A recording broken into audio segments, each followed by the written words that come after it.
Alright, I think we're alive again. I have no clue what could have even possibly have happened to have caused that.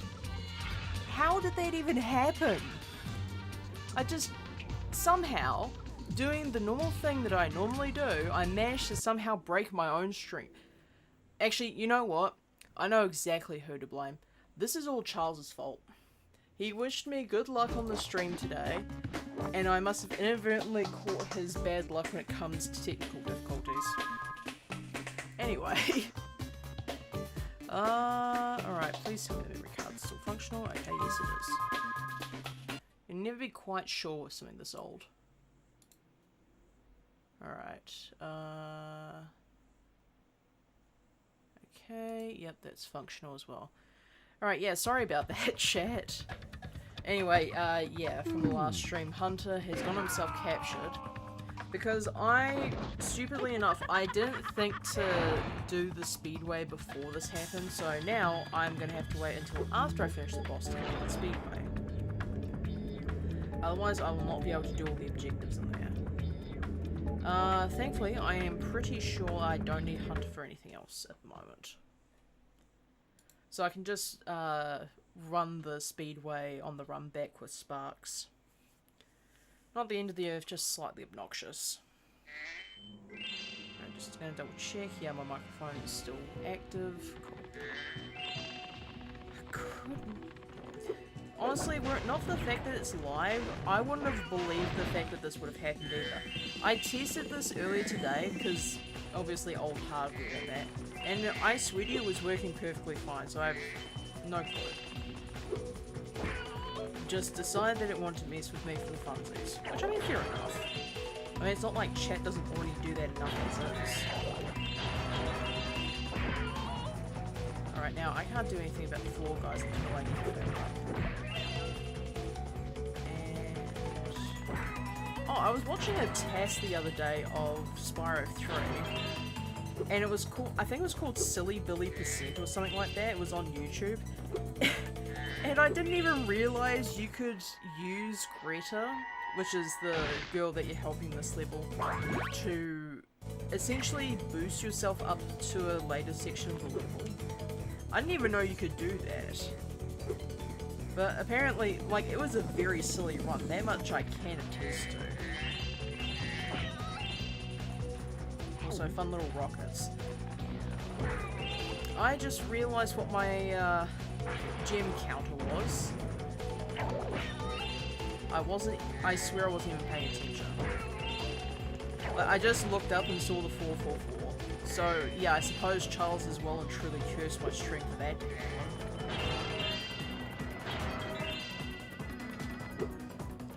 Anyway, as I was gonna say, I haven't actually released any lore for that specific series I was planning on doing. Oh, by the way, after I've finished with this playthrough of Spyro, I will most likely be returning to 3D art streams. And this is relevant because this, like, Spyro 3 is going to have a part in the series that I was planning. And hilariously enough, the most well thought out plot so far. But the rockets are very relevant, like shockingly relevant in that story. Like, I was thinking, because it's one of those series where, like, yeah, sure, it's slice of life sort of, but then you have fight scenes. So, the character that ends up here, I was like, how are they going to do any fights against the enemies? Because, like, they don't have any powers of which to speak. Like, some of the characters do, some of the characters don't. This specific character does not, and ends up trapped here. So I'm like, how are they going to fight the enemies in this world? I was just like, oh yeah, Fireworks Factory. Like, it's not entirely out of the question that Fireworks Factory stocks rockets to other places in the realms besides where you actually find them. Like, that's not too crazy to think, I'm pretty sure. But yeah, there's like a specific fight scene that I had in mind, and like the opponent is so much bigger, so I'm like, how do you fight something probably at least 20 times your own size reasonably without any sort of abilities? And rockets were what I came up with. Like the other option I could have done as well, for maybe using Agent 9's gun. Like, this is going to become relevant in a minute when it comes to this level, because this specific weapon does actually show up here. There's a laser blaster that you can unlock by shooting a hidden box on the roof, which I will be showing off. And I was thinking, It looks like you'll have possibly use that as well, but that might be a bit hard pressed considering that does have limited ammo. And the rockets are a little bit more plentiful and probably easier to use, I think, in terms of plot. Because with the rockets, you could just find them anywhere, but that specific gun only shows up in one sub-area of this entire game. So I'm just like, what's more realistic in terms of game lore? Alright, there's... what? Gosh dang it. Okay, we're just gonna make a quick trek back up. But yeah, like, there's not many weapons to be found in this world. Like, you have... like, what do you have in terms of what Spyro can use? You have the fire power-up, I believe. Like, you have the fire power-up, you have the rockets, you have the weapons that the other characters use, so Agent 9's rockets, Agent 9's rockets, Sergeant Bird's rockets, Bentley's club, and then Agent 9's pistol. But I would think that the characters probably wouldn't part ways with their weapons that easily, so it just leaves any free-floating items around. And like, I suppose you could phrase it as, oh yeah, character finds, like, manages to do a sneak attack on an enemy and steal their weapon. But I think a lot of the weapons that the enemies use are probably like too large or too dangerous to be reasonably used. Like, take these guys for instance, they throw out bombs, but they have like these great big gunpowder packs strapped to their bags. Like, I don't know if it's required for them to be able to use the bombs, but say that it is, like, I don't think any mortal character would be willing to put themselves at risk like that. It's rather interesting, because I was thinking during the series, so there's a couple of characters I have in mind. We have one Minecraftian and one Robloxian. And I don't think it'd be out of the question for them to be able to improvise weapons. Like, I feel as though they would have enough knowledge, generally speaking, to be able to use any weapon they find effectively. I think a really funny one, for those of you who've ever played the Ratchet & Clank series, any of those weapons, especially from Ratchet & Clank 3, so like the Rift Ripper, the Rift Inducer, Plasma Whip, that sort of thing. Like, those could be rather interesting weapons to use. But I think if I was going to use those weapons, it would probably be in like a finale type of situation. Because the more you think about, like, some of those weapons are extremely overpowered and dangerous.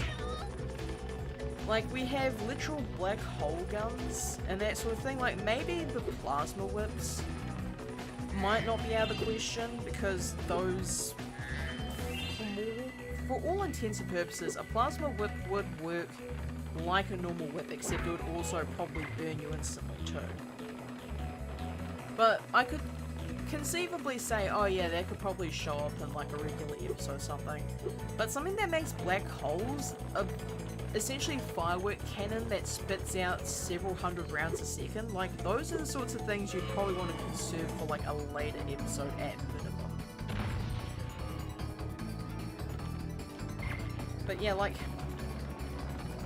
I'm thinking about, like, the Minecraftian character doesn't necessarily have powers of which to speak, but they would be more inclined towards being able to use physical weapons. Like, obviously they'd be used to using swords, pickaxes, basically any melee weapon they can get their hands on. Although I wouldn't see them, well, at least not this specific character, not being able to use effectively ranged weapons. I mean, they probably could, but it'd just be, for want of a better term, dangerous, I think.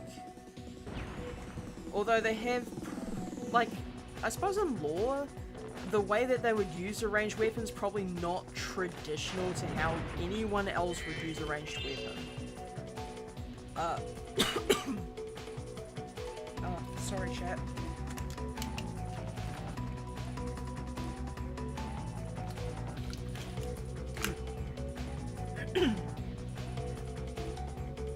Hate it when that happens. But yeah, this specific character, I wouldn't say interdimensional portals, but like, how do I explain this without giving too many spoilers? This character doesn't traditionally have eyes, but they have something else in place of what their eyes should be, or where their eyes should be, rather. And that thing essentially allows them to turn any ranged weapon against the opponent, which you would think is overpowered, but there is a size limit considering the fact that the size is constrained by the size of their eye sockets. So like, say these rockets, for instance, if somebody were to shoot one at this character, they would probably be able to turn it back towards the attacker. But say like, I don't know, like a full-blown firework rocket or something like that, like something that's much larger than what these small ones are, very unlikely that it would be reversible. Very unlikely. And obviously something like that does have caveats. In this case it would be, the character could redirect the weapons, but because of the way that this specific ability works, it would give them severe headaches, essentially. Because more or less they're taking a direct hit to the eye sockets to reverse an attack. And as somebody who often has pains in the eye sockets, not fun. Very much not fun, very much not worth it. Although in some cases it could be. The other character, the Robloxian, this character is actually more of a magic focused character. So for anyone who's ever played the game Elemental Battlegrounds on Roblox, that's basically their entire character set, is they have the ability to use that sort of magic. But, like, as a compromise, they're not particularly good with actual physical attacks, because they're so reliant on their magic abilities. And also, this character is based around, like, when you think about it, all the Roblox events, like the RPO games, the Roblox hunts, RB battles, that sort of thing. Like, the character has a slightly overinflated ego, admittedly. So, they sort of overestimate their ability to actually physically fight someone that does get them into some trouble. Also, I cannot hit this guy for the life of me. Really? Why am I so bad at aiming? Oh, actually, I think I might have hit him. Yeah, I definitely hit him. Alright, cool. So yeah, like the character, they aren't, I guess technically gladiator would be the wrong word.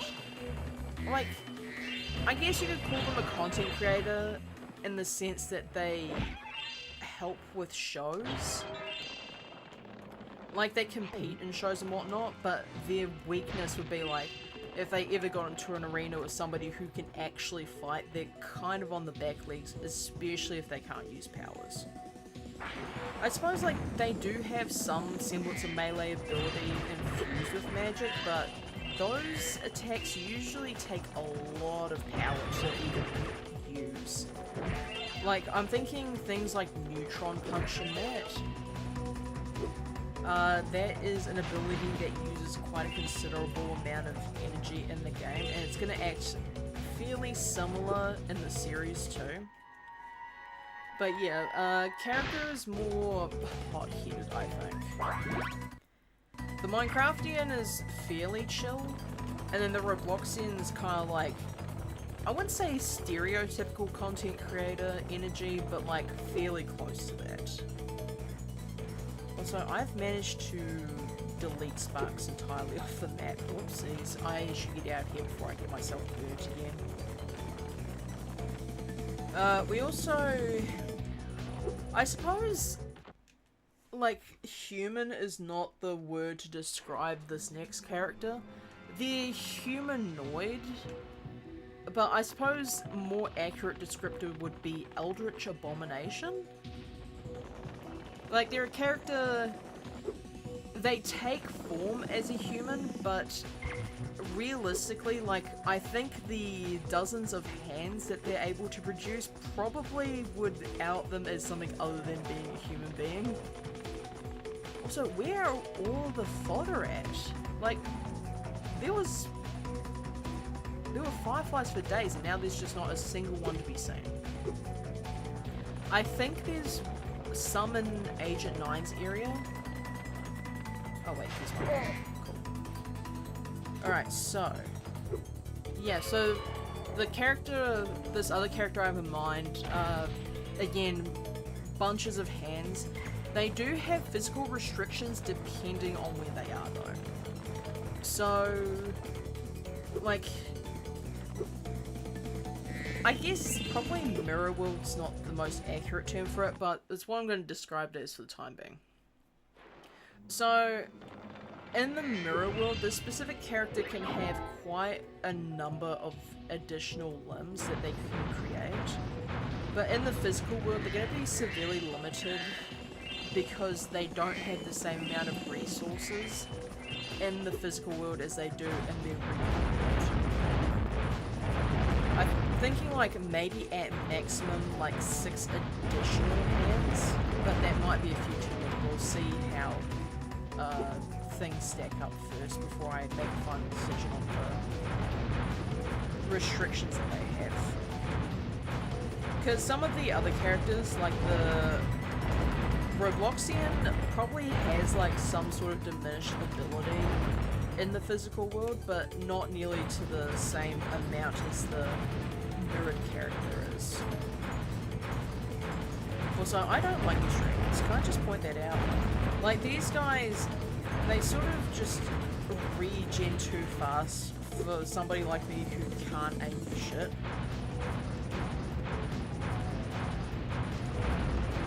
So you sort of have to lead, but it's really difficult when you're doing that and they keep getting in the way of each other.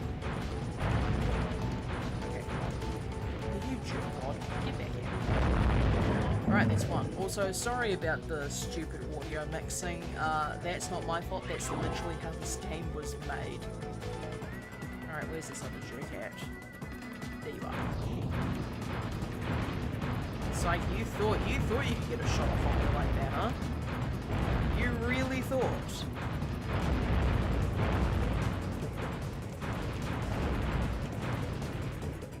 Alright, let's just cut this one off. Or at least try to.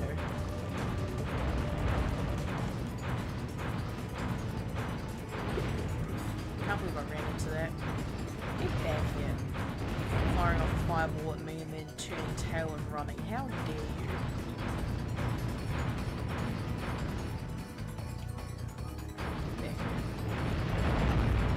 At least I can get off a couple of shots before it sort of just disappears out of range whenever I get to this tunnel.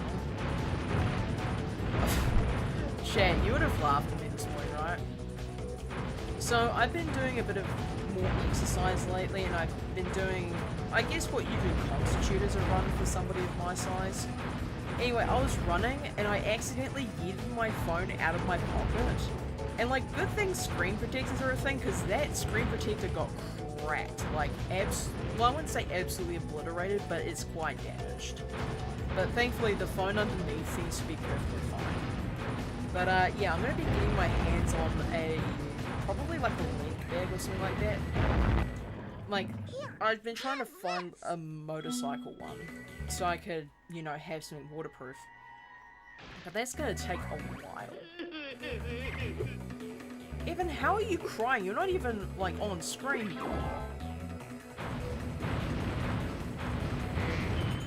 Okay, was there an achievement for Fireworks Factory?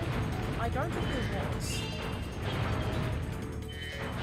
Also, interesting little tidbit, right, chat? So, I'm not sure if it's the case in this version of the game, because this is the Australian PAL version of the game. But I know in some versions of the game, you can actually get an additional gem, like I think it's a 1, from Firework Factory, thus putting you over the upper limit of what this level actually has. That's just a thing. I don't know how they would have managed to have messed that up. But I never encountered that issue in my copy of the game, so I'm willing to believe that it's a North America Japanese only issue. Most likely North America, considering where Insomniac is based.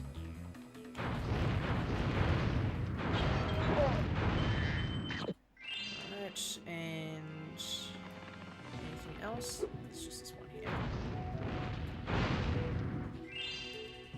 Alright, Sparks is not indicating anything else, so we're good here. But yeah, like, I don't know how they would have missed that, although it is a singular red gem, so apparently fairly easy.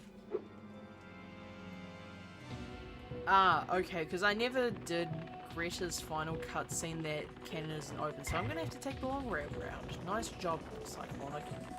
You forgot something very basic about this game yet again.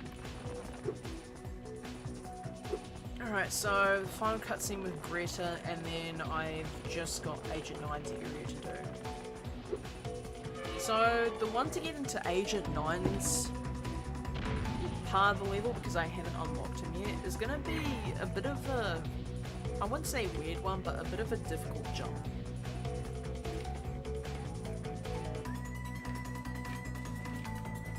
Like, you sort of have to time your glide correctly in order to make this specific jump, but it's doable.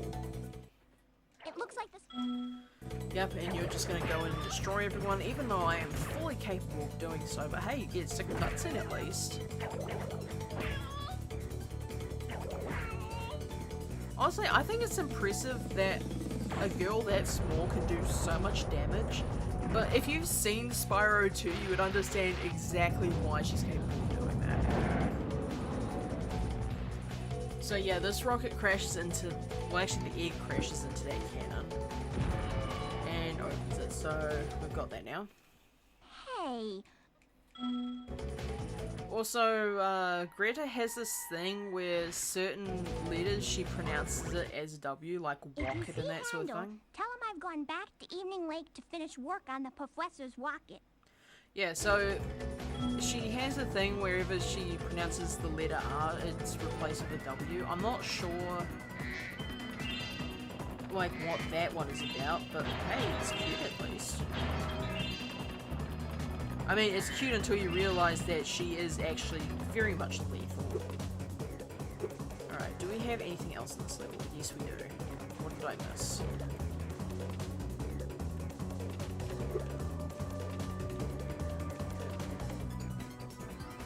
Where are you pointing, Sparks? Ah. A singular red gem that I forgot. And it was just the one too, but thankfully I actually thought to unlock the rocket this time. Unlock the rocket. I mean, yeah, I suppose that's technically correct. Unlock the cannon this time,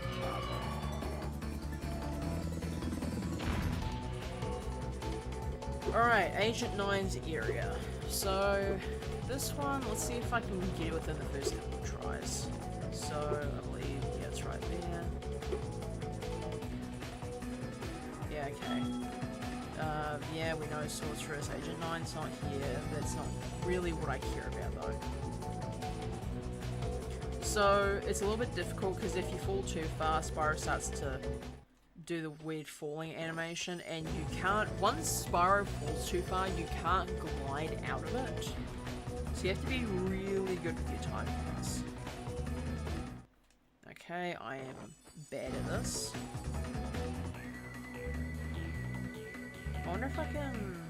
Oh, I might actually be able to do this.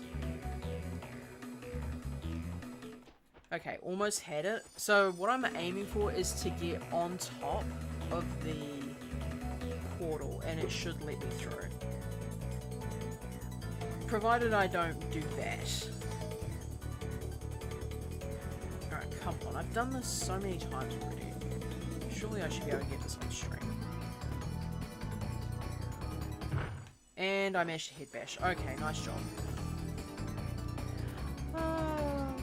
You would think that this would be the first time doing these glitches with how bad I am at them.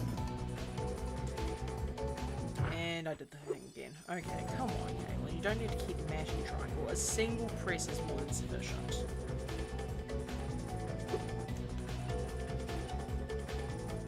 Okay, there we go. So, yeah, that just allows you to get into Agent 9's area. Hey, Spyro! I'm helping a kid. Alright, so, for anyone who remembers what I said last stream about there being Doom clones, this is an excellent example of that. Hi, Agent 9. So, yeah, this is a... I wouldn't say this is a twin stick, so to speak. This is... You sort of have to deal with what the controls are. So... The left stick rotates Agent 9 and also moves him forward and back.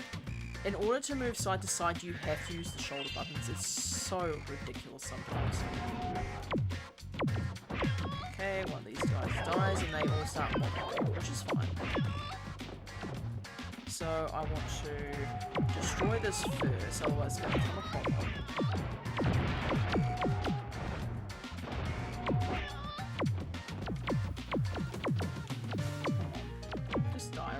Okay, so if I turn around and I use the triangle button and I look up, you see how there's like that red thing up there? I'm gonna shoot that, essentially.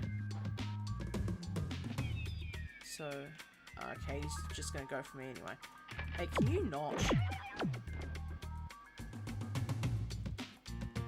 Okay, I'm not far back enough yet. So I'm just going to clear out this area first. Helps me save a little bit of ammunition too. So there's just this one right there. Is there another one around the corner? Possibly.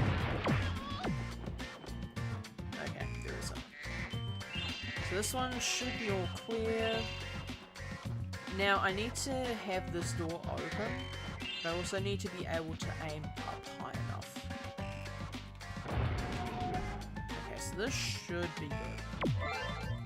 So yeah, this is a skill point. It also gives you this fun little ray gun. Also, I love the evil cackle he lets out whenever he gets this weapon. Essentially, this replaces the bullet's ability to bounce with the ability to, you know, do this. You get rapid fire in exchange for your ability to bounce bullets off of walls, which I think is a fair trade, all things considered. Also, the shoulder buttons zoom in your camera, so if you're already aimed and you start trying to strafe, you just can't. Kinda sucks, but it's whatever. So I wanna... Oh. Sometimes they can shoot through walls and it's pretty dangerous, so don't you dare. Yeah, this section kind of sucks. Wait, no. Yeah, but the second I walk in there, all those guys are gonna drop, and it's really obnoxious to deal with them. Okay, can you just vote? You know, 5 minutes?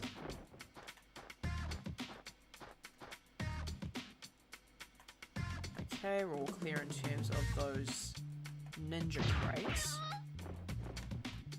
So yeah, just sniping all of these guys off to conserve ammo as opposed to just spraying and praying is usually a good idea. Now, where is that firefly? Oh, he's just... God, I love this game sometimes. It's so funny. Sorry, buddy. You did have to die, but... At least you gave us a good chuckle for it. More can be... That can be more than what can be said for other people, you know? Alright. So we're back up to 66 again. So, a fun little thing here. If you... Like, in this level and Dino Mine's version of this level, if you get Sparks' additional HP ability before entering the level, you can actually see that the HP indicator does change the amount that's dropped. It drops in increments of 25 instead of 33, which I think is quite fun. Alright. And goodbye with you. Alright. Take that one, Sparks, and just destroy one of these guys, send everyone else running. And that's a pretty easy clear with it. You know, just... You don't even need to spray and pray, you just hold down the trigger until they're all dead. Which I suppose is technically the same thing, but I like to think spraying and praying is just more of a case of you just wildly swing your gun around and not, you know, guessing how many shots you made. Alright, so... I don't think these guys get triggered if I hit the ones on the roof, so I'm gonna grab that first. Save myself some coins later. I think the second I hit one of these guys, yeah, that one's just gonna run for me. Probably just... Okay, and we're up. Now, okay, I don't think there's any boxes here. I think they spawn in after I start the next cutscene. Which is okay by me, because the trek back is going to be a little bit more arduous than the trek here. And I need to make especially certain that I get all of the gems in this area, because there is no ability to point to gems in this sub-area. And once I leave, if I find out that I need to get additional gems, I have to essentially try and parkour my way back in, which, as you guys have already seen, takes a little bit of effort from me. Okay, that was me being an idiot. Right. Did I get everything? Looks like it.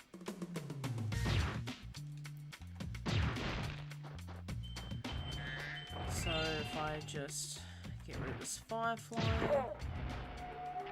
that will just start me off with full health for this next section. So there are some gems that are locked behind the second go through of this part of the level, so I just need to keep an eye on everything and make sure that I pick up everything.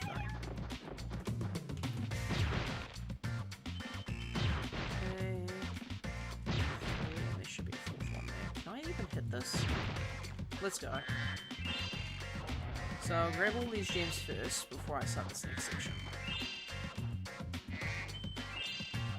I'm just gonna quickly check, make sure that this count feels right. 45, so yeah, that should be absolutely fine for me. Oops, sorry chat, I headbutted you lot. Alright. Oh yeah, okay, cool. I just thought for a second there that I wasn't live. I don't know what prompted me to check that, but hey, I thought I wasn't live for a second there. Okay, so the egg. What is the... There we go.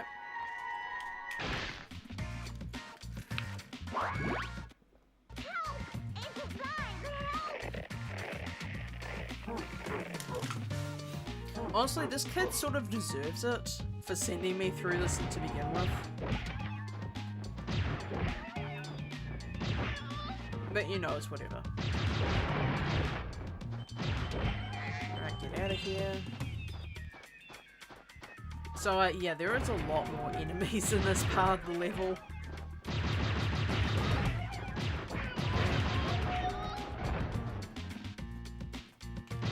I don't think I can hit the box from here, so I have to... Actually, I can. Cool, that makes my life slightly easier.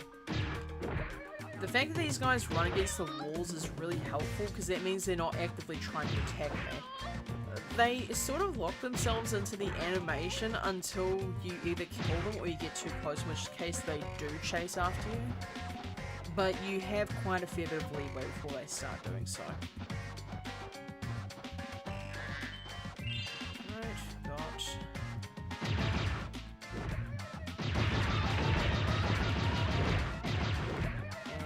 Up there, but that's fine. I'll probably get away with not healing it.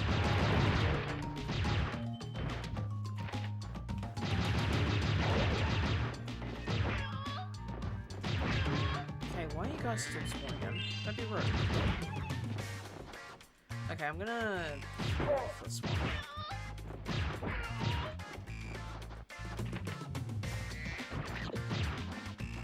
The best part about this is that for Agent 9 specifically, these guys don't do multi-shot. Like, they sort of just shoot once and then just leave along, which is really useful because that means you don't have to try and dodge multiple attacks. Just the one.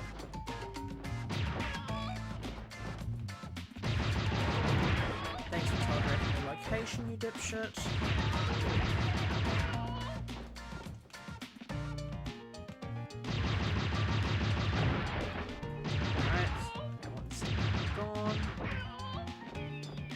Alright, let's try and get rid of all these guys. Because I can promise you, the second I walk in, that they're not all going to drop at the same time, but they're going to drop in ways that would end up being very inconvenient for me. Okay, that should be everyone. Keywords should be. Grab this gem here. Is there anything in this area? Yes, just these guys. And I'll make sure I grab that gem. That one can be a little bit sneaky sometimes. I have actually missed that gem a couple times. And obviously it means I had to go back and do this all over again.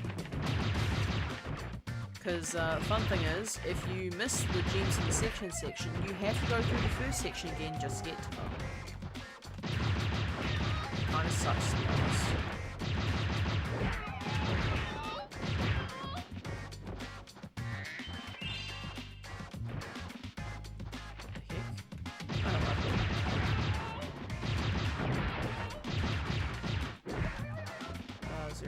Here. Yes, there is. Just the one though, from the looks of it. Oh, there's a second one.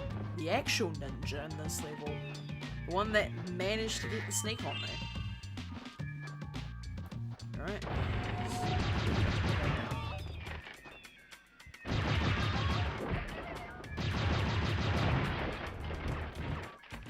Okay, you lot can relax for 5 seconds, yeah?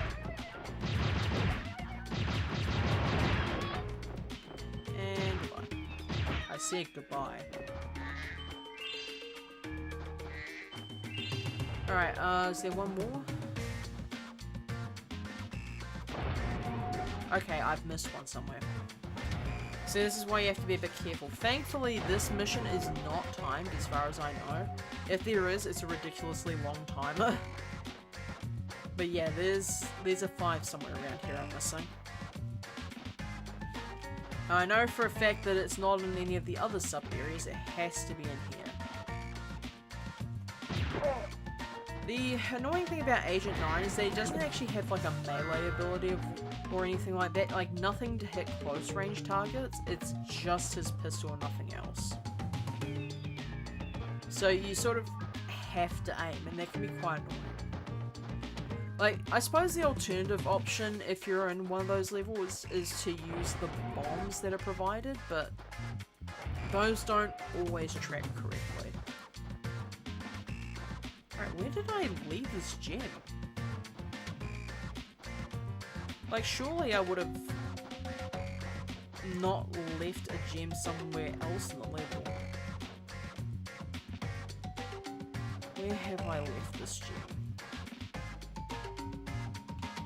Here, there. I know it's not in the dragon sub-area. The only other sub-area it could potentially be in is the one where I had to make my way through all those enemies to get to the egg at the very top. Yeah, I'm not seeing it in here. So I guess I missed one in the other sub-area then. I'm just like triple checking everything because I really don't want to have to try and do that glitch again if possible. But it does truly seem like I'm missing a 5 somewhere else.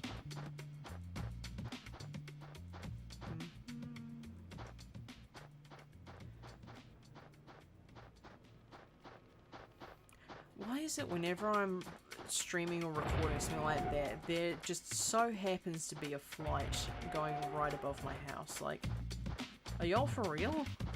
I should really be checking flight schedules to make sure that that's not a thing that happens, but you know. I just wish it wasn't so loud. You guys probably can't hear it, but I certainly can. It's a bit distracting. Alright, yeah, I don't see a 5er anywhere. There should be one, but it's not in this part of the level. Alright, I guess I'm finishing this area off with 5 gems missing. I didn't miss anything from here, did I? No. Odd. I didn't miss anything from the starting area either. Mainly because I don't think there's any gems in the starting area. Thanks for rescuing me. You better look after this egg before the Wynox try to blow that up too. Funny story here, Handle. Your sister already tried destroying an egg. So, I think that's a bit of a moot point, buddy. Okay, yeah, Spark's not registering anything here, so I guess it must be in the other sub-area. So if I somehow manage to miss something in Agent 9's area despite double and triple checking, I'm gonna be furious. Huh? Roblox drops? What? No, I should... That's funny. Wait, hang on a second. Is my stream doing Roblox drops? Surely not. The deer. Oh, like the bad... Yeah, they are kind of funny though, right? I was like, surely me streaming Spyro is not gonna be starting the Blocks Fest drops. But yeah, the deer is kind of funny. No, I'm looking at my... I was looking at my notifs. Oh, okay. Fair enough. Also, I hate the fact this cutscene... Hello, I thought you might be hungry. Uses that stupid fucking ice dance music. I hate that minigame. I hate it so much. How you doing today, Foxy? You missed the technical difficulties I had at the start of the stream. That was rather entertaining. Alright, so Charmed Ridge and then the boss, because I was stupid enough to not do Honey Speedway before this. Oh, Foxy, by the way, I fixed my quote command so that the random quote actually works this time around. Yeah, I was busy watching ASDF. I mean, fair enough, ASDF is pretty funny.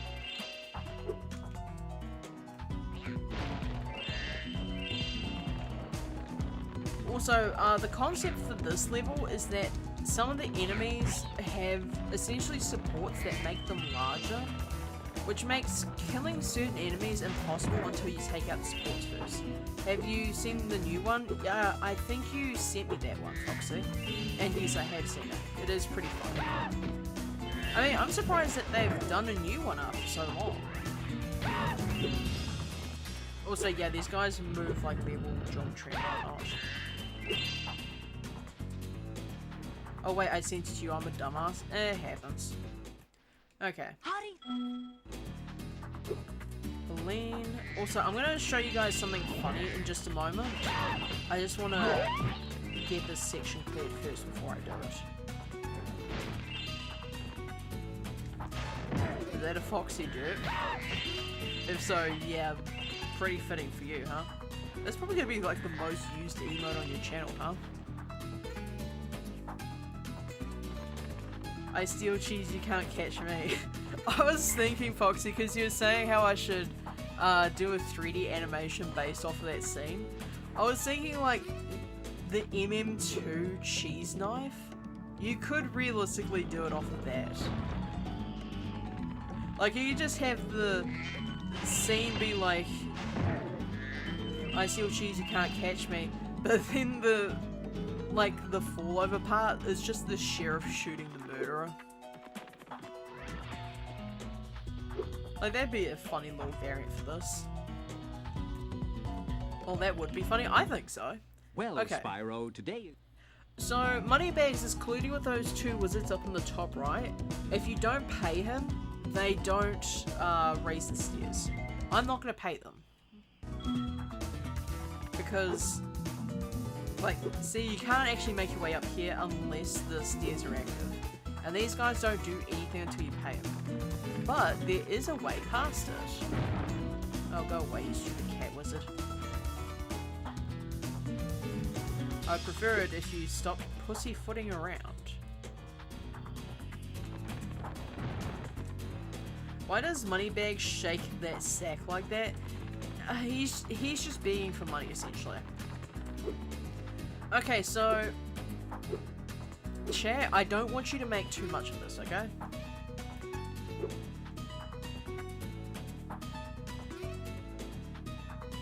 Don't worry about it, chat. Yeah, that's just a thing you can do. There is just a piece of non-tangible level geometry there. You can just glide through it and get to this section. Well then, yeah. I don't want to pay Moneybags so much that I would literally break the laws of reality in order to avoid paying him. But yeah, that was the thing that they missed.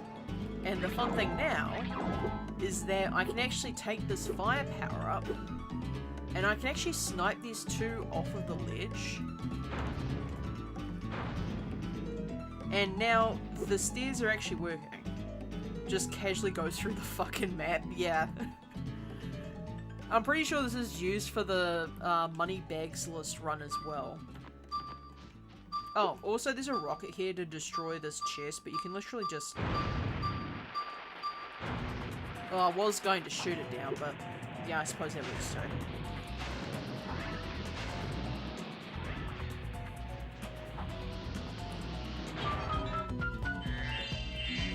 But yeah, this just a piece of level geometry that just isn't. But I'm gonna pay him anyway, because as I said, it's more satisfying to knock all the gems out of him at the end of the game. Like essentially, the less you pay him, the shorter the torture is at the end of the game. And well, I'm not gonna deny this man what he deserves. What did you take me for?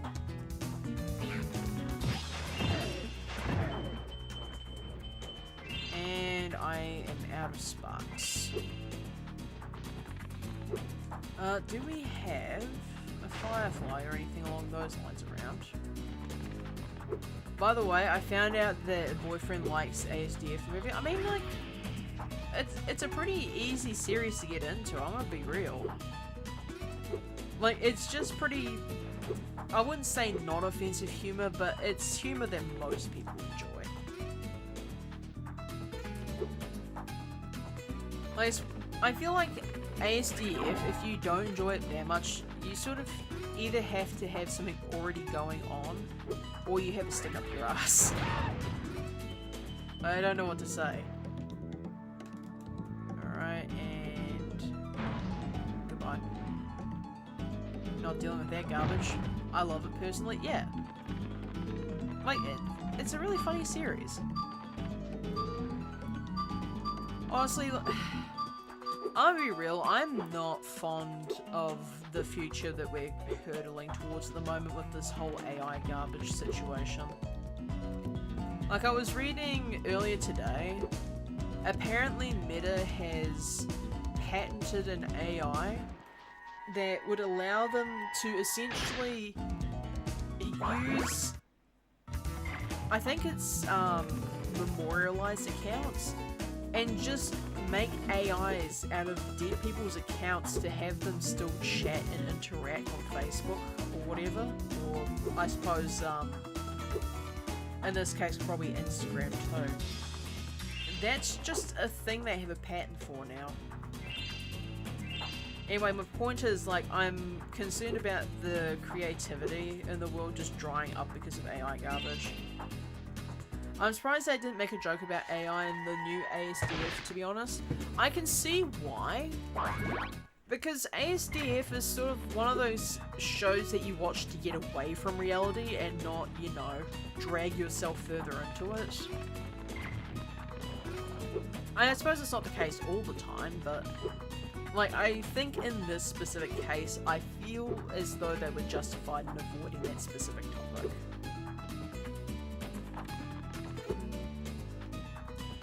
But yeah, the AI just essentially eating up all human creativity in the world is just not great. It's not really great for anyone. It's not great for the people making stuff from AI. It's not great for the people who make a living making art. Like, it's really just all around a bad thing. Generative AI, at least. Like, AI, in terms of finding patterns in, say, like, scientific data and that sort of thing, medical research, all that sort of shebang, like, by all means, it's a really useful tool, but generative AI should not have been introduced to the average consumer.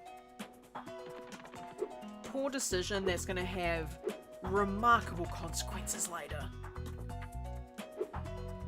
That's why I actively avoid it, actually.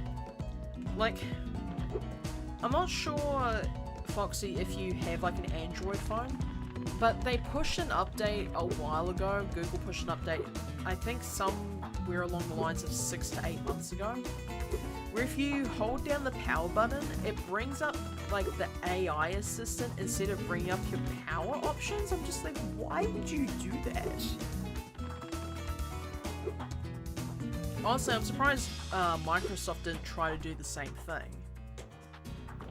Because of all, like, you know, the recall and, what's their AI system? Copilot? AI needs to be destroyed. It's ruining the world entirely. I mean, literally nobody can trust anything they see online anymore because of how fucking realistic AI generation has become. Yeah, like... Also, fun little skill point. So, I'm not sure if you've seen the video. I haven't seen it personally, but Charles has mentioned it to me. About a guy using AI to impersonate a whole bunch of celebrities, like, in the same video. I imagine it's one of those, like, demo reels where, like, you can see the person actively changing the actor that they're playing as in real time. But yeah, like, I'm gonna say it, somebody, if they haven't already, is going to make AI-generated evidence for criminal persecution. There is no time. Like, that's where this quote-unquote joke is going. And it's really bad for everyone involved.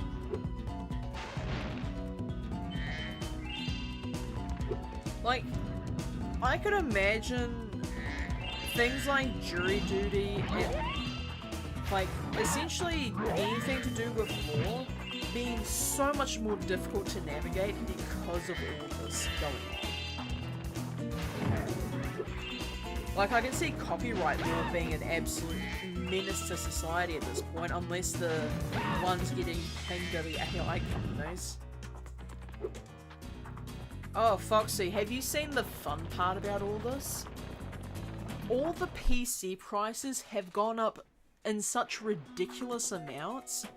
I was in a motorcycle shop earlier today, right?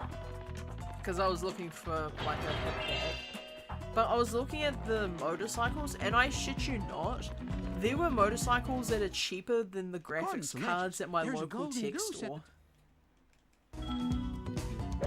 Also, we're literally doing Jack and the Beanstalk right now, but that's whatever. But yeah, like, I was looking at a motorcycle, and some of them were, like, somewhere around the lines of $8,000 and that sort of thing. I'm just like, yeah, that sounds about right. Meanwhile, graphics cards here are reaching up to somewhere within the realms of 10 to 12k. I mean, mind you, it's the 5090s, don't need 5090s, but, like, it's expensive. It's prohibitively expensive, in fact. And it's not just GPUs either. Apparently, things like SSDs, hard drives, RAM obviously being a big one, like, most of the computer components have been sold out for like the next 2 years. God forbid should your computer ever die within this time period, because you're probably not going to be able to get a new one for the time being. Like, I think the only things that are not prohibitively expensive right now are power supplies and motherboards. I think that's about it. Like, I can imagine fans being a lot more expensive too, just because of cooling constraints, but not much we can do there. It's extremely ridiculous how shit has become so, hang on, expensive, yeah. Like, there's just so many things now that are ridiculously expensive. Like, at that point you have to stop to consider whether whatever it is you're buying is even worth it to begin with. Because there are so many cases where it can just not be. Okay, I forget how this one goes. I think I need one of these to actually get up there. Oh wait, I'm stupid. There's literally a non-moving seat right there. My vision is entirely based around movement, chat, don't mind me. But yeah, like, it sucks, because, especially if you're the type of person to do things like 3D modeling, digital art, that sort of thing, like, if you have a broken computer, like, you're not getting that fixed anytime soon. There's a lot of people, even clothes are getting outrageously expensive these days. Thankfully, that is not something I've come across yet. But mind you, I buy all my shit from Kmart, so... And I take really good care of my stuff too, so I generally have a pretty long, I suppose shelf life would be the correct term for my clothing.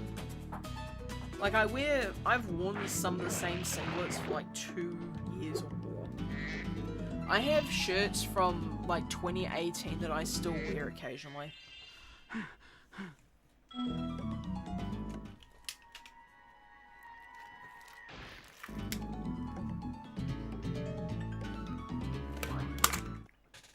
You've been doing Shelley. great so far. A very appropriate name for an air gun. Whenever I had to buy 2 new pairs of pants for work before going back, it was over $80. That is absurd. Like, I was buying shorts earlier today, and I got 3 pairs of shorts for like, probably like, I want to say like around $50? Probably closer to 45 to be honest. But yeah, like, I don't understand why stuff has just gone so expensive now. And for what reason? Like, eventually people are just going to be priced out of buying anything entirely.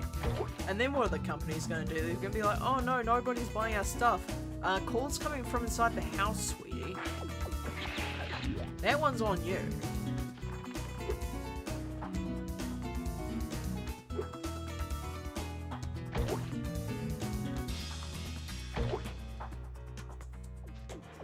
I don't even want to know how expensive shoes have gotten. Neither do I, quite frankly.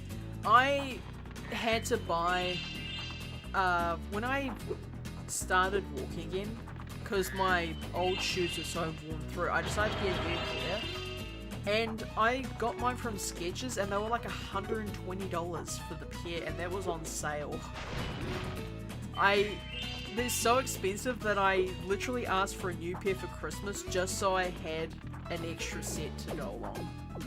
My last pair of shoes I got for work were on sale, and even then they were still close to about $100. Fuck me. Like, that is ruinously expensive. Also, I need to take the seat backwards, actually. That's ruinously expensive because when I say $120, I mean NZD, which is probably along the lines of maybe about 70 USD, if I had to take a guess. But yeah, like 100 USD for me is probably bordering on like 165 at that point. So yeah, that's like stupid expensive. And also the cost of food, like sustaining yourself these days is just far too expensive. And obviously not everyone has the time, energy or capability of growing their own food. So like, what other options are there?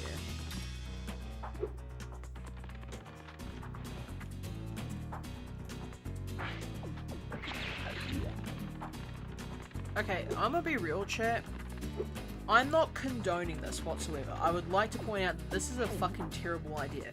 However, in saying that, I am shocked nobody has tried to burn down AI data center yet, to my knowledge.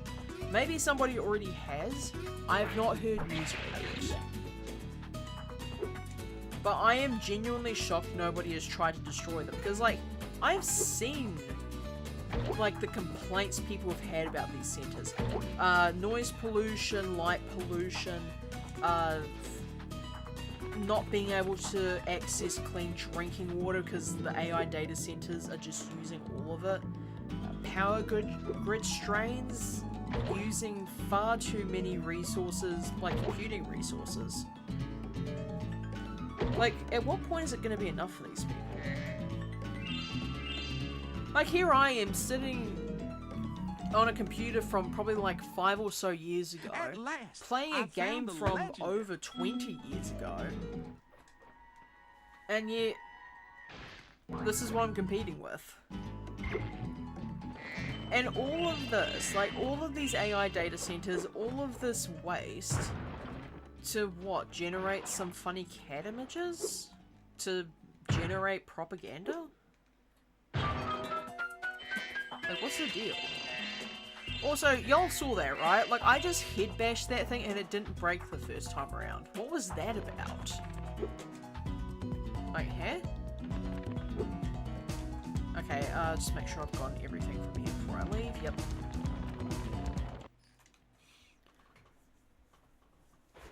Okay, I should probably change the subject because this is a little bit depressing. I went to see Iron Man yesterday. I think, you saw me leave.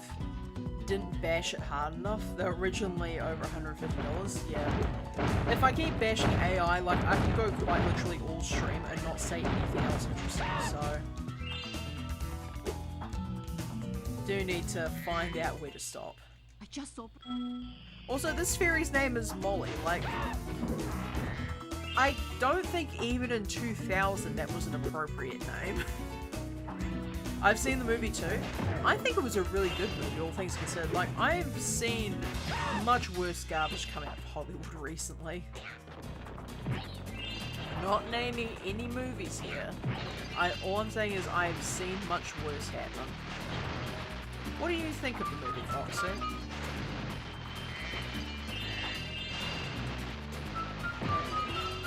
It was so well made. Yeah, that's what I'm saying too. I think I was talking to Charles about this earlier, right? And he was talking about how he couldn't hear some of the things in the movie. But I thought the audio mixing was completely fine, so Markiplier's the GOAT. He is. He really is the GOAT. But I think it was his theatre that was the issue, because I didn't have any audio mixing problems on my end. Oh, hi, Spyro. Also, the plot of this level was the fact that a bunch of fairies were telling me, hey, this princess is getting kidnapped. Can you come and rescue her? Turns out she's actually going out with this enemy cat, and they're eloping to go and get married. And the fact that he wrote and directed the movie himself, yeah, that's really impressive. Also, the dragon in here is called Sakura. Like, that's a little too on the nose, I'm gonna be honest. Like, I've always felt this one to be a little too on the nose. Also, magical flying motorcycle. Like, I really want to make my own series, Foxy. And like, I do have ideas for it. But the thing is, like, I couldn't hold a candle to some of the stuff that Markiplier has and can do. Like, that man is an absolute force of nature when it comes to making films and actually good things to watch. Like, I've seen things like On a Date with Markiplier, In Space with Markiplier, that sort of thing. Like, I was expecting greatness and I got it, quite frankly. Also, the fact that it was the #1 movie in America when it released, honestly deserved, especially considering some of the other stuff that was in theaters at the time. I think he deserved it. That just proves to you that Markiplier can make one hell of a great horror movie. Yeah, like, there have been a couple of times, like, in the movie where I was just sitting there and you'd see the monster on screen and the words that came out of my mouth were, oh hell nah. Like, that thing was, I wouldn't say scary as hell, but really fucking creepy. Also, there it is. I thought I was on that section. Okay, now I have to fly over there. But yeah, like, it was really well designed. And also, like, I know that the entire premise of the movie was, oh yeah, we're in an ocean of blood. But my god, that movie has a lot of blood in it. I mean, like, fork found in kitchen, but still. Like, that is a lot of blood.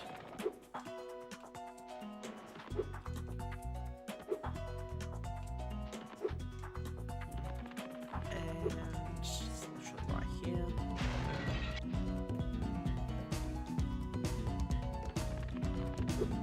Also, I love the fact that this entire level is based around, like, secret dates. Gallons and gallons of blood.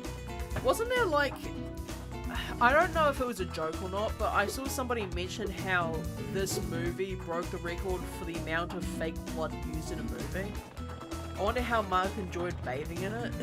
I don't know. I wouldn't imagine it'd be too comfortable depending on the type of fake blood used. That stuff can get pretty warm. Like, to be soaked in, that is.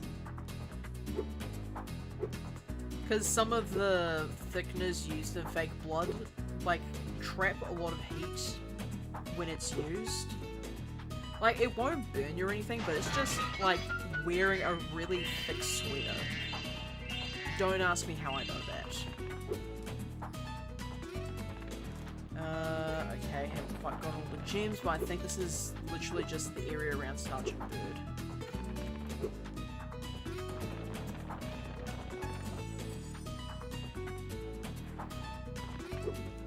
I think there's no gems. Yeah, I was about to say there's no gems in Sergeant Bird's area because it's entirely, well, I say it's entirely an acid scene. It's not quite, but there's a lot of acid involved. I was talking earlier, Foxy, about some of the character ideas I had for a series I wanted to do. And, like, I think I have some good ideas. It's just being able to do anything with them. Okay. Here's a fun thing, right, chap? So this is required for a skill point. You have to shoot out all of these stained glass windows. But if you shoot the far end ones and continue staring at them, they don't actually break. You have to shoot and then look slightly to the side so that the details show up. So if I shoot here and I turn my camera to the side, it breaks. Like, they don't break because they're not within render distance, but if you tilt your camera slightly, they do break. Don't know what the deal with that is. Alright. Okay, but like, I convinced boyfriend to go and see it. At first he was mid about it, wasn't too interested in seeing it, but after we finished it, he himself said it was really great and well made. Yeah. So, funny story about this, right, Foxy? I was sitting in the theater right before the movie started. And like, I'm in what would be considered the deluxe area of the cinema, so there's like 2 types of seating. So there's the regular seats and there's recliners. I was in the reclining area, right? So, And I thought I was all by myself in this movie. But then this couple, like an obvious couple, came in and sat down sort of like in the middle. Like not the row directly in front of me, but like a row, like the next row over.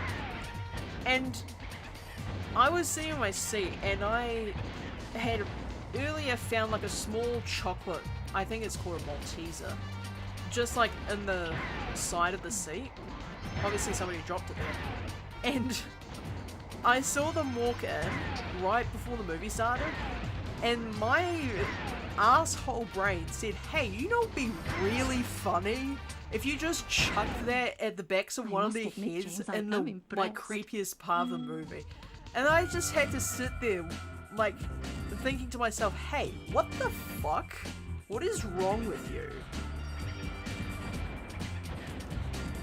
Like, I don't know why my brain is so capable of great evil, but it is. Like, my brain's just like that sometimes.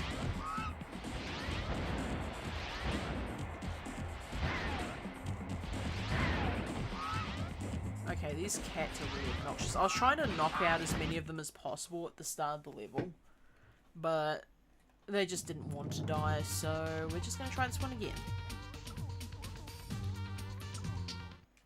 Me too, though. Oh yeah, I forgot, if you die in this section, you have to start over again. It sucks.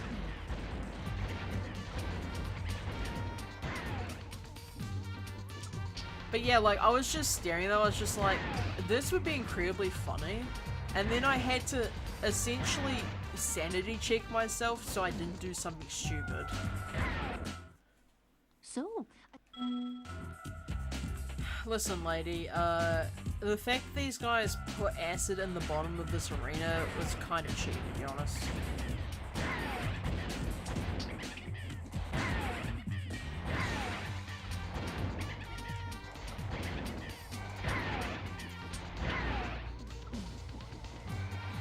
Oh, Foxy, something interesting I found, I think it was the day before yesterday.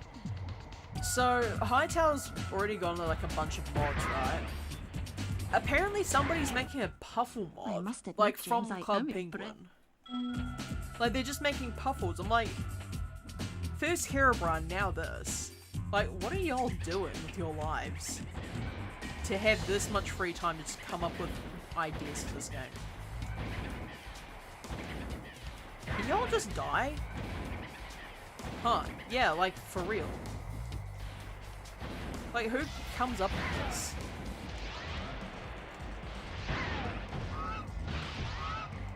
Also, I hate these cats, I hate these cats, I hate these cats. Sorry chat, I do not know why I suck at this so much. And now I have to do this yet again. Okay, lady, please stop running your mouth. I've got things to do, places to be, and a cat that I need to save.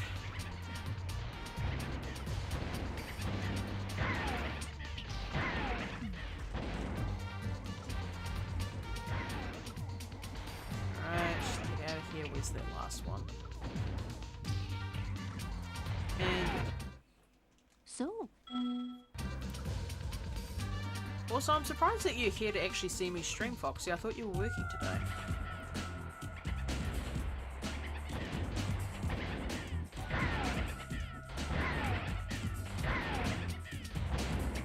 At least I assume you're normally working this time. I know, often during other streams you're either not on, like you're either not in the first place or you're on your phone. President's Day. Oh yeah, that's a thing, isn't it? Sorry, I'm not well versed in American holidays. I saw something about President's Day, but I was just like, huh, okay. I didn't realize it was a stat.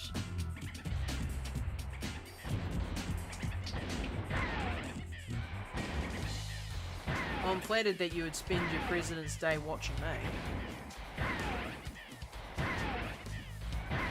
Me trying not to die to acid and shooting down cats. Okay, that one didn't even shoot at all. It literally just headbutted me. Brother, you for real? Okay, get out here. You did it. Yes, we're done here. Thank you very much. I also spent it celebrating Bev's birthday. Honestly, fair enough. How is your Bev doing today anyway?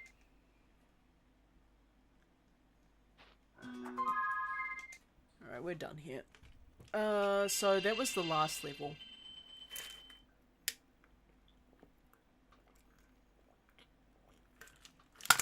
So it is time to... His birthday is Wednesday. Oh, okay, yeah, so just celebrating it early. Honestly, understandable. Also, if I kill enough of these guys, I'm pretty sure an extra one is spawn.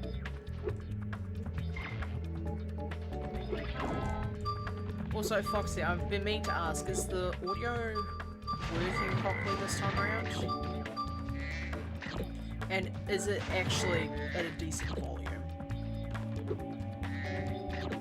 Hopefully it is after all the work I put in to fix this.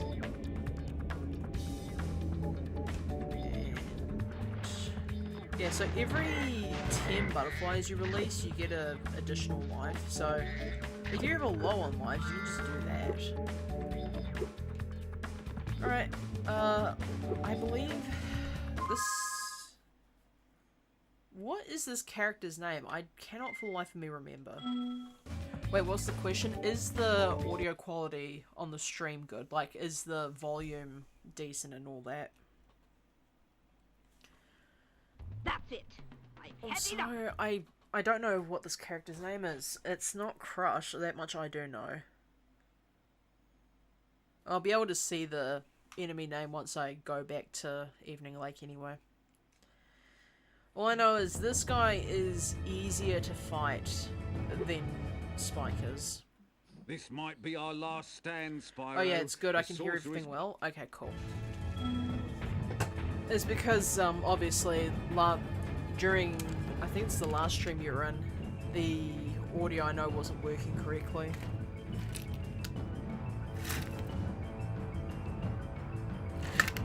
And by the time I did get it working again, I blew everyone's eardrums out. Anyway, I was waiting here deliberately, because if you start this fight too early, you don't get an easy rocket on the first round. So, see, can I start moving? He's going to start shooting the rockets. But if you don't wait for him to get to that specific position, he only starts shooting them once he gets there. So, red rockets are not preferred here. I prefer the greens, but I don't have access to those at the moment.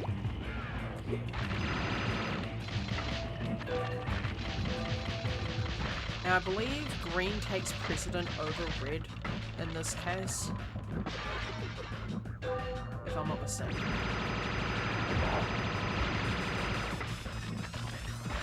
Also, this track is just certainly an interesting one. It's certainly one of the tracks of all time.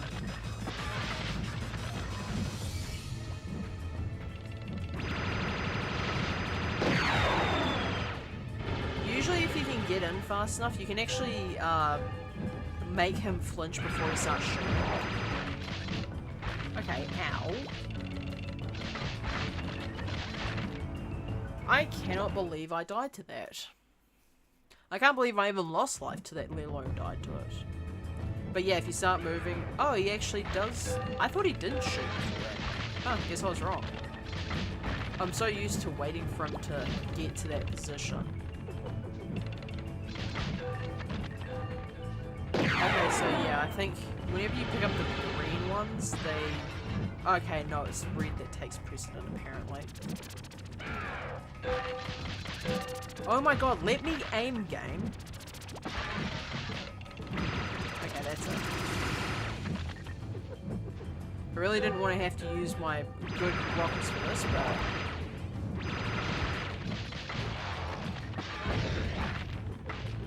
Okay, we've got greens now.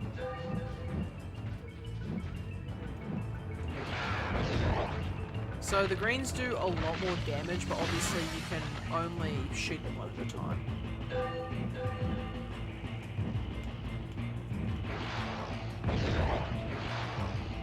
Okay, sometimes you can get an extra hit off on them, sometimes you can't, but you have to be really quick on that uptake. Oh. Of course. Honestly, I don't even know why I bother aiming. I'm pretty sure you can do this without aiming. Yeah,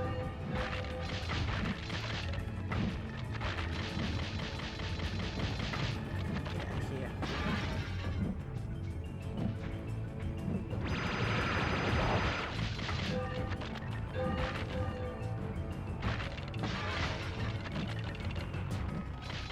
Thankfully, this guy doesn't move until you destroy all the enemies.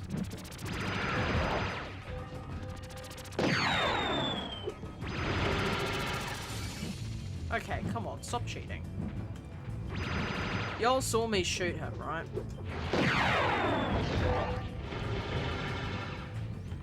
I suck at this. Anyway. Alright, no, your range of attack should not be that wide.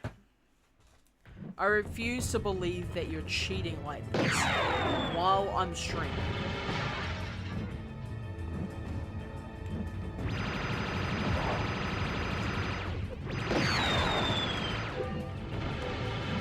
Oh yeah, Cyclonic, have you seen the RB Battles thing? The Blocks Fest one? Because, yes, I have. Oh, hell. Okay, I'm pretty sure these guys can hit each other. Yeah.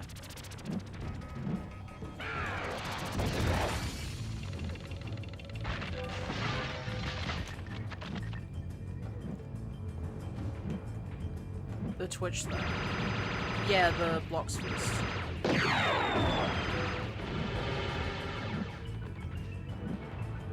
Because if so, I have seen it. In fact, I was one to inform Charles about it.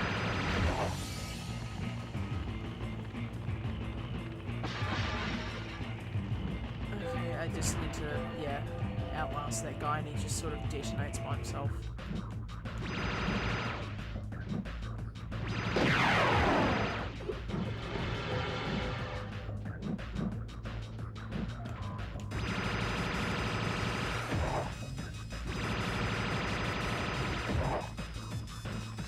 This, yeah. Okay, so this guy is more of a pushover in this version because you can just yeet him with the rockets. Goodbye.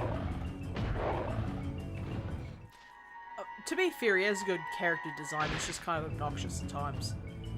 Also, it kind of goes hard the fact that we're fighting inside of a giant skeleton. Like, we're fighting inside the skeleton of a long-dead monster. Alright, so Hunter gets released. Alright. Okay, Midnight Mountain. Not that we're going to be doing anything here, but at least we're here now. Now, technically, I could actually just rush the sorceress right now. Like, I don't need to do anything else. I already have sufficient stuff. Oh, yeah. Yeah, okay. Shut. Spyro, I know.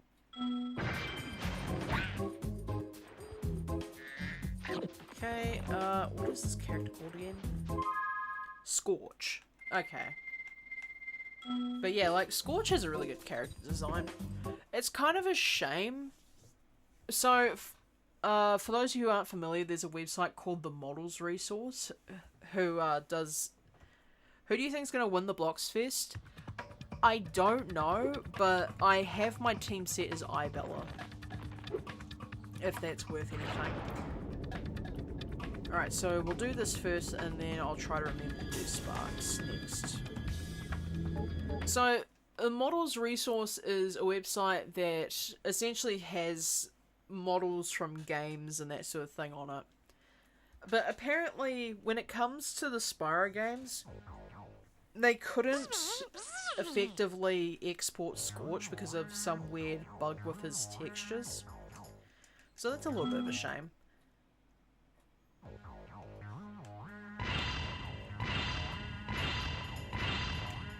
Oh. Let's try that again. But if I'm going to be completely honest, I think Creek is probably the most likely to win. But I want to believe that iBella can pull through. Who do you have as your team, Foxy?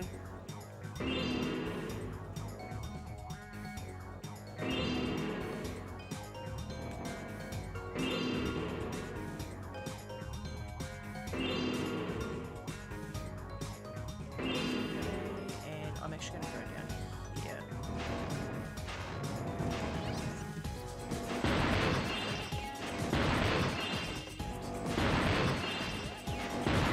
So if I'm not mistaken, it is actually slightly faster with these guys now.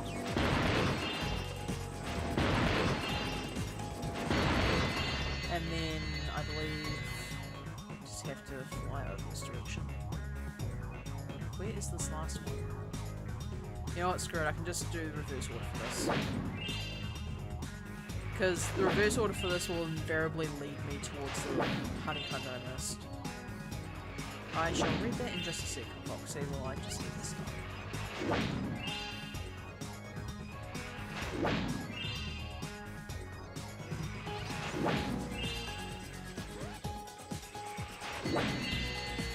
And that's the last one. Not even a ding to be heard. To be honest, I feel like Creek has a chance, but I don't know who the other guys are, the ones listed on the bottom row. So one of those could also win, but who knows. It'll be interesting to see, because I think a lot of the guys on the bottom row are international streamers. At least I'm pretty sure they are. I'm just glad that they have international streamers in the first place in this competition. I was going to call it a show, it's more of a competition. I'm only going with Creek since he's the only one I watch occasionally. The reason why I think Creek could win is because he is still, like, for all intents and purposes, a bit of a tryhard. You know? Like, if it was somebody like Tanker was also in the competition, I'd be inclined to think that Creek has less of a chance. But as far as I know, Tanker is not in this, and if he is, he's probably somebody who can essentially be on a team. Okay, I need to stop hitting shit because I'm going to get caught really quickly.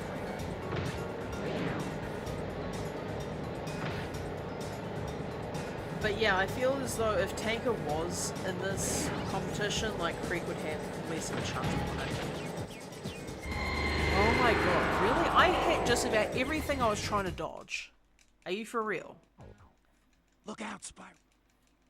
Also, I love the fact that whenever Hunter fails, he just repeats the starting dialogue instead of actually reacting to the fact that he's really bad at his job.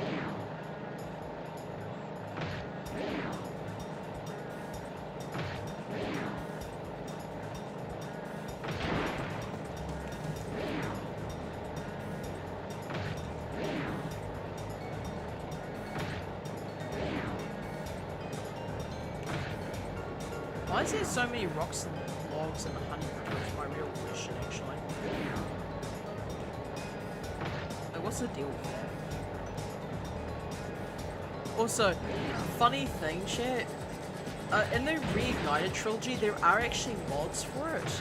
And one of the mods for this is you can have Hunter replaced by, I'm pretty sure, a pig and a minecart.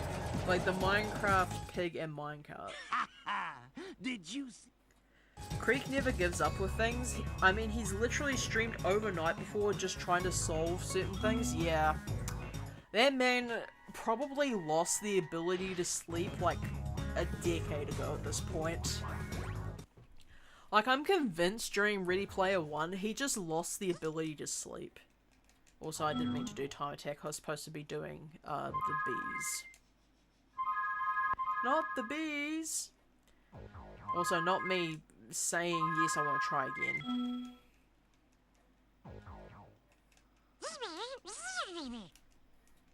I would like to race the bumblebees, please, Sparks.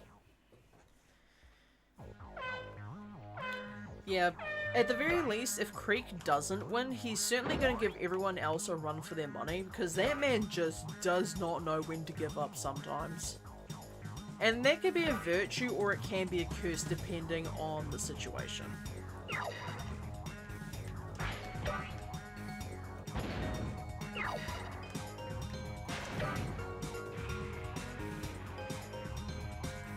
Also, I need to keep an eye out because some of these hives do actually have ability stars in them. Need to keep my eyes open.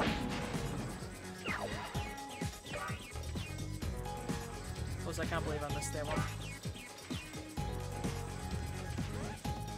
Okay, what the fuck? Why is there a goddamn skibbity bacon here in his garage? I don't know. Really know how to pick him, eh, Foxy? Okay,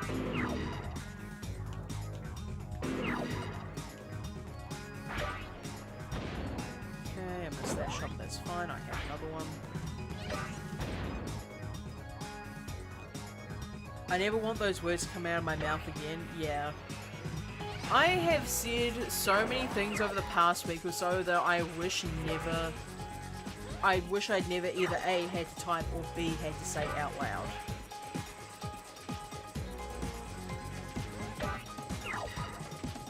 And I think I've sent you one of those things too, Foxy.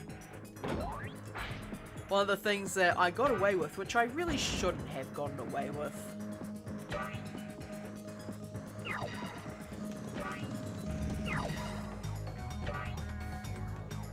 Okay, this is a little bit concerning. I don't see first place anywhere. Don't tell me it's Rob abandoned me again. So if I have to spend the entirety of lap 3 looking for first place, like, I've already might as well just lost it.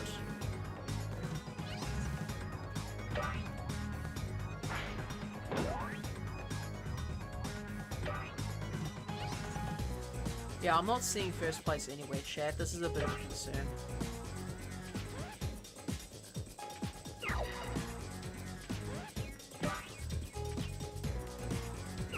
Alright, I'm gonna restart the race, because at that point, if I can't see first place, I'm not catching up.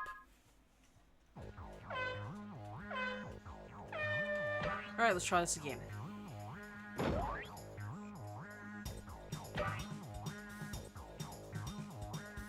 But yeah, like, I had the misfortune of explaining to someone what exactly the AI on Twitter was being used for. And I really don't want to have to do that again, if possible.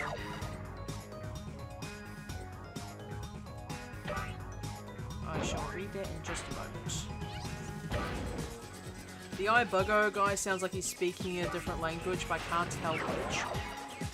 I'm not entirely certain either. I want to say Brazilian or Portuguese, but again, I'm not certain. I'm not very well versed in other languages.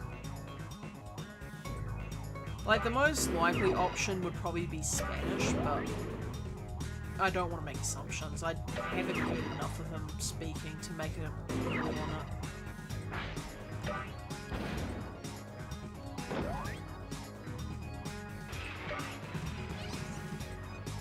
Okay, I see the purple one, so that's second place. pretty sure if I hit down second place, I can find first pretty easily.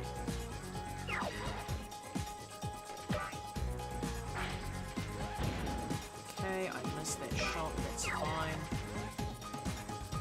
Because I've still got a couple more shots before I have to worry about first place.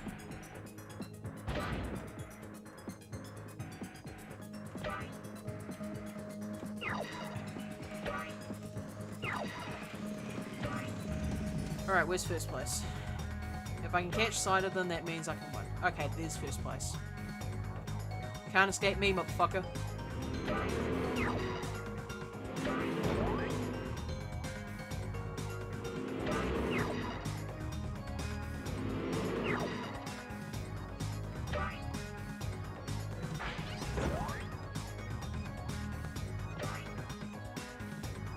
Okay, I can't shoot just yet because it's not going to track at this range.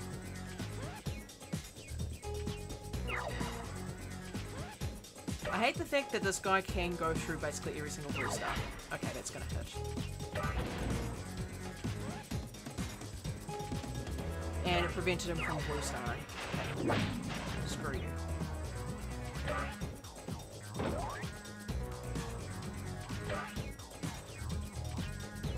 So as long as I hit these next blue stars and or keep the missile in my mouth, it should be fine. Okay, I only hit one, that's okay. Just because he's on my ass doesn't mean that he can win. No wonder I've never heard of these guys. Yeah. I think it's a thing inherent with Twitch rivals is that they want to obviously give the spotlight to creators in different countries too. Which is completely understandable. Right, that's that race done. So now I've just got Sparks' level.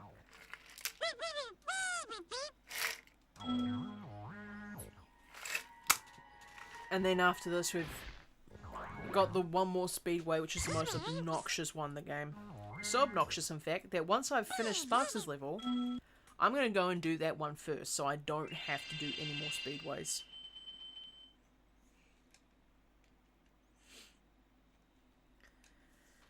Alright, Evening Lake. Now, let's do Crawdad Farm.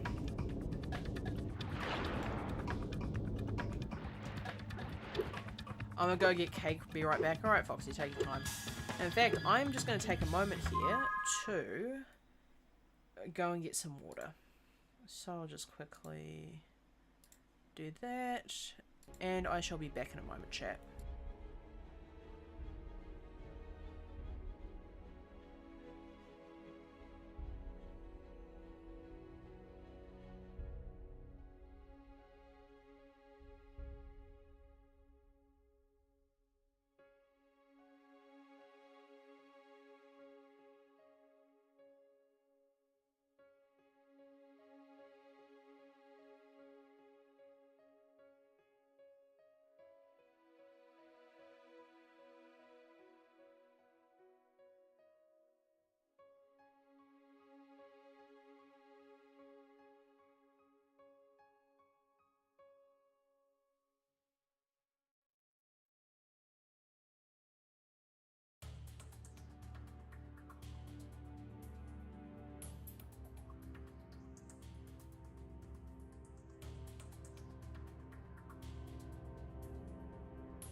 Alright, chat. Water has been obtained and dog has also been fed.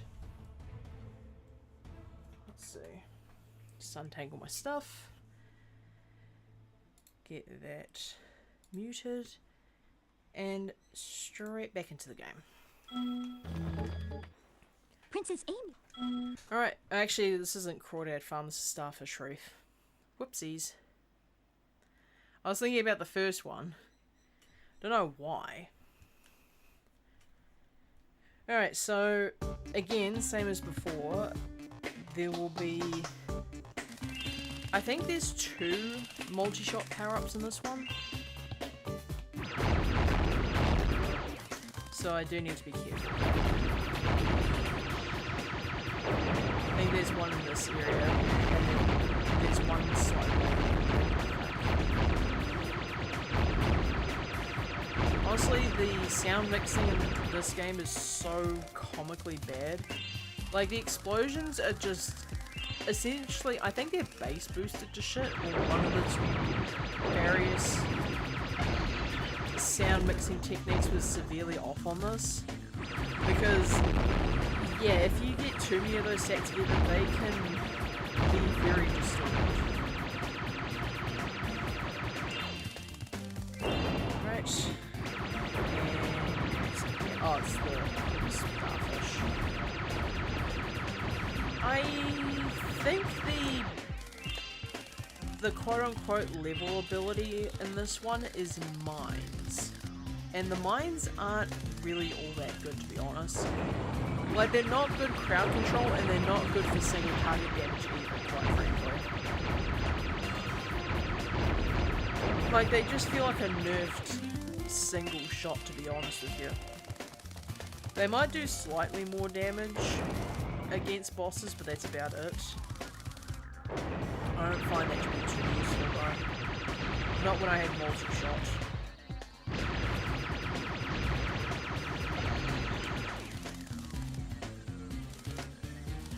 Nope, he does it.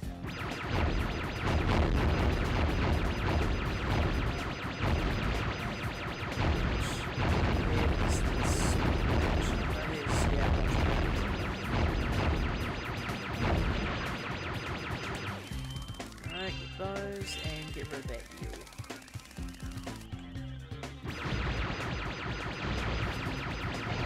Buy eel, and is there anything else here? There's a couple of gems. Actually, are the Sparks environments fully 3D modeled? I feel like they are. If that's the case, like, I suppose you could probably make some sort of interesting, like, level design out of it. I say interesting level design. Like, if you were doing, like, a series that had, like, Spyro and that sort of thing, like, what if Spyro was in this level? I wonder if it would even be compatible with all of Spyro, is my question. Because I'm looking at the level geometry, and obviously, like, as Sparks, if you run into the walls, you can stop doing all that. Like, that's fine. But I'm wondering if, like, the rest of the rocks that are higher up, like, closer towards the camera, I wonder if those are fully, like, if those have physical geometry, or if they're just there. Like, they exist, but they don't have any collision.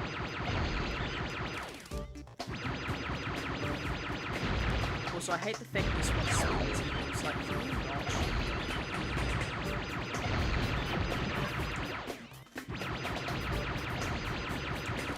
Alright, I think I might have to go back and pick up some HP, because that was a little bit rough. Oh, I can't. Oh, that's not fun.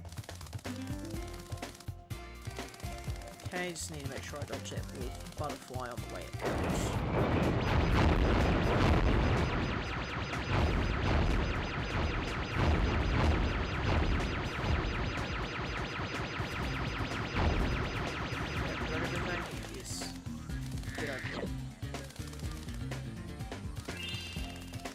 Alright, so I believe this one here, so Starfish Reef, I think this is another increase to Sparks' pickup range. I don't think there's anything too interesting here.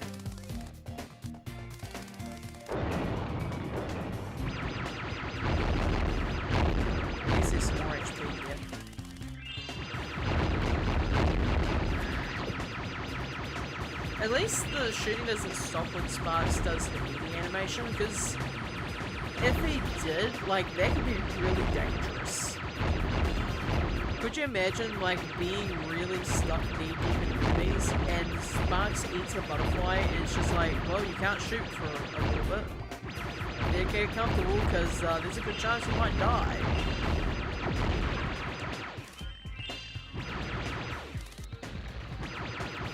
It's a good thing Sparks' range is literally off-screen, because if it wasn't, some of these enemies' attacks would be a little bit difficult to dodge.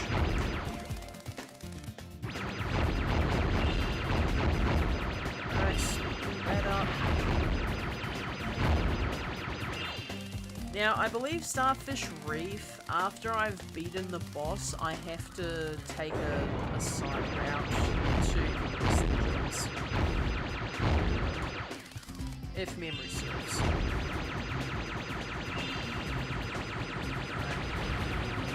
Just try to make the shoulder back. Okay, I'm not close enough to make it sense.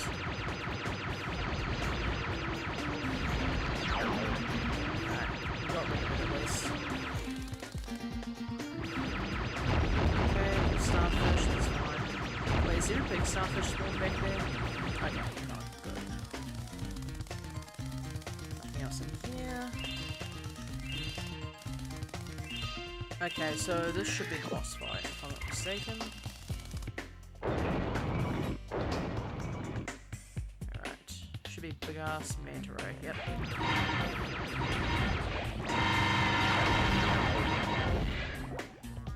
Alright, now these guys spin two, which just makes my multi-shot even more useful. Really unfortunate for you, buddy. Alright, so we got the egg, and now we just need to collect all the gems too. I'm pretty sure I've picked up everything thus far, so the side area that I need to go to should just hold everything I need to grab. 5 and 10, and we're all done here. Wham bam, thank you, ma'am. Okay, so that's Sparks done. Now I just need to finish off Midnight Mountain. Midnight Mountain shouldn't be too bad, actually. Red Velvet. I'll be honest, like, I used to love Red Velvet, but ever since... Okay, this is gonna sound really stupid. Ever since my mother's wedding, I've had this general distaste of Red Velvet, and it's only because the wedding cake, being Red Velvet, was so horrendously bad. Like, it was dry, it didn't really taste too much like Red Velvet. Like, the cake place said it was Red Velvet, and we got it. But it was worse than mid, that's for sure. Like, it wasn't terrible, like, it's technically edible, but... Oh, I wouldn't call it a good cake, that's for sure. Shame too, just about everything else in that cake store was good, so I don't know what happened with that. And...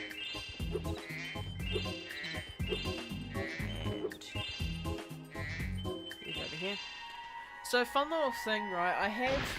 So the thumbnail on YouTube's side is a part of a series of images I rendered out. And so far I only got as far as Evening Lake. I still haven't finished Midnight Mountain, and I've still got to do the Sorceress Battle one as well. Like, I know I did the Midnight Mountain ones, some of them, on stream. And I know I've done the Sorceress one on stream, but I just haven't completed them. And it's been so long that it feels kind of awkward to finish them on stream. Also, I hear a thief.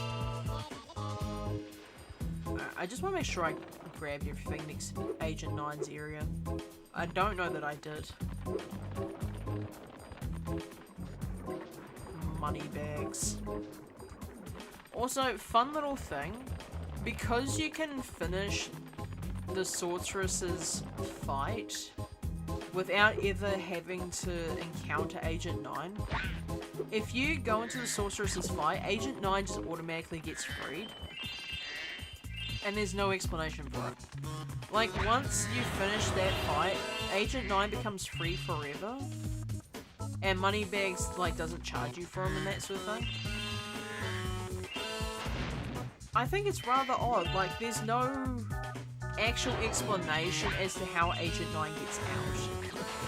Like, I would assume it's because he has his pistol on him, he might have been able to, like, melt the cage bars, but it's never explained as to how he gets out.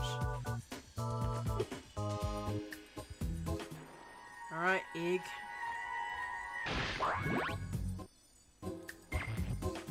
Now, what levels do we have here? We have Dino Mines, Haunted Tomb, Crystal Islands. Which one's this? Desert Ruins and Harbour Speedway. But yeah, I think Sorceress fight you need like... How many eggs do you need? Well, I won't be able to figure that out because Bianca's just gonna open the door anyway. You did it! Yeah, I know I have no eggs. I think, so is there... Okay, there's no gems in this one. In Spyro 2, there is actually gems inside of the walkway to the final boss. So... That is definitely a thing you have to be wary of whenever you're 100%ing Spyro 2. But Spyro 3, that doesn't seem to be the case. Alright. I do have... One of the renders I did finish for... God, that Twitch crown looks so cool. The Bloxfest one, I don't think I've seen it. I've seen some of the rest of the items, but I haven't seen the crown, I don't think. Or if I have, I've forgotten what it looks like. But yeah, one of the renders I have finished for this is a shot of Herobrine about to explode Moneybag's head off of a fireball. And it's one of my favourite images ever. Because, like, my god, is it such a mood. Like, anyone who has ever played Spyro 2 or 3 doesn't like Moneybags. Like, the sentiment's slightly different, I think, if you've played A Hero's Tale, because Moneybags is actually useful there. But he's definitely not in these games. And in Enter the Dragonfly, it's even worse, because he shows up once, takes some of your gems, and then fucks off for the rest of his life. Like, you never see him again in that game. Well, mind you, I suppose the intention was to have him in more locations, but that game was so chronically rushed that he only shows up once. In fact, that game is so rushed that I'm pretty sure you can beat it within the span of like 3 minutes with a glitch that allows you to get into the final boss. Although there's Buddy.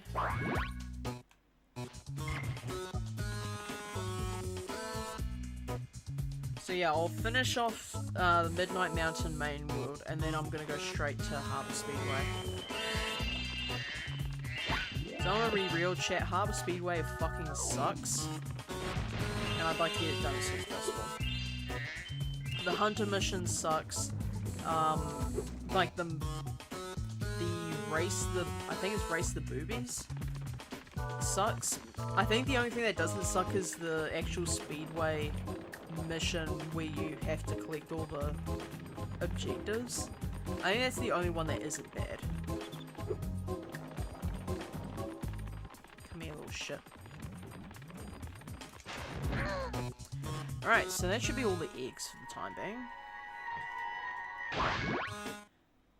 There is one more egg in this area, it's just that you have to finish the game to get Moneybags. Anyway, I need to do Harbour Speedway first, and then I'm going to do Agent 9's mission second, because Dino Mines has an Agent 9 mission that I can't get into otherwise.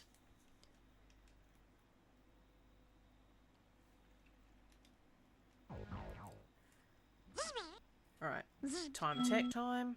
Also, if I'm not mistaken, this is the music that's supposed to be Harbour Speedway specifically. I'm pretty sure all the other speedways that use this music, which is all 4 of them, like, they use this track, but they're supposed to have their own independent tracks. And they do actually get them in, I think it's the Greatest Hits edition, like the Platinum edition, I believe it's what's called. So, yeah, it's fixed in the later edition, but it's not fixed here.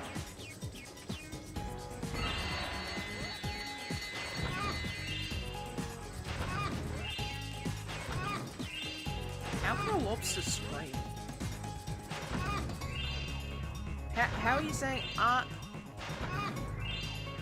Brother, you don't have vocal cords.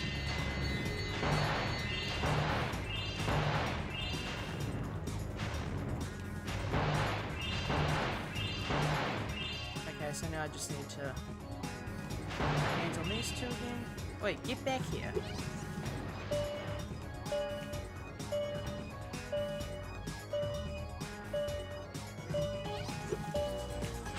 Okay, I missed that guy. Whoopsies.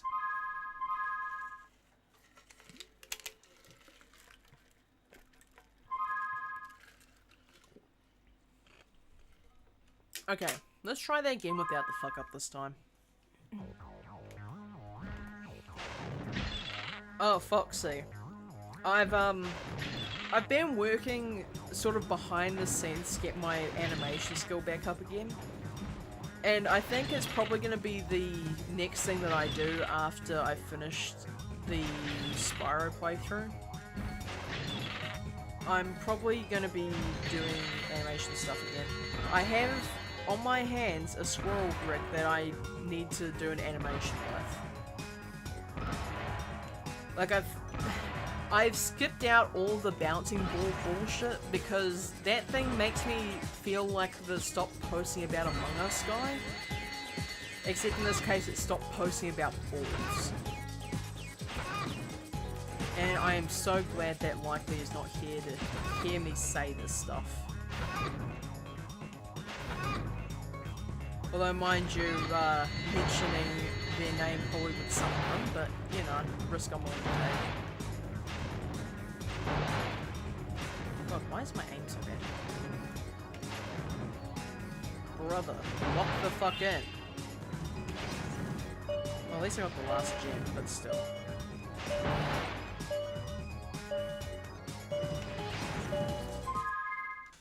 Alright. One more time should be good. But yeah, I've got like a whole ass squirrel rig that I need to do, make all the animations for it, and then actually use them in an animation. I am not sure if I'm built for this, but we'll see.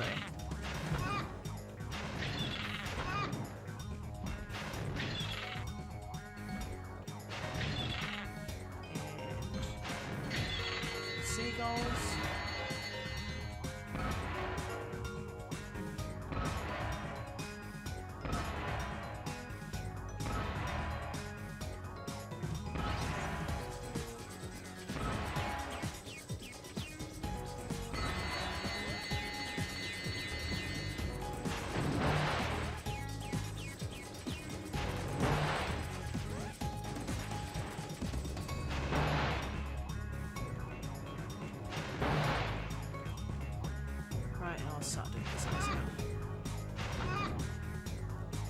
Because by the time I get it back around, I should be able to just hit the rest of the fish back issue.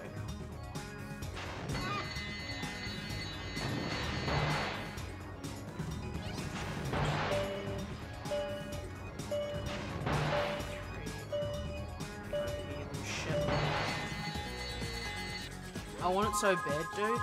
I suppose if...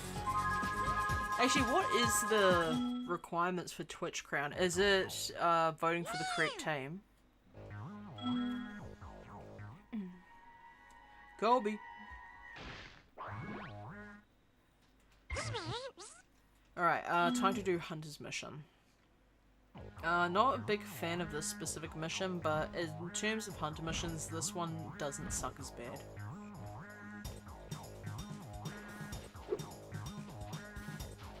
Also, the guy I Where was do these racing. flying sheep saucers keep coming from? Sorry, I was just saw racing, but another cool. I one look forward grab to an it. egg Also, the and guy I was fly racing off. looked This so one's super hilarious. fast. I don't suppose you have screenshots. Also, I have to chase this alien saucer down.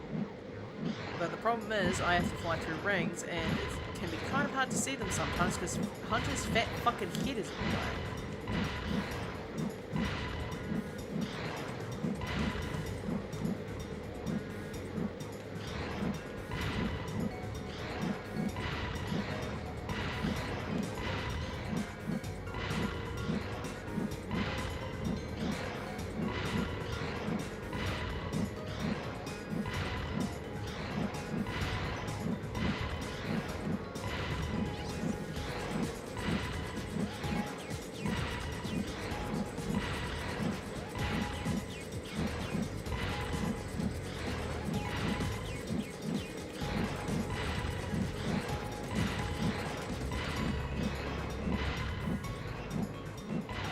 Okay, I should not have won that, but I am not going to a gift horse in the mouth.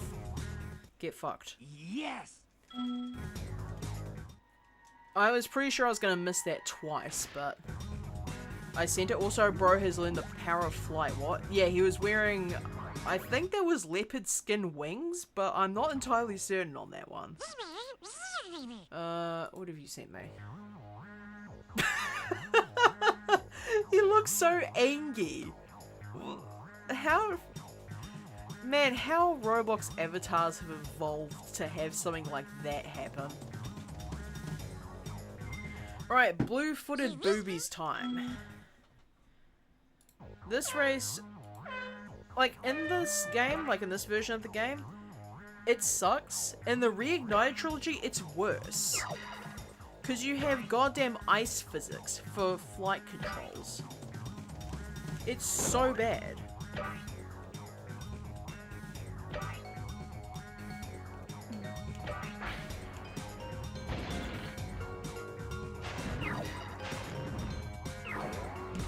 Okay, that's a bit rude, don't you think? Get out of here, stupid. Also, because I missed all those, I know I'm not beating this race. This is a race where you only... Essentially, you can only have one fuck up, and that's about it. Like, if you fuck up any more than that, there's a good chance, unless you're in first place, that you're gonna lose. Once you get in first, you can mess up as many times as you like. But before then, if you mess up, you are screwed.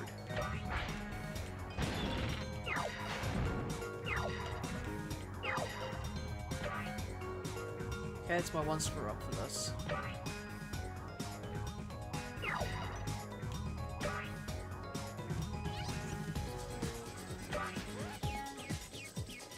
And I'm probably lost this match, but I'm still going to go through with it anyway, because I know there's a couple of stars that the NPCs don't get throughout this race.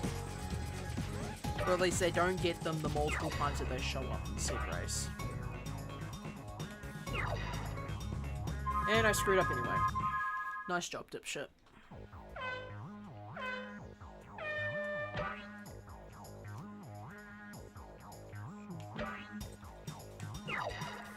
Get used to this music, chat. We're probably going to be here for a while.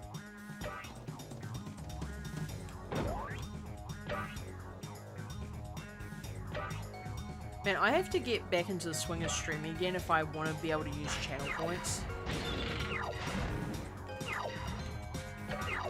Also, I managed to hit all 4 of those. That is a shock. Like, I have ideas of what to do with my channel points, it's just that I have not been able to get them thus far. Also, I was having a talk the other day, again with Charles, because he seems to be the only person I talk to these days, about the logistics of having channel points. Apparently you do need to give Twitch your payment information in order to use points. I'm just like, why would you need to? Like, for all intents and purposes, that's just like a free thing for the chat to use. Like, why would you need payment information for it? I suppose, I wouldn't say it's points based, but like obviously one of the things that is in the points section is things like gigantify emotes and on-screen celebrations and that sort of thing. So maybe that's what it's required for? Jesus. Jesus Christ, I almost absolutely gaffed that. Also, fun thing is, if something runs into you from the back, it takes damage. So that's fun. Alright, I don't see second place anywhere, which is a little bit concerning, but there is a lot of tight corners in this place. Okay, I see second place. Will I be able to see first is the real question.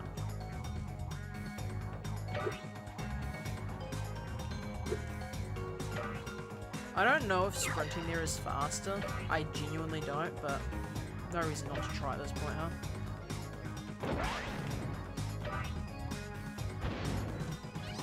Okay, board has been hit.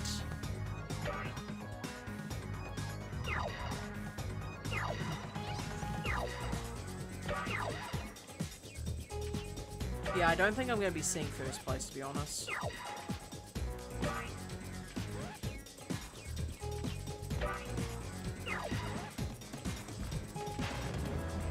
It's too late in the race.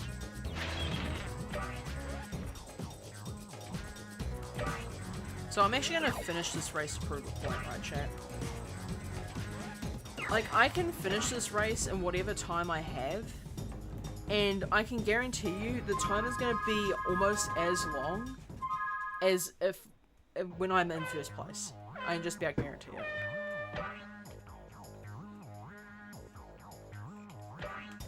It's so silly the rubber banding that the game does with these characters.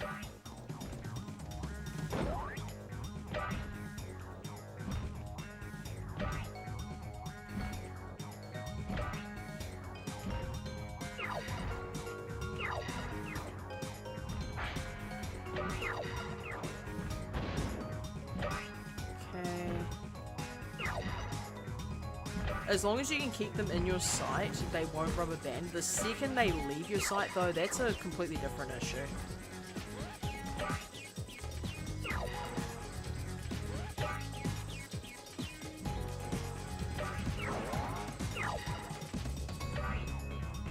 Okay, I see first place still. Not going to see it for very much longer, though, if I keep on that garbage.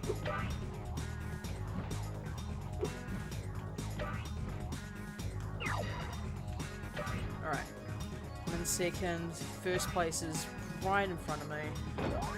All I need to do is shoot him down. Oh, he doesn't use the... Okay.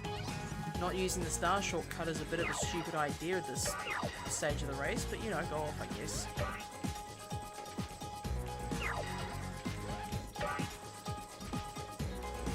Doesn't even use the south one. Like, this man literally uses none of the shortcuts. Honestly, kind of based. Okay, didn't manage to hit that star, but that's fine.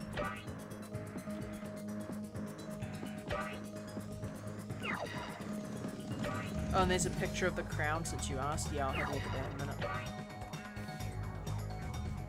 Oh, that's really cool, actually. What's the... obtain... Like, what's the thing that you need to do for that? Like, is it picking the team, or is it doing all the badges? Because depending on, I might consider doing all the badges if that's the reward for it.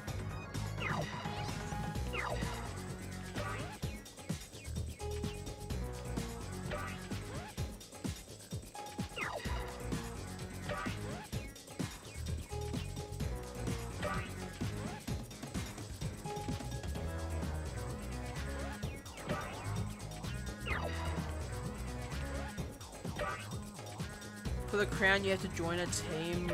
The team wins, then you get it. It's kind of crummy, but you know, yeah. It's like the army battles thing, right? Also, look at this shit, right? 2:55? My best time was 2:52.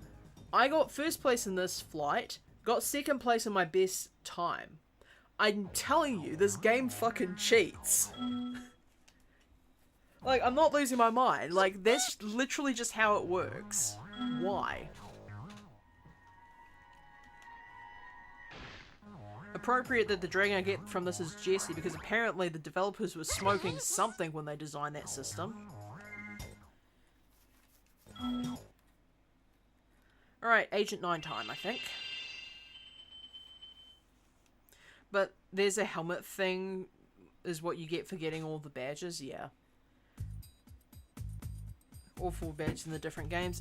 That's the glitch helmet, right? Do you have a photo of that? Because depending on what it looks like, I might consider getting it. If it doesn't look that good, I'm just going to drop it, really. Oh, money bags. Well. Also, he calls Agent 9 an action figure. Like, bruh. Yeah.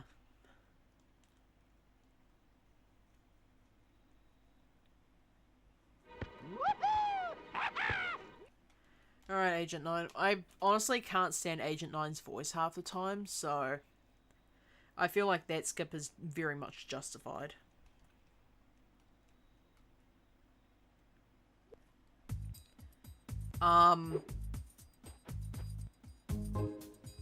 That's not normal.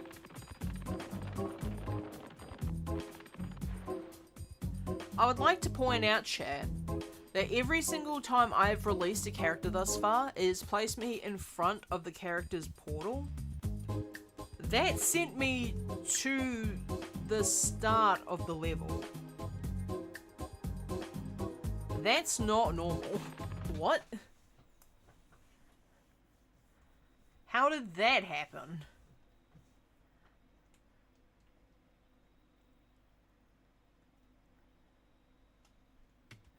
What was that? Yeah, this monkey has ADHD, by the way. Ah, You can tell by the way that he acts that he has ADHD.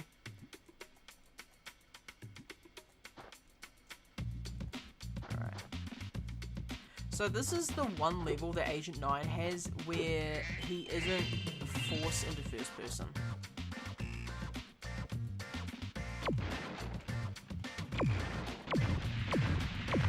I actually don't need to break those sticks, actually. I just need to destroy all the targets and all the Rhinox.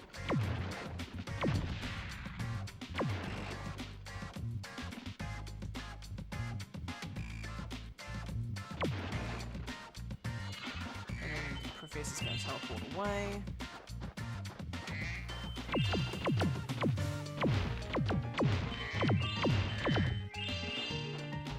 Also, I'm going to be destroying a lot of birds in this level. Not my favourite pastime, but it is unfortunately a requirement. Something about cleaning out the lab. The only thing I'm going to be cleaning out is you, Professor, if you try to harass those birds again.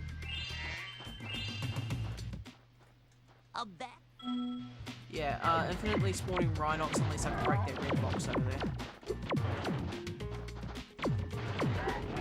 Also, they will shoot at me if I'm not careful. I should not have taken that hit. Did I get extra HP from Sparks 3? I don't think that was the case. Alright, that's that one done. Okay, you can just die already.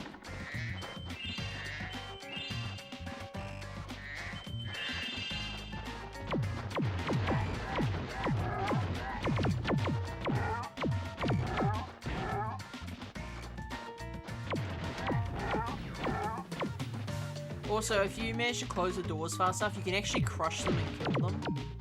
So that's a thing.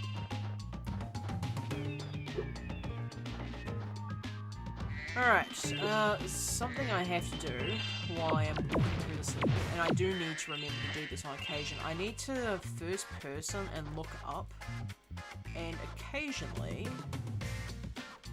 I thought there was one in here. Is there not one in here? Regardless, occasionally there are balloons in the sky, and I do have to hit those if I want to get all the gems from this level. Although, mind you, I do have to backtrack the bombs, so maybe now is not the time. these indicate. Yep. Rhinox inside the screens. If they knock you off, you have to redo all this again.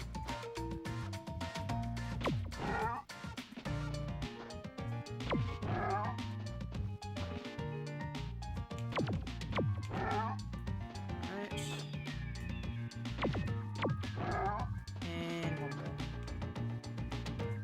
more. It's pretty easy section that.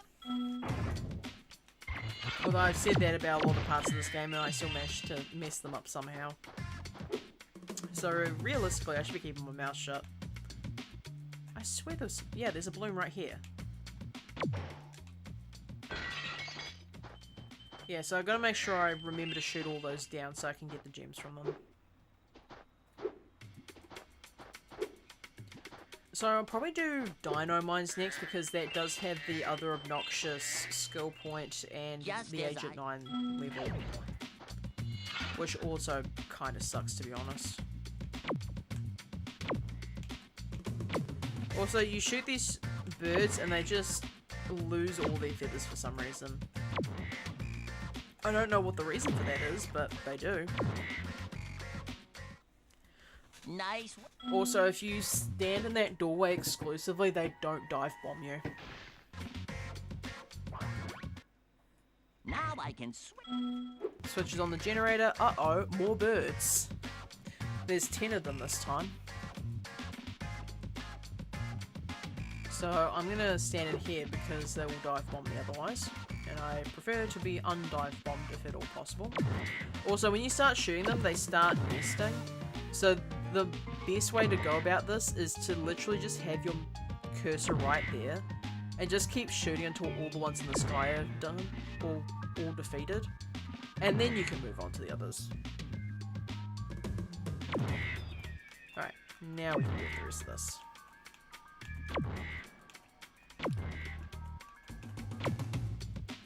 Interestingly, it doesn't seem to be the same range problem as there is with Sergeant Bird's rockets. And it smells better in...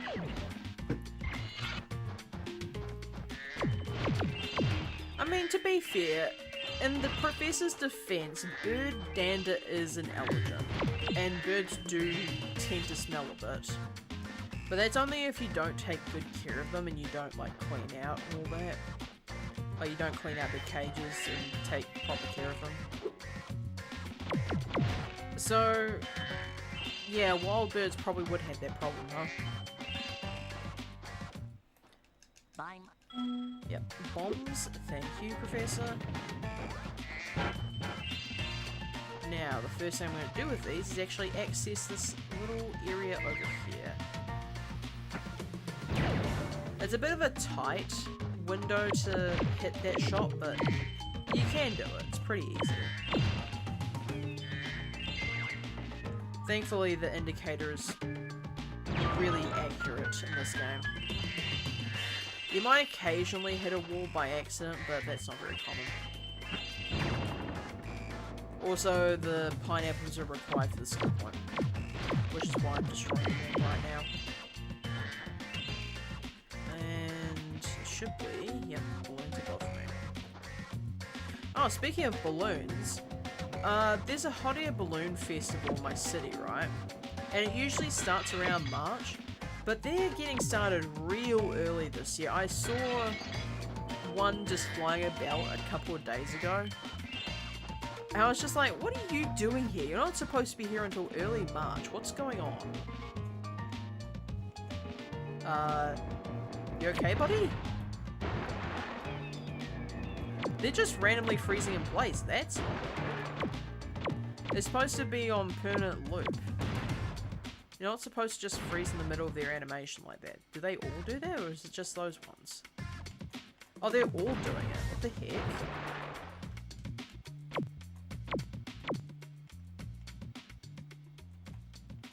Yeah, they're all... That is actually abnormal. I have noticed there's a couple of glitches so far. Strange. Alright, egg.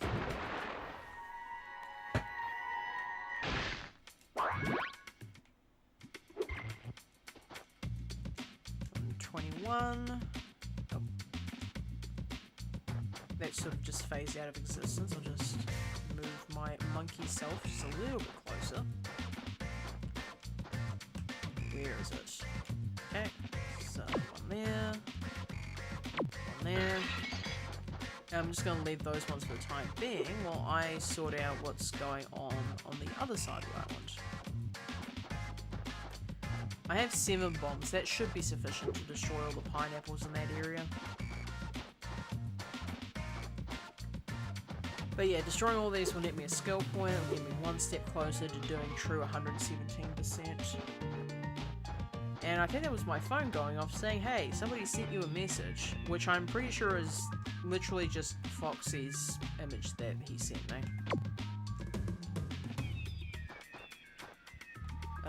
Thank you, phone. Very cool.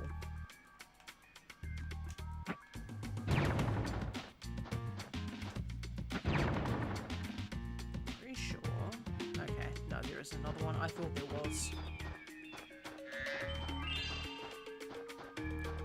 Okay, so I need one for that. One for that. One for this one.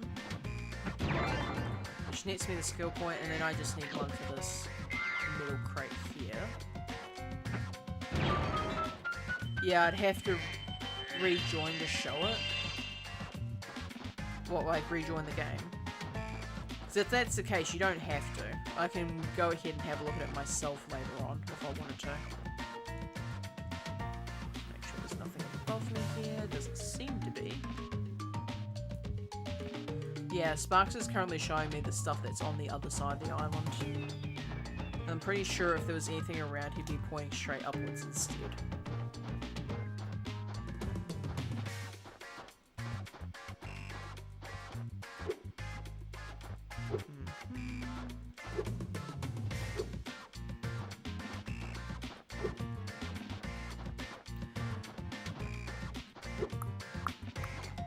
Also, I've always thought, like, this is supposed to be a machine for the lab, right? I always just assumed that the professor had mounted a mine to the roof of his building.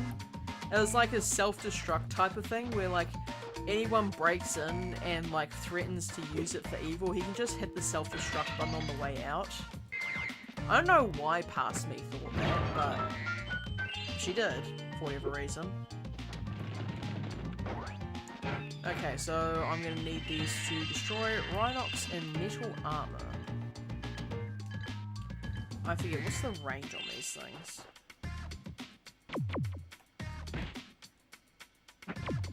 Okay, that's a bit rude, guys.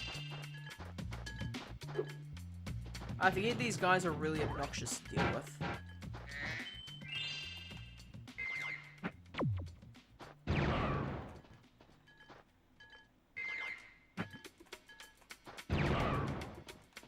Okay, I can snipe them from here, though.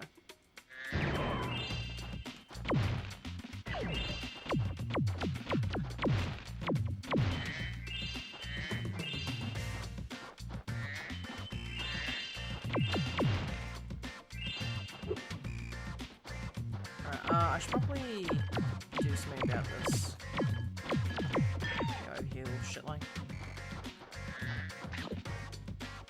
Okay, I do have the extra hit point, so I guess I get it in Sparks 3 instead of Sparks 4 like I initially thought. Oh yeah, Sparks 4 is the, what's it called? The Atlas teleport. God, I suck at this. My aim is garbage.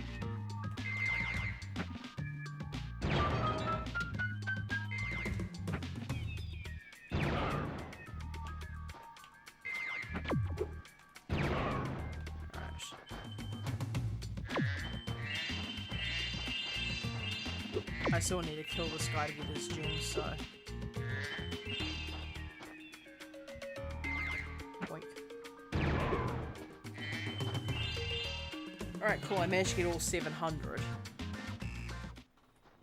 Thank you. You're welcome, Professor. Hand me my egg, please. Also, funny that the Professor gives you an egg called Rowan. Pokemon fan, much am I right? Even though this game came out, like, probably a decade before Pokemon Diamond, Pearl, and Platinum came out. Or at least somewhere along those lines. In fact, I'm pretty sure Diamond, Pearl, and Platinum came out when I was still in primary school, actually. Now, if that's the case, like, that is a really old game. Alright, Dynamites. I'll get that done as soon as possible, because that level also just kind of sucks, to be honest. And then there's Haunted Tomb, which I'll probably do after that, because there are a couple of things in there that I don't enjoy doing. And then probably the desert level.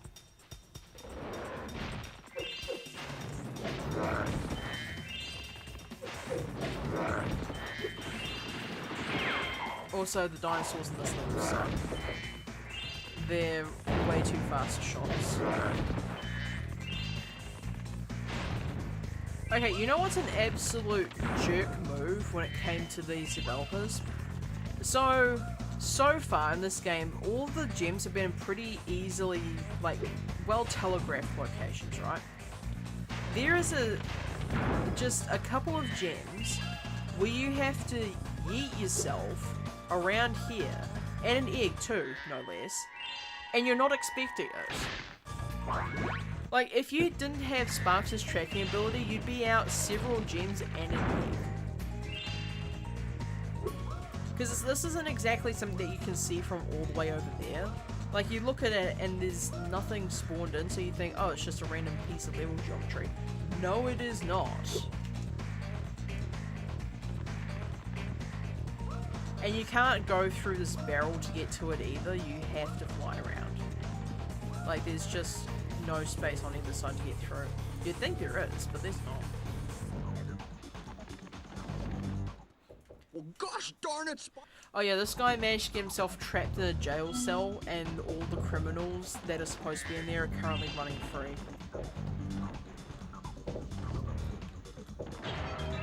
Like, nice job for not checking your jail cell beforehand, buddy.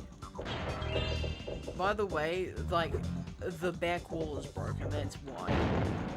And to be fair, in their defense, they did a really good job patching it up, because you don't see it until you actually break through at the end of the level.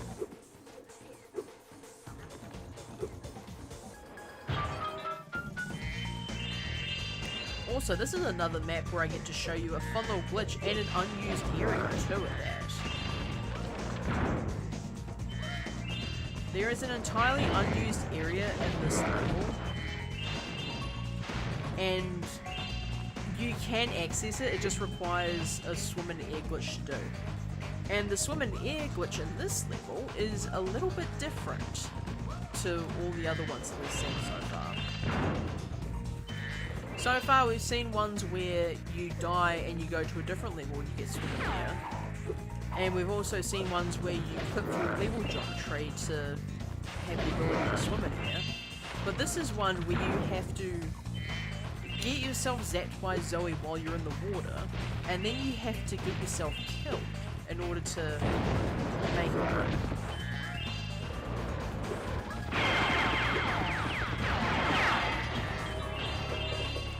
So yeah, that guy just tries to run you down with a machine gun.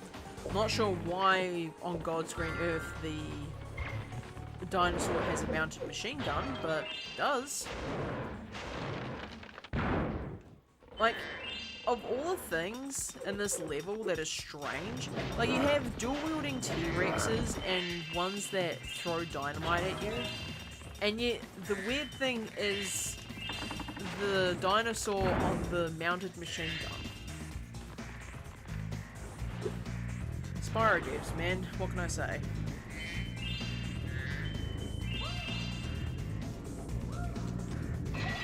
Right. Oh yeah, seahorses have pistols in this too. In case things weren't weird enough as is.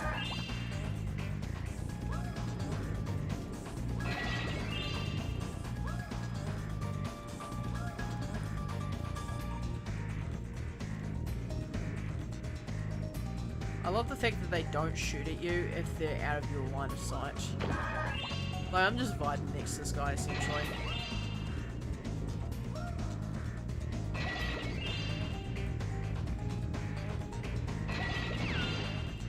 Also, there's an enemy there. Should probably grab that on the way through. Romy. Also, I think that's the only time in this game that you see a dragon, like a baby dragon with pacifier. I think that's the only instance of that, which is odd considering they're all baby dragons. Maybe it's a comment on the person that specific dragon is named after, huh? Because, I mean, it's been known to happen. Not specifically in this game, but like with other game devs, they kind of like shading their fellow co-workers. But I mean, to be fair, in a environment as stressful as game deving, like, you gotta take the mickey at some point, right? Alright, so Zoe's right here. This is gonna be important later. But first I want to get everything else in the sequel done before I show y'all the secret area. So that was a bit cheap, don't you think?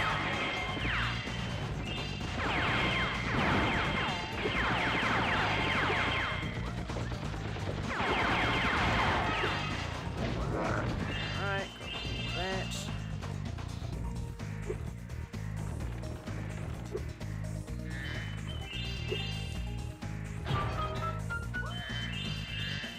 All those gems. I think I've finally gone back all the money I spent on Agent 9.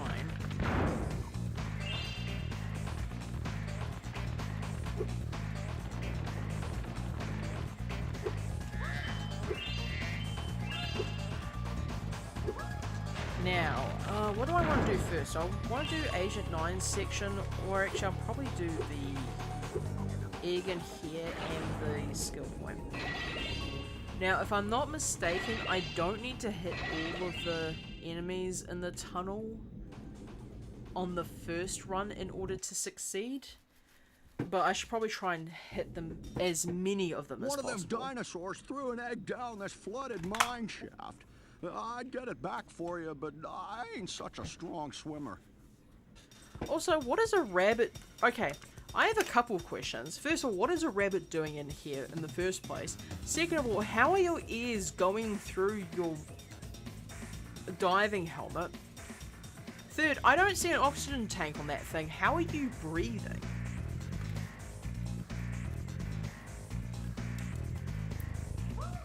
How is any of this working? I don't think it is. Alright.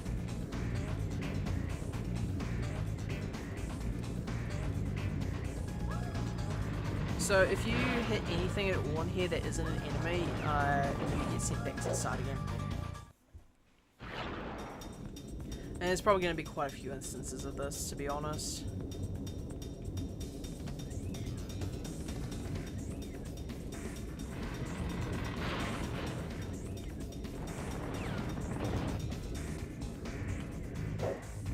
Yeah, the controls in this really, like, I don't enjoy them. I know in the Reignited trilogy you can get away with not hitting every enemy on the run, like the first run through. I want to see if it's the case here. Oh my good grief. Why do you refuse to allow me to move to the left?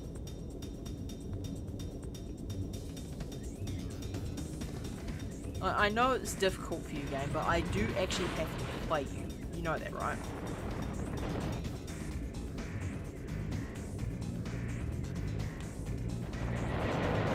Okay, that's 2 I've missed so far. Okay, I keep just missing all of them. Like, that's a bit silly of me. Also, if you get caught, I think they all respawn too. Which really sucks.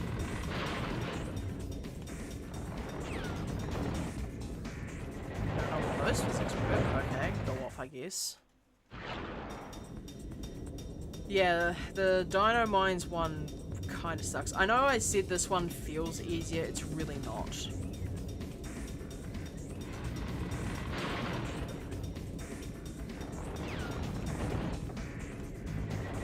Because the game always wants to keep pulling you over towards one wall or the other.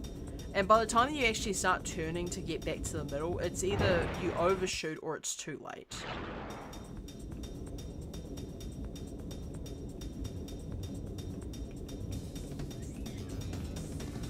So the best way to do this usually is to hit the floor, but you can't always get all the enemies if you do that.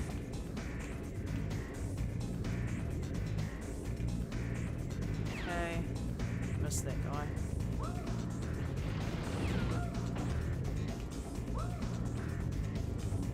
Oh yeah, and there's the metric fuck ton of TNT in here, I forgot about that. Is it just me, or is the tunnel shorter in this game than it is in Reignited? Okay, so the guys don't seem to respawn. So I can try to hit them as best I can, and just keep going through until I get the skill point. Okay, in which case this should be okay. Oh, if you try to aim for a specific one each run, you should be okay to go, I think.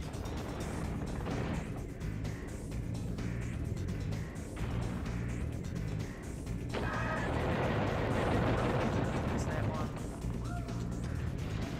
There's that one.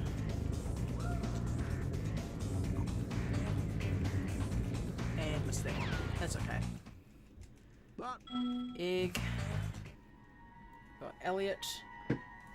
Now it's just time to get the last couple of sea horses we should do. Do all the obstacles stay destroyed? I don't know. Yes, they do. So you can run through this as many times as you like to get the rest of the enemies, it seems.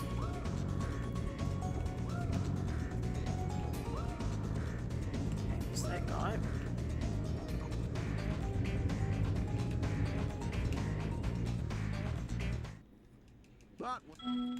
Yep. So we're just gonna keep going at this until I get the skill point. Shouldn't take too long, I hope.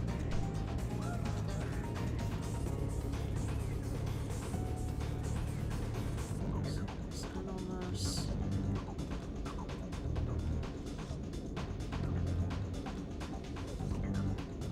Okay, I missed that guy again. I guess I go to be lowered down. Also, the guy's disappeared now, so... Well, I guess he got bored waiting for me to get the skill pointer.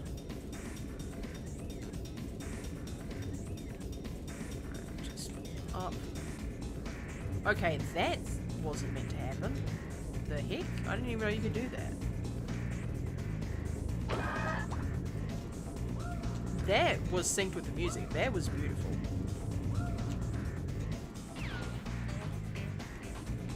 Alright, now it's just the last one.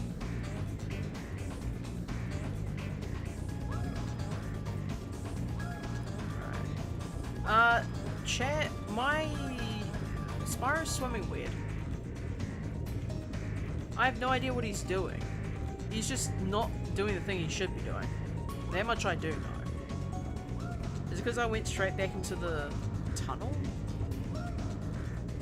Okay, I barely missed that guy. That's just kind of rude, to be honest.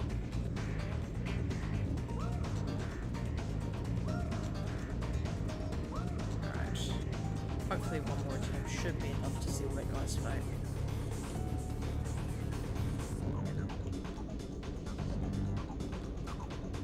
Also, thank you whoever decided to do their washing this late at night. I try to stream later on so I don't get in everyone's way, and yet somehow they all decide that, okay, Caitlin's streaming, let's just make as much noise as humanly possible. Like,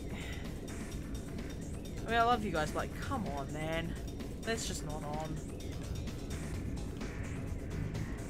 At least after beating this tunnel, you get rid of the rocks and it's like less things you have to try and avoid.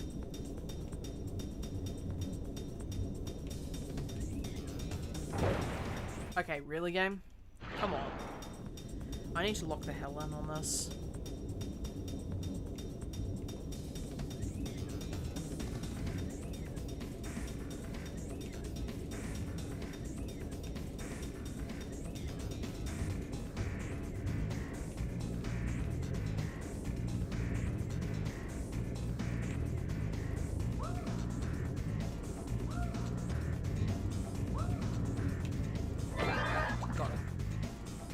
Alright, that's that skill point. So now is time to engage in Agent 9's mission. I'm so glad that I don't have to try and get gems from there, because if I did, I'd probably just lose my marbles. Oh, Agent 9. The sheriff Alright, so this one's a bit different. Instead of having the Doom clone from Fireworks Factory, this is an auto-scroller, essentially. Also, there is a second skill point in here. So this is essentially an auto-scrolling shooting gallery. And I have to be really quick on the trigger with some of these.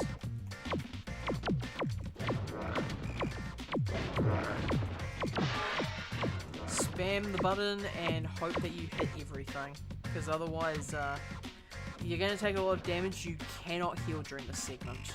Okay, so I'm going to keep my cursor right there. It's essentially just to get an immediate hit off, because if you don't hit one of them immediately, you're not going to have enough time to hit them both. Also, as I said before, when you get the health upgrade for Sparks, it does go down by 25 instead.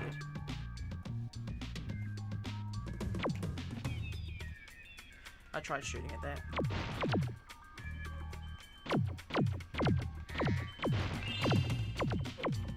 Okay, goodbye, goodbye. Also, there's an egg in this area that you can't get until after you finish this.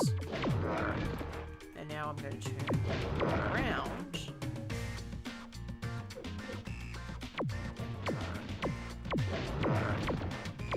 Ooh, okay, he's jumping off the roof there. Now, is this the skill point one? I think it is.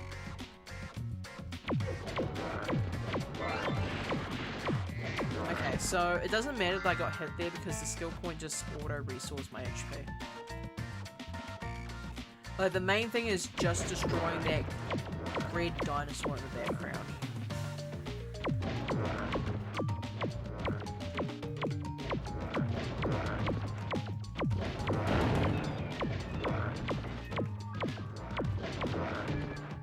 Alright, we should be just done here. Oof, okay. Wasn't fast enough for that guy. Somehow I managed to hit that guy on the right despite not aiming for him.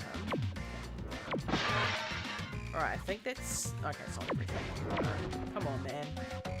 Not cool to be late. I don't know. Sharon. Okay, that's another one for me.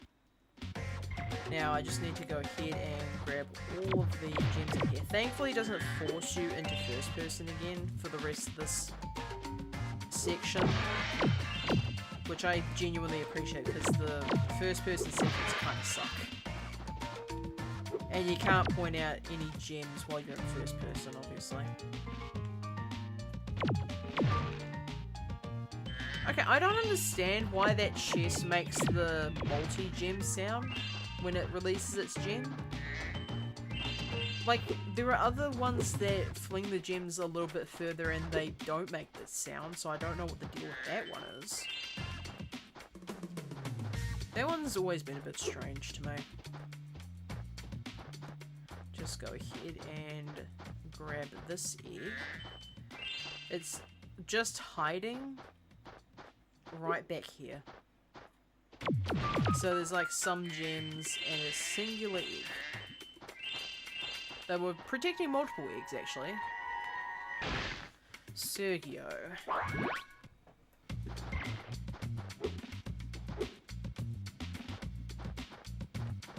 Alright. It's just that one section at the end now that I just need to grab gems from. I think probably what happened was that specific basket was supposed to have multiple gems in it, and then they just decided last minute that they weren't going to do it anyways.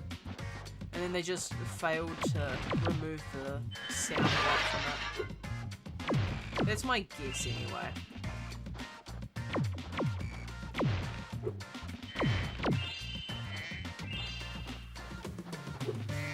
I cannot claim to know what's going on in these developers' heads most of the time.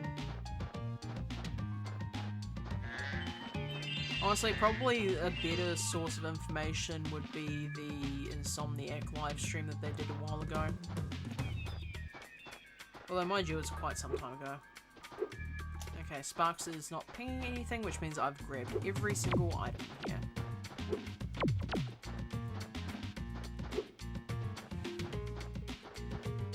Alright, so after I finish Dino Mines, I'm gonna do Haunted Tomb next. The one gripe that I have with Haunted Tomb is the snake slide, and that's about it. Like, Crystal Islands also has a slide, but I don't think it's nearly as obnoxious. Oh, almost yeeted myself. Oh, and I've still got to show you guys that unused area too, before I leave.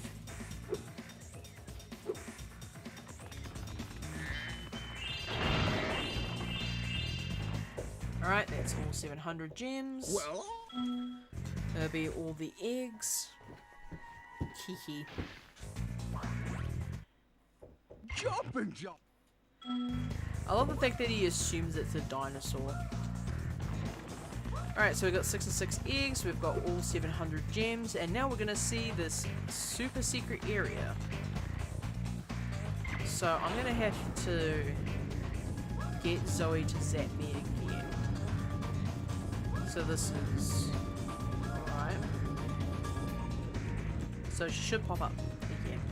So what I need to do is I need to essentially dive in right in front of her and hope that she zaps me. Okay, I succeeded. So she's not going to pop up again. And I'm just going to run myself off of this cliff.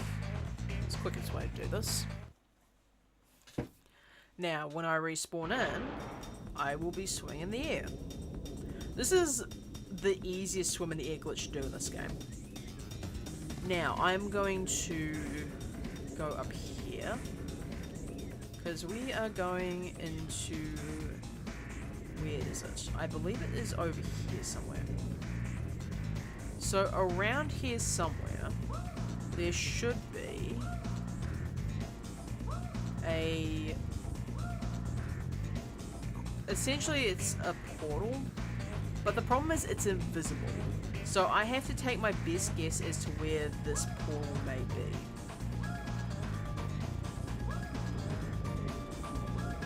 Because I don't think... like, you can probably see the stars on it, but I don't see it for the time being.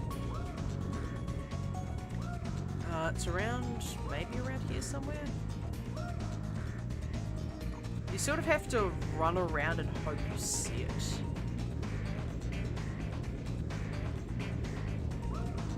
Also, because I've gone back in bounds, I need to get out again. I swear it's around the second bridge area, like right at the very end. But I'm going to check over here just in case.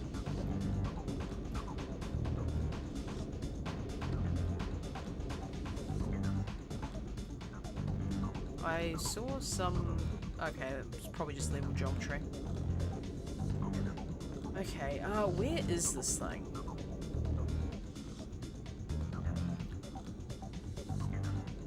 I swear it's in this game.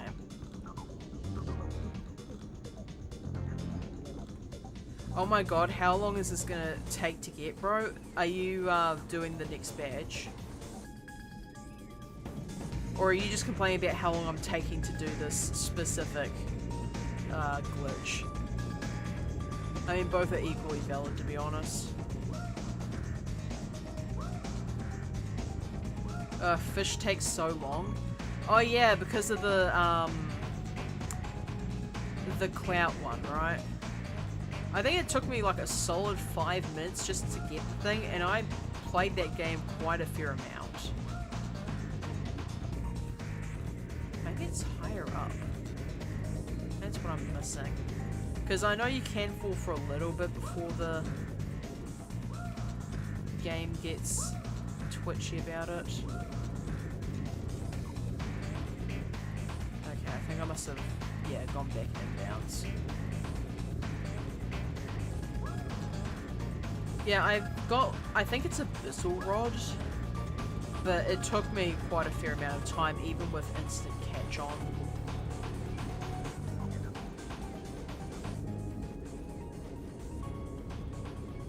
Okay, there it is. So you see that, chat? This is why it's so hard to find, because it doesn't have the usual black portal in it. It's just the effect for the front of the portal. So in here is actually an area that does not get used in the final game. Now, the working theory is that this was supposed to be a mini-boss arena and it just never made the final cut of the game. But you can actually like walk around here and all that, and you're not permanently stuck in here. You can go into the middle and it just automatically takes you back out. Now, the inherent issue with being sent back out is that you're still in the void. So I need to actually exit level in order to not die. Maybe I'm just unlucky. If you're still having problems after I finish the stream, I'll come in and help you. Provided you're not going to sleep by that point. Alright, Haunted Tomb. I don't think there's anything interesting in Haunted Tomb. Oh, actually... No, that's Crystal Islands. I was gonna say the Crystal Islands glitch, even though not the correct level. Yeah, I don't think Haunted Tomb has anything particularly interesting in terms of glitches. If it does, I must have missed a memo somewhere.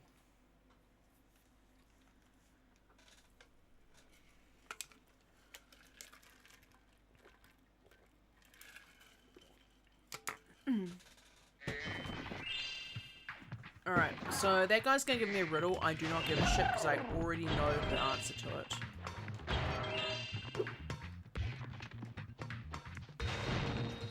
Huh, interesting.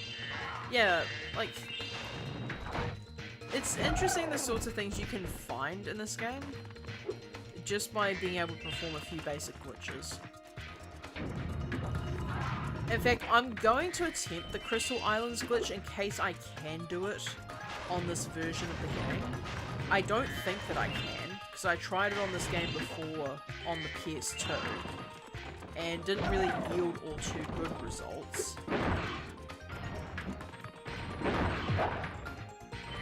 But maybe the PS1 is different because it's the original hardware. I know it works on the PS3 edition of the game. That much I am certain of because I've done it multiple times. Okay, throw it at me.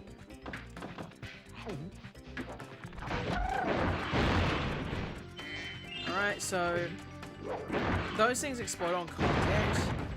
You sort of have to try and dodge them and pick them up and destroy them with your own weapons, so that's fun. Honestly, that could probably be a potential weapon option for the character in that series. Although, mind you, it'd probably be a bit too dangerous given, you know, the fact that they explode on contact. Also, they explode after a certain amount of time. They don't explode while you're holding onto them, though. Oh yeah, skill point. In fact, the easiest skill point in the game. You literally just swim into a black hole, and that's it. Now I'm gonna hold off on that one for a second, because I know this is an area where there's rocks set for. And they do drop those exploding bombs too. You have to be a little bit careful of that. If anything, this is the level where I lose like a lot of Sparks HP, because like you can get Sparks quite easily in this level, But at the same time, it's also very easy to lose them.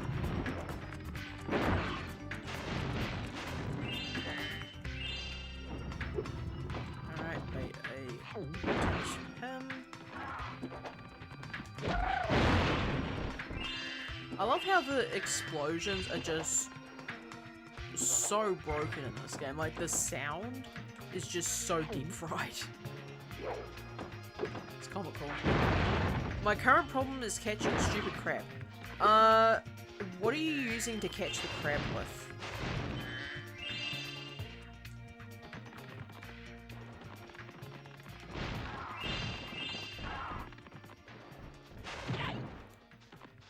Also, I need to go and get some exploding rocks and then come back to destroy those sarcophagi.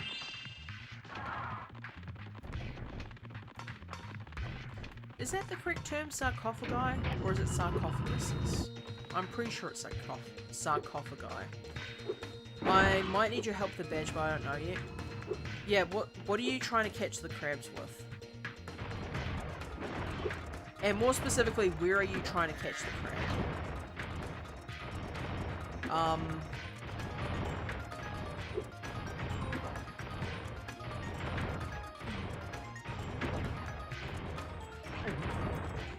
Alright, one.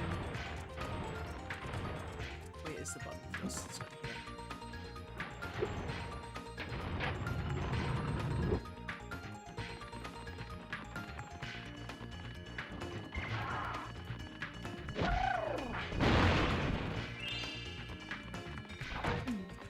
Jerk.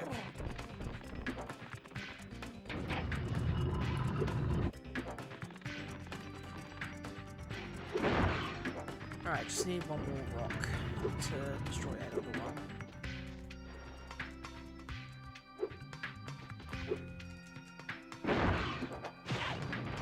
Oh, I even get a free life out of that. Neat.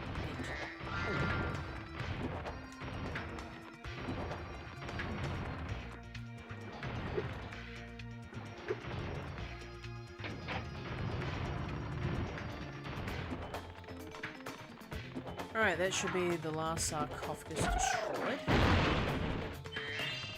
Now, all I've got to do is make my way through the Trial of Deadly Terror, aka a massive stretch of falling rocks, and I should be good to go.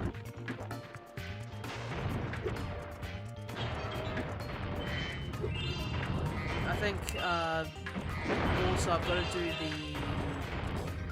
the floating tanks, too. Or the hover tanks, rather.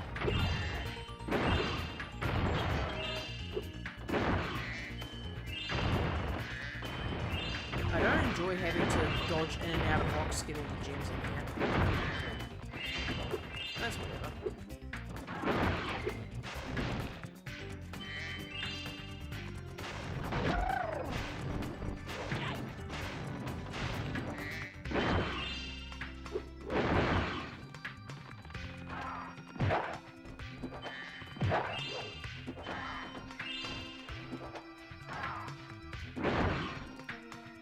Did I just... I grabbed that as it was exploding. Huh. I didn't even know there was a thing that could happen. What the fuck? Foxy, what's wrong?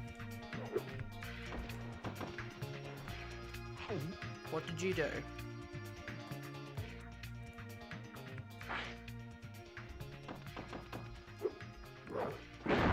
And I died to that. Oh, you've got to be kidding me.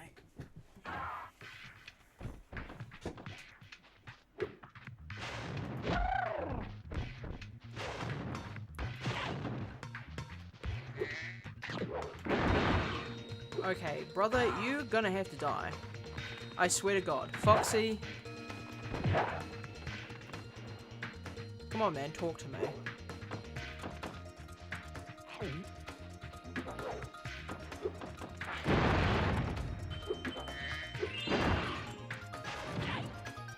I'm trying to figure out why you're having so much trouble with the crabs.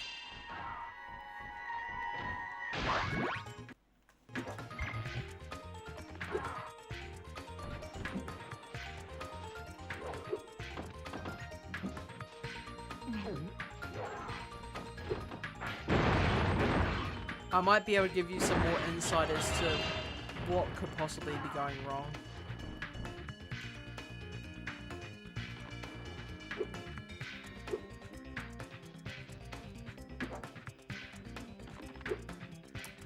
Alright, grab the button back here. And then make a mad dash for the exit. Alright.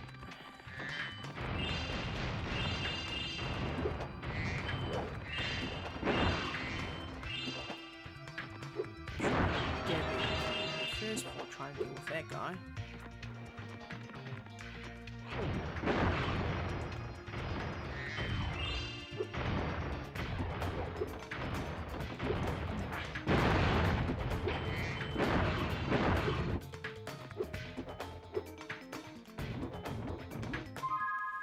Him giving me a fucking heart attack, that's what. Being on my goddamn window outside like a fucking lunatic. Because he texted me and I didn't respond because I have my phone on silent in my pocket. Not to mention, I am literally busy. Yeah. He is a bit of a pest, isn't he?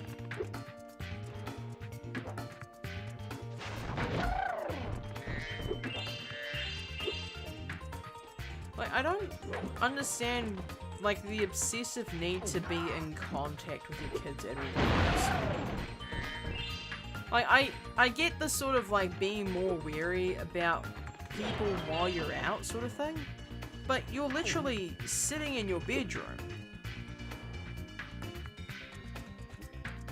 So I failed to understand why he would even bother doing that.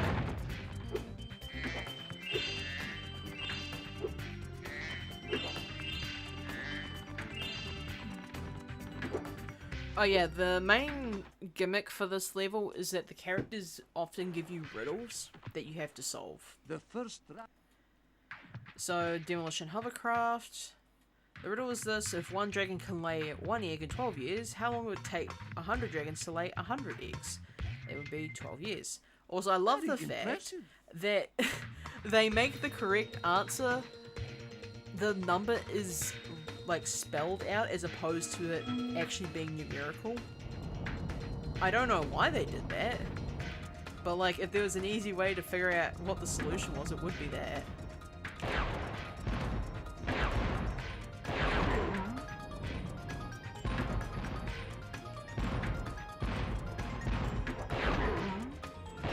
He left his key in his pocket in the bathroom. How do you even manage to do that? I mean, I know I've like left my keys in weird places before, but like, wouldn't you notice if you were going in and out of the house, especially if you lock the door after yourself? Alright, that would be MJ, and now we have got a second round and a second riddle, I believe. You may now enter. Okay, no, he doesn't give you a second riddle. I thought he did for a minute there. Also, going to be demolishing 10 of these things out.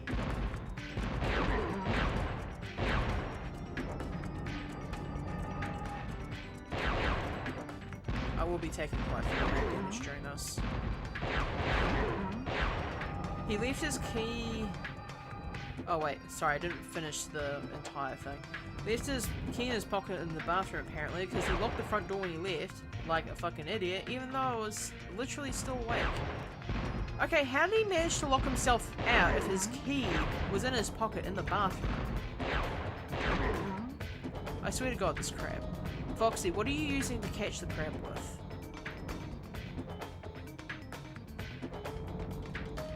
Okay, this guy there, and now he is... well, he shouldn't be there.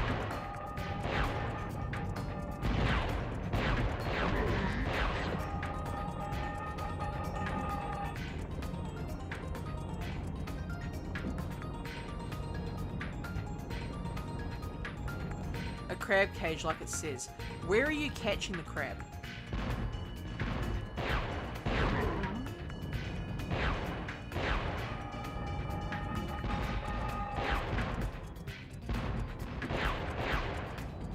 Okay, come on, you jerk. Okay, and he knocked me off the cliff too. Yippee. Wanker. You may now enter. I may now, destroy you, actually. Just absolutely chew your face off. You keep patronizing me like that.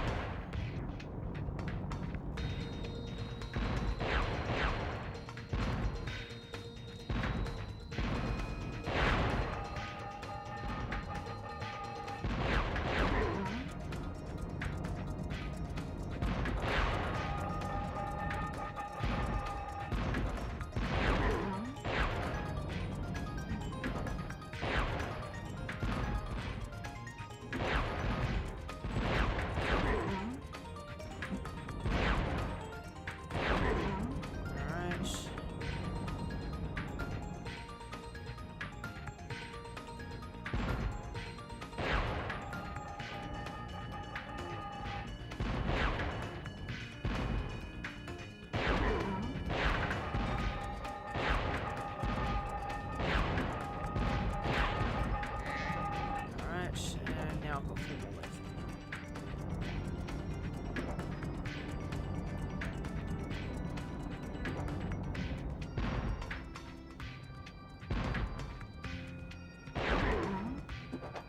Okay, I'm pretty sure I have to lob a shot over this one. Alright, go ahead.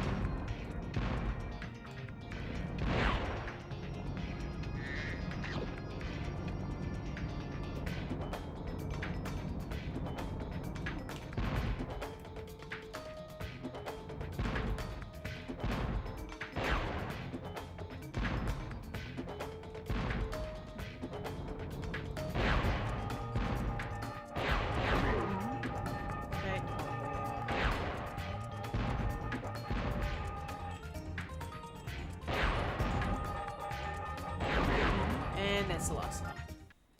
That will. Thank you, Jamal. Give me my egg. Give me TJ.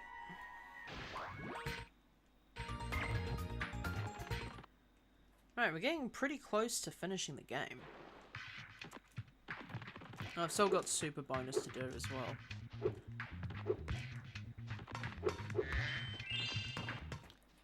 I see you. Yeah. I'm a vessel without hinges, lock or lid, yet within my walls a golden treasure is hid, and you are an egg. Yes, I've heard that one before, multiple times in fact. Mushgrove Swamp. Are you fishing in the actual swamp itself, or are you fishing in the ocean outside of the swamp? Because I feel like if you've been spending that long and catching the crab, you should have caught it by now, right?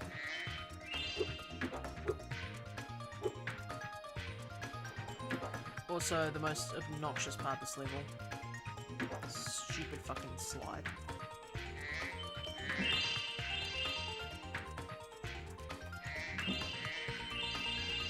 Yeah, because you slide off the last part. I'm literally going to crash out if I don't get it this time. I bought 10 cages. I think it took me about 15 to catch mine, so that should be well within range. And unfortunately, you can't just fly over to this egg. You have to use the slide. I wish there was a glitch to get to that egg easily, because I hate doing that slide.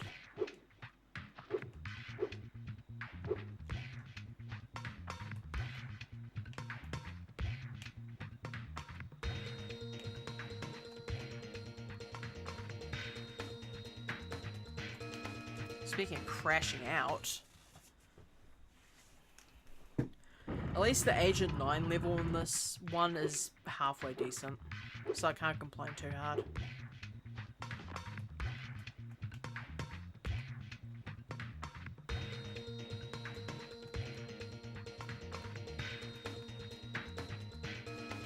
Because you can't adjust your camera.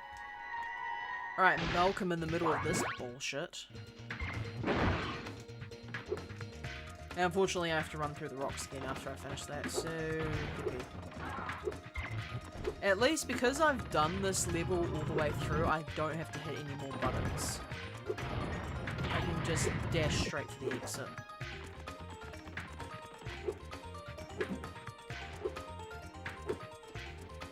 Ocean outside? No. You want to be, like, you want to fish inside the swamp itself. One of those dogs with funny hat. if you if you go inside the swamp and you go on one of the lily pads and then place the cages around it, that's how I Behind this got the door. crab. Follow you wherever you go. The more of me you take, the more you leave behind. You are footsteps.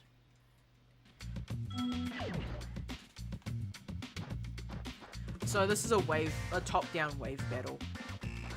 Agent 9 gets all the fun looking levels. Like, I think Sheila gets one interesting level. Like, one particularly interesting level, that's about it.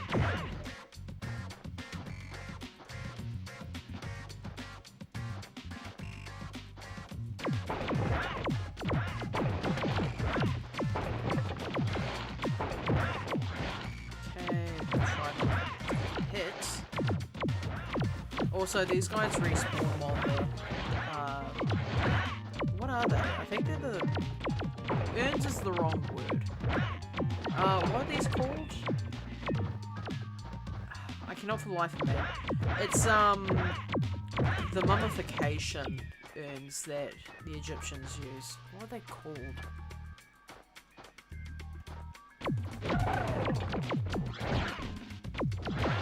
If I ever remember, I'll tell you, chap. I'll probably remember like 20 minutes later.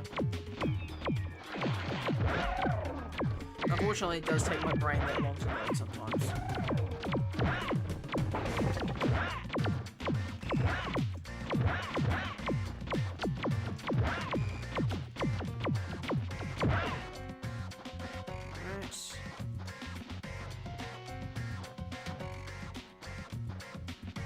So now these mummy things show up, and I'm pretty sure you can't break them with your laser. You have to use one of the... Oh, you can break them with your laser, actually. Man, Agent 9 is a lot stronger than Spyro, like his gun is at least, to be able to do that.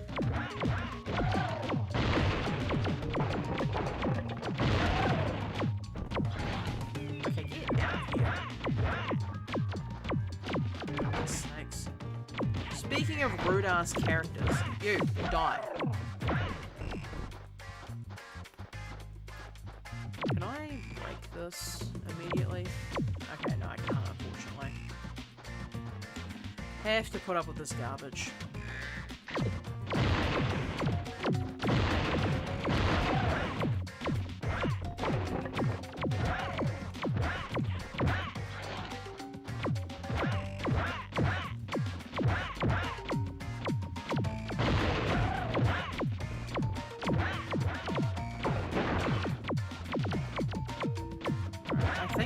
Last wave, if I'm not mistaken.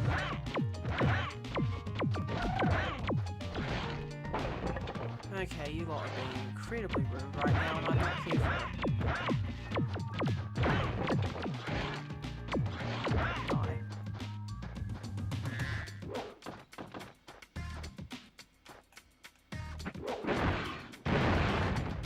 Oh, Mal, get got, dumbass. Come on. Throw it at me, pussy.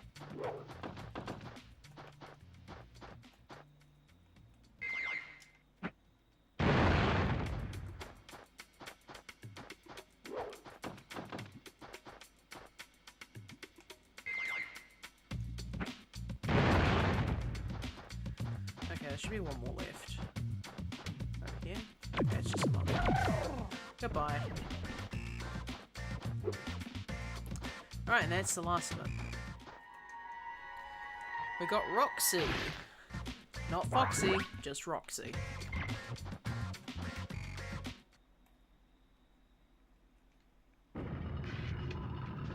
Okay, we got all of the gems. Oh, right, I'm missing an explosive bomb for that one.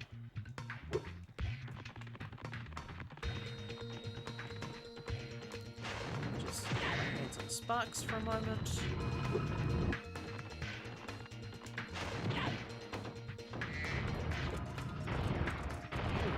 There, and make our way out of here. Because you can't break that sarcophagus until you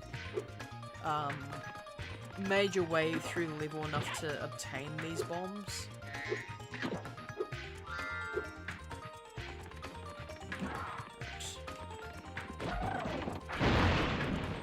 Alright, and that's the last of it. Goodbye, Haunted Tomb. You will not be missed. And I just went through the Agent 9 door. Nice job, dumbass. Right. So we got 2 more levels to do, and then we'll be able to do the Sorceress fight. So, I believe it's the desert next, right?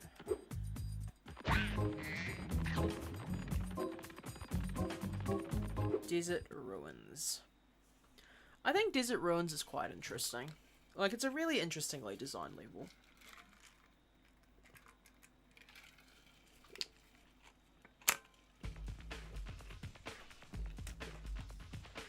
It's also the one time Sheila gets an interesting looking level. Like, the gameplay has actually changed from what she normally does.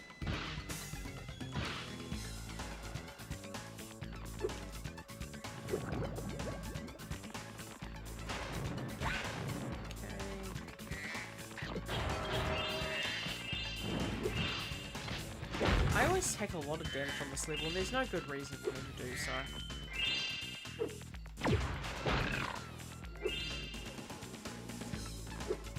Thankfully, there is a life bottle up here that I can get.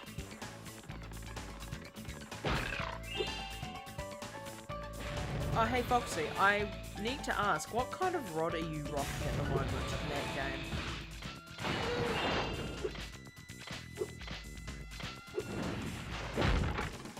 Because depending on the rod that you have, this could either be the easiest or most miserable part of the entire section.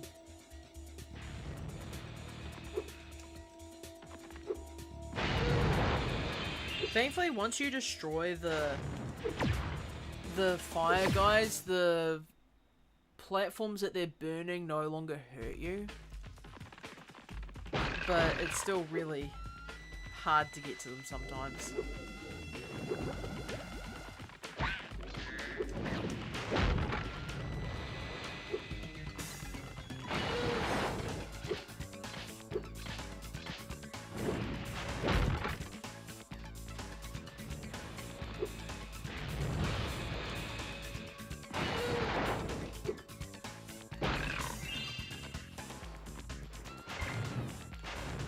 There's the key that I need for that other chest. There's like a whole ass parkour section just to get to it though. Also, was there not a gem with that enemy? I thought there was. I mean, I would have grabbed it if there was. Off.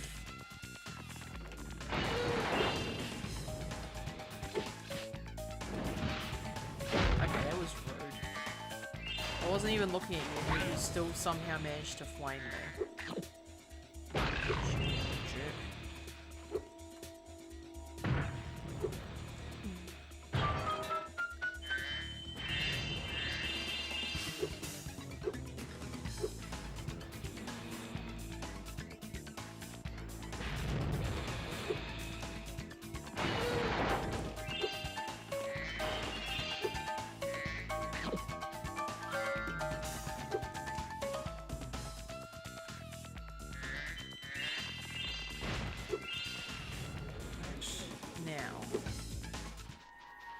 To this.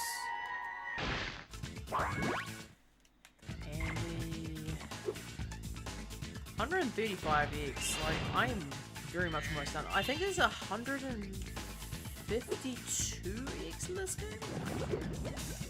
I know there's 150 in the base, then there's Moneybags' egg, which is 151, and then there's the final battle egg, which is 152. If memory serves, I could be entirely wrong on that estimate.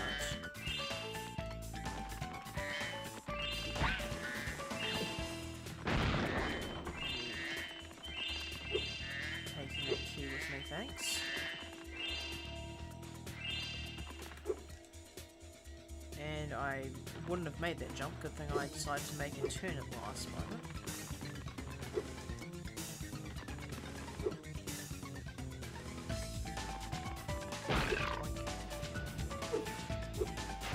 also a skill point in this level, but I have to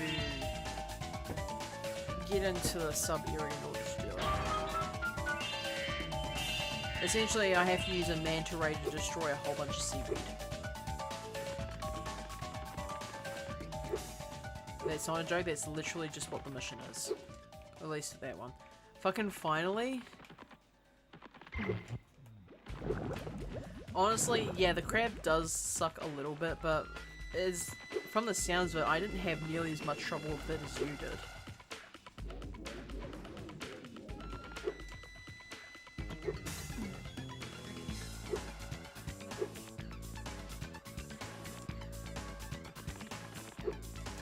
Okay, so you'll need to find the island to put the fish on. I'm pretty sure the Hi, fish Spyro. wiki has the location for it. Hopefully you have radar. Not radar, GPS rather. Also, yeah, Sheila has a 2D platforming section in this level. And it's the only interesting level this poor woman gets.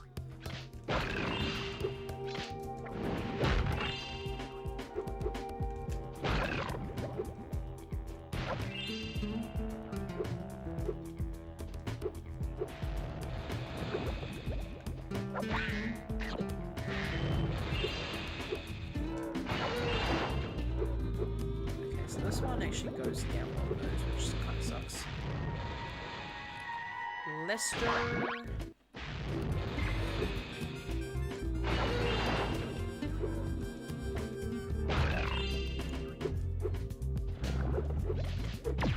Okay, that was pretty good, don't you think?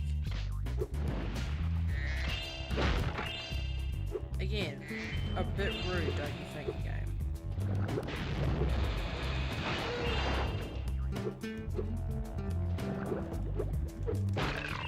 Yeah, I'm not falling for that.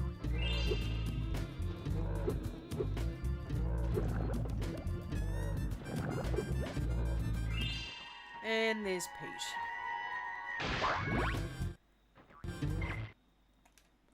Now I just need to get my hands on Spark Skin. But thankfully that shouldn't be too difficult considering there's no enemies left. Well, not for the time being, anyways. If I die again, it probably will respawn. Oh, Foxy, I feel the need to tell you. When it comes to placing down the fish, one of the pedestals is in the water, sort of like on top of a rock. So you have the island, the water, and then there's like a little section where you can see the rock. The pedestal is like right in the corner. Also, I love the fact that the password for this door is apparently gullible. Like, brother, you could not be more obvious if you tried.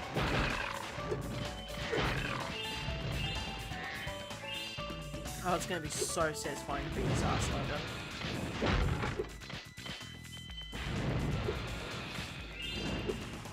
Okay, I'm pushing a little bit.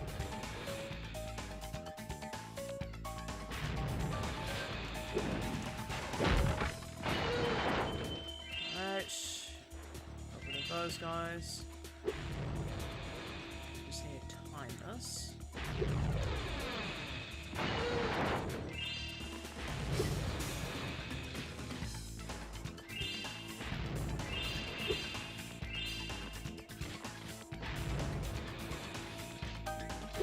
Okay, he's gonna try. Ha! He thought.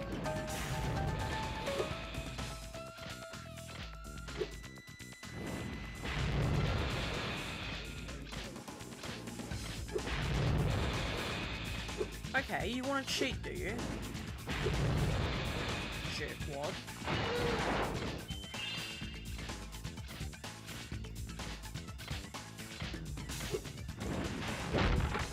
And that's a dead scorpion right there.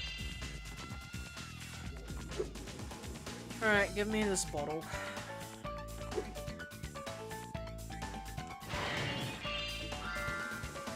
Alright, time to do a little bit of swimming in the middle of the desert.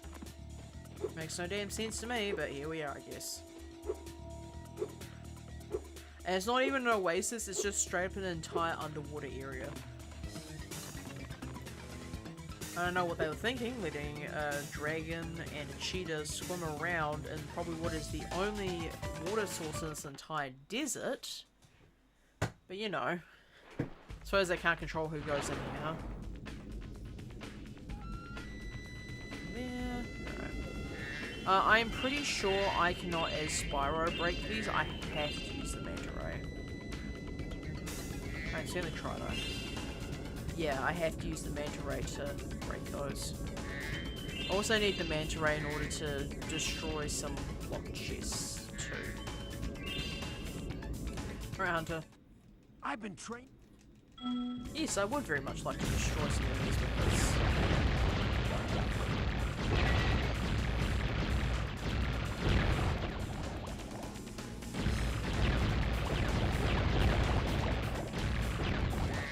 The entire premise that you're supposed to be shooting these guys down, and if you get hit, like, it scares the manta ray, so to speak, and then you sort of have to restart the entire mission again. There's a lot of mission restarts later on in this game. Like, just straight up mission restarts. Very low tolerance for failure.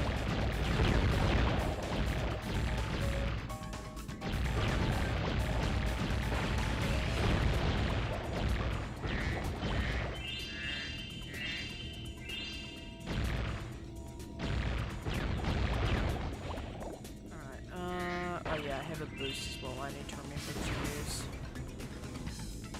Make my life slightly easier.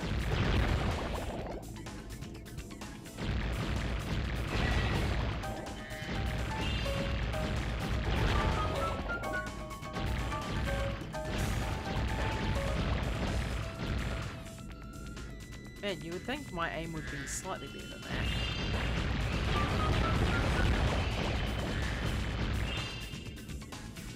Also, I love the fact that running into the sharks themselves doesn't do any damage. It's just like, yeah, you ran into the sharp teeth, but the thing you really need to be worried about is the nerf darts that they're shooting. Like, are we being for real here?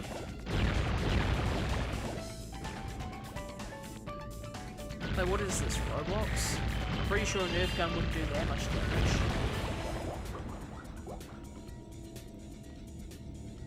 Alright, I'm missing some seaweed somewhere. Where is it? There it is. That wasn't the last piece? Come on, man. How many more do I have?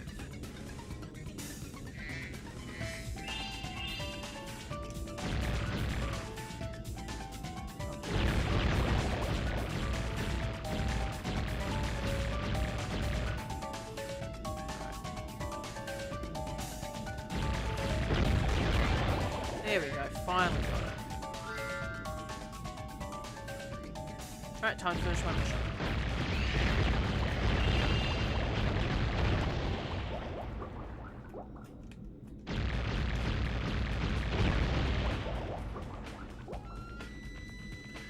Oh, chat, do you want to hear something funny?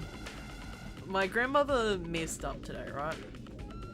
So, we were out and she said to me, hey, do you want to go and get Popeyes? Because there happens to be, I wouldn't say a new Popeyes, but a semi-new building.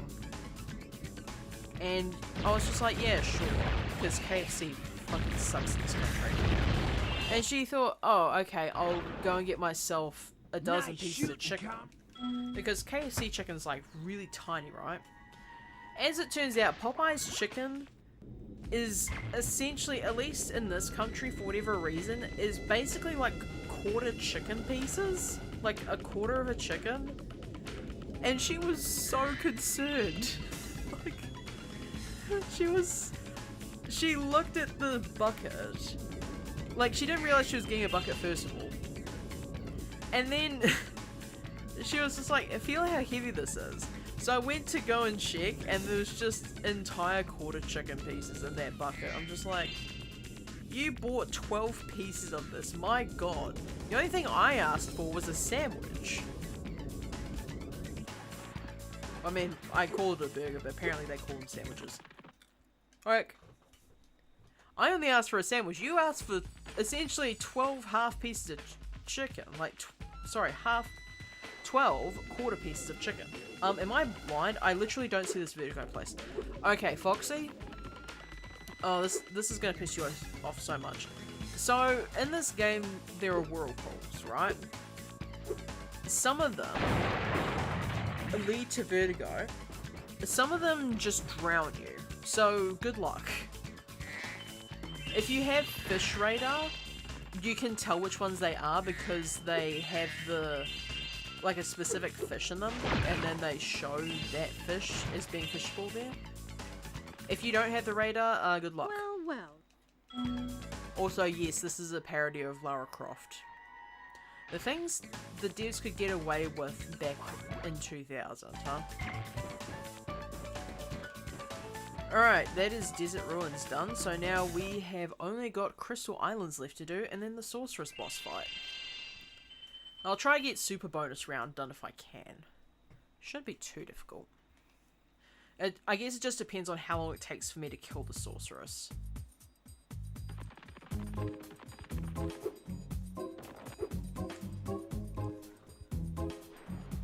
I have Spooky Rod. Oh, that's gonna be so obnoxious. Unfortunate for you. I'm so confused. Yeah. It didn't make sense to me when I first started the game. It still doesn't make sense to me now. So, good luck. Also, this is my favorite level in the game. It's such a vibe. Now, because of the way this specific glitch works, I need to finish this glitch before I can even finish the level. In fact, I have to attempt this glitch before I can even get to money bags. I'm not gonna bother doing the swag strat in this case because otherwise we're gonna be here for like an entire hour of me attempting to do the swag strat. I'm not good at the swag strat, I'm just good at the easier strat.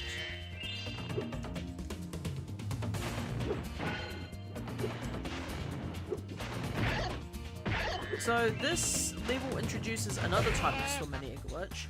One where literally quite, like, how can you even miss this in the first place type of glitch. So in the case of the first strategy, which is the gem strat, like, yeah, you could see how that one could be missed because nobody's thinking about that. However, further on the level, like just after that section, you sort of see like how is it they could have missed that. Actually, I might give the swag strat a couple of attempts, maybe because I find it somewhat fun, but I'm not going to waste too much time on it.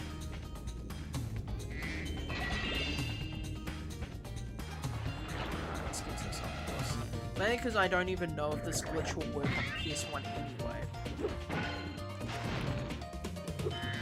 All I know is it doesn't work on the PS2 version. I say PS2 version. It doesn't work on the PS2. Would you like to see? Yes, I would like to see it.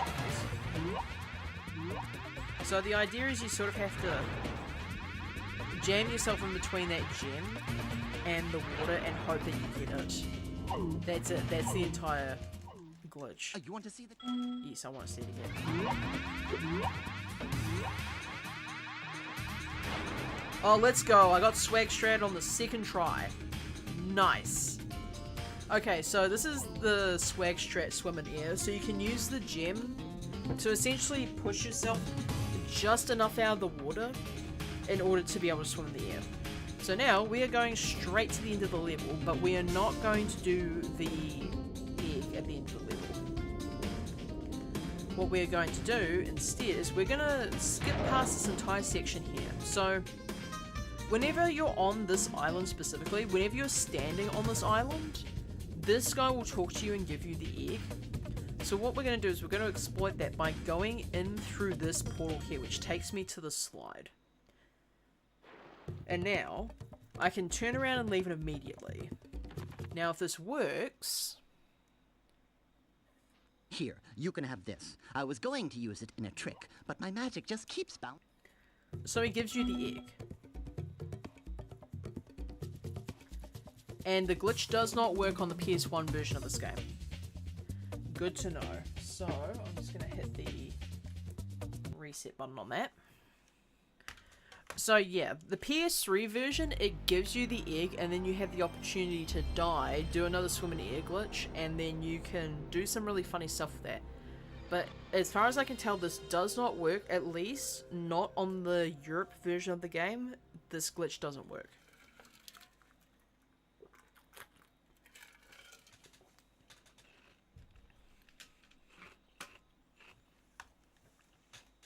If I ever manage to get my hands on an American copy of this game, an American console, I might give it another swing. But this glitch doesn't work, at the very least on the European edition of the game. Unless it doesn't even work on the PS1 or PS2 hardware at all. Although to be fair, the ports can always be a bit weird. Like, I've seen some really weird issues with the... Especially, as I've said before, the Ratchet & Clank games, like the port over to the PS3 has left quite a few issues. But the Spyro games, for the most part, aren't too bad. I think, as far as I'm concerned, that's probably the only added glitch that are in, like, the entire trilogy, as far as I know. Maybe people have found other things, but as far as I know, this is the only one that doesn't work on the PS1 edition. Like, up to the point of, like, getting to the slide, like, all that works just fine. It's just after the guy finishes his spiel, you just can no longer move, or essentially... I guess view the egg cutscene would be the wrong term, but you can't trigger it from the sounds of it. Also, I'm going to have to update the... Well, I say I'm going to have to update the wiki. Somebody's going to have to update the wiki with that information.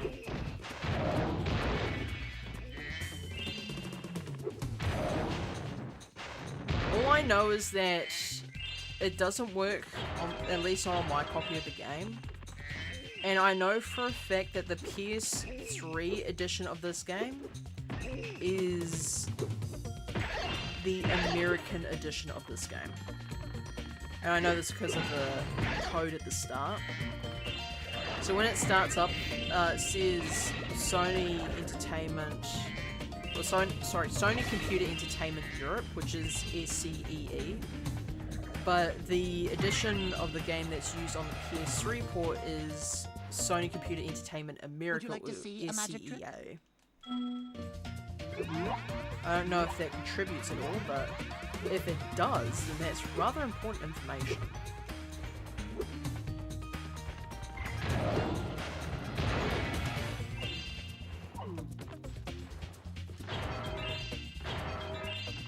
Alright, so... I mean, I could just straight up skip money bags again if I wanted to, but I'm not going to bother. I'm just going to play this level as straight as possible. Also, there's literally just a dragon called Main in here, like, huh? Who names their kid Main? Like, honestly, some of the dragon names in this are just really strange, but Main, of all things? Like, come on, man. Have a little bit more respect for your child than that. Like, are you trying to go for another red versus blue type of situation? Like, have you learned... I mean, mind you, this game did come out many years before Red vs. Blue did, but have y'all learned nothing from that series? Okay, so this guy is going to do his little magic trick in a second, but I'm just gonna do everything here. Because once he starts doing it, I only have a short time to get to the whirlwind, and I'd rather not talk to the NPCs all the time.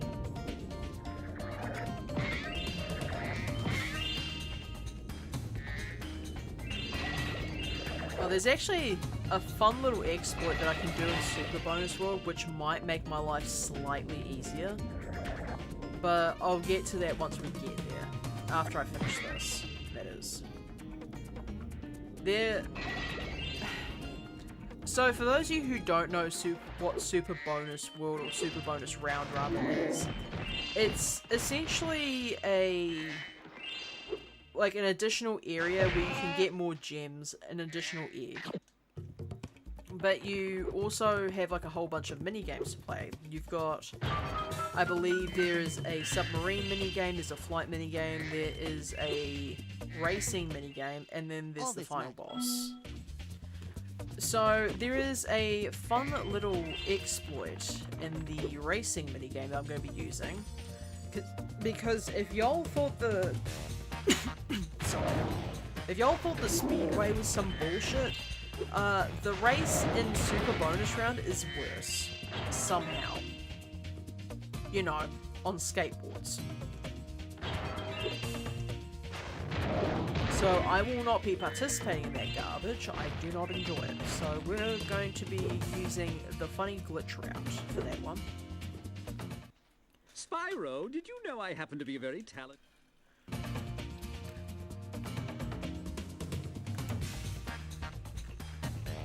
A very talented magician, huh? What's your main trick, making money disappear into your pockets? Because 1,000 gems, that's a lot of goddamn cash. Okay, that guy's gonna set up some more gems for me to cross. I wonder how Spyro feels about gems being used as platforms. Like, I wonder if he salivates looking at this entire world, just seeing it covered in crystals. Like, does he see it as money? Does he see it as just, like, regular world stuff? Like, I don't know what goes on in this Dragon's head when he sees this world. Because, like, I look at this world and I'm just like, oh yay, pretty rocks for my gem collection. Oh yeah, there's also another swim and air glitch that I can use as well. Like, I can just wait here, and eventually the water rises up a bit. I can just do that. I probably need, like, a different section for that, though.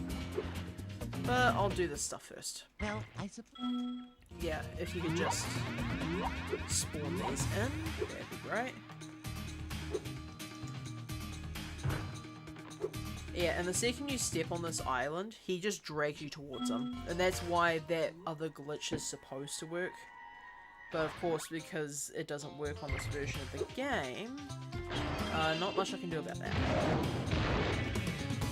Goodbye, and we are just going to go to the slide now. We're actually going to do the slide this time. Just quickly do something, chat. There we go. Just making sure that my alarm doesn't go off during the stream. Hello. E2 game, thank you. Also, I used to absolutely hate this slide level, but now that I'm somewhat decent at it, it's just pretty. Like, it really is just a pretty slide. Like, it's just an Aurora slide.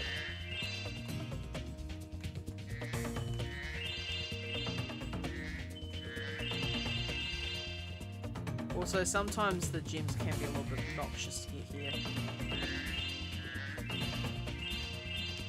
So I might have to do this again to see the rest of them. Not that I'm complaining, I quite like the slide. Alright. Eloise, I believe that one is pronounced. If I'm wrong, I'm wrong.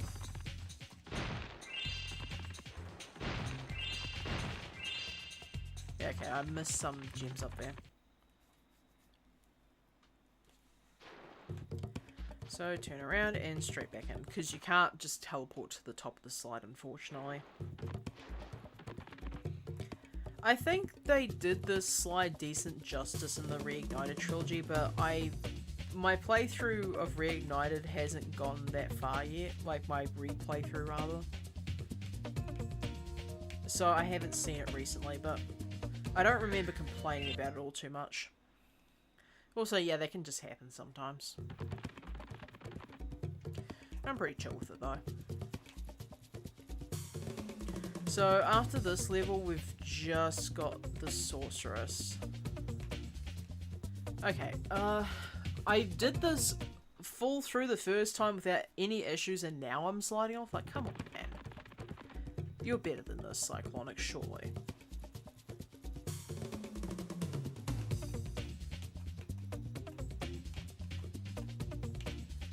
So what's left in this level? I think it's this, the Bentley section of the level. I need to catch a thief, and there's some gems in the flight area that I still need to do. And by flight area, I mean the thief section. Okay, I can't believe I missed that one in its entirety, but you know, it'd be like that sometimes. I used to lose a lot more lives to the slide than I do now, so... Alright.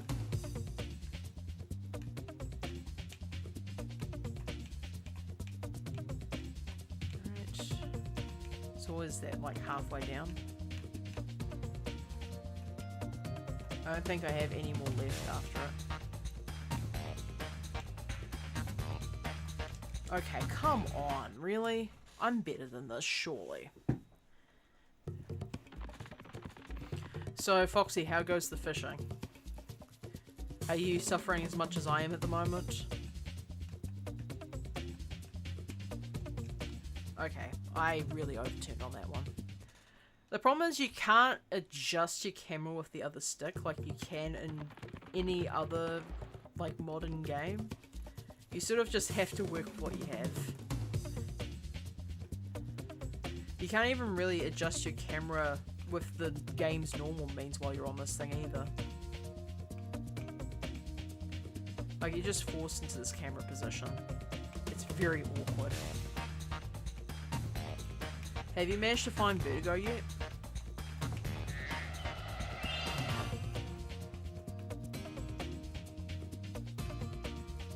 Alright, yeah, that was the last one in this section. Okay, cool. Cool. Let's get it all on out here. I almost slid just straight into the portal. That's a thing you can do? I wonder if you can make that. It'd be rather interesting. Okay, I need to take flight here because there are some chests that require flame breath. And by that I mean, like, dynamite and whatnot. And I'd rather not die. Although what I can do, instead of trying to find my way past, I can just... Alright, come on. I've done this before. Why is it...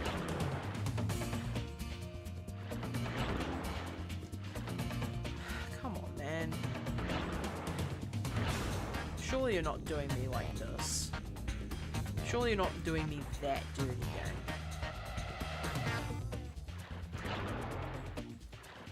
I know it's possible. So we're either going to do this the easy way or the hard way.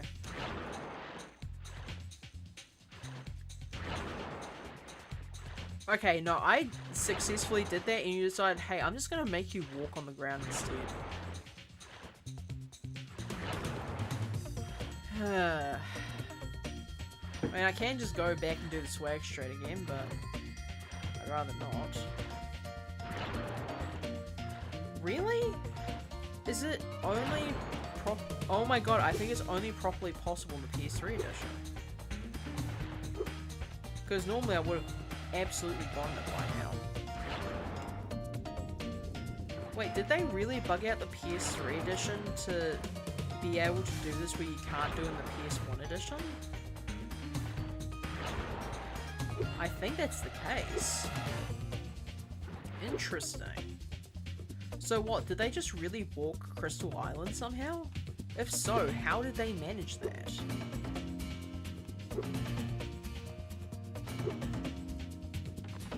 Because that I would be curious to know.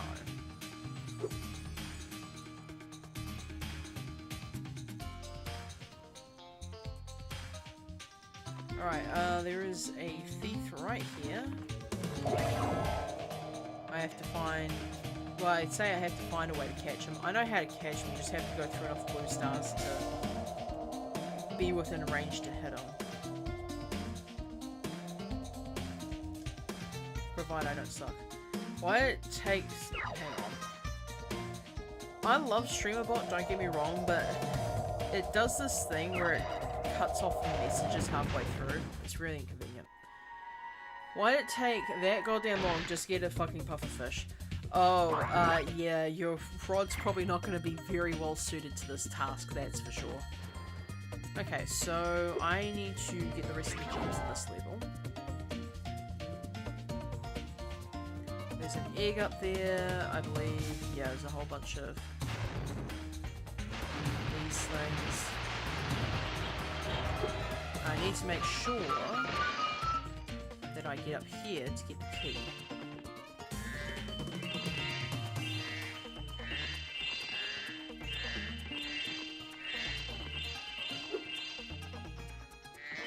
And of course, once I hit that egg, I lose my power-up, so I'm gonna quickly go and grab the other gem that's hidden on top of a roof. It kept giving me other rare stuff other than that. Yeah, that's roughly about how I'd expect that game to work.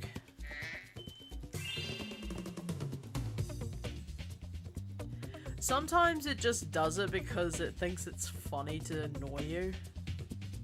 Although, on the bright side, a lot of the times during events, people will just spam the Aurora Borealis. So at least it makes catching things, for the most part, a bit easier. But there are some other, like, really rare things that show up more commonly during Auroras. So, good luck with that one, Foxy. Okay, come on. Give me grace. And there goes Spyro. Okay, I don't know why, but my triangle button is not working correctly. Brother, are you for real? I noticed it earlier when I was trying to look around and it wasn't quite doing it. But yeah, the triangle button is acting a bit oddly.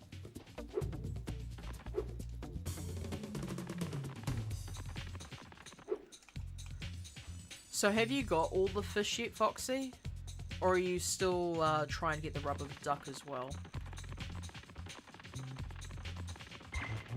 So where do I find the other thing again? Hang on. Again, StreamerBot, I would appreciate it if you actually, you know, scroll the chat. Where do I find the other thing again? I have the radar enabled. I don't have the coordinates on hand, but I know for a fact that the coordinates are in the wiki. I believe it's called Earmark Island.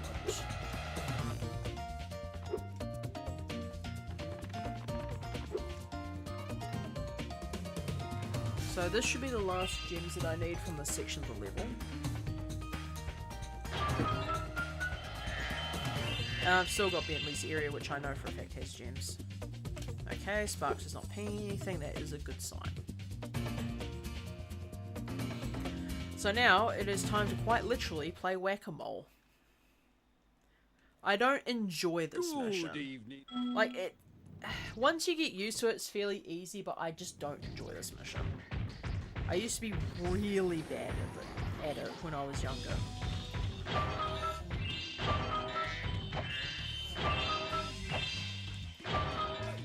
Alright, yeah. Yeah, so... The pufferfish one, I think it is sort of hidden off to the side in the water, but the other two should be on the island.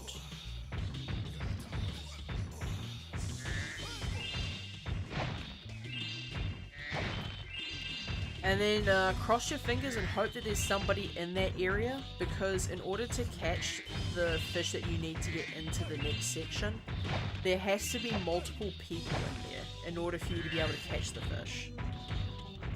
I wish I was joking, but that is actually how that works. I'm afraid my Alright, time to bash some moles in. You're 20 within 2 minutes. Also, if you hit a single magician while they're coming in and out of the holes, you fail.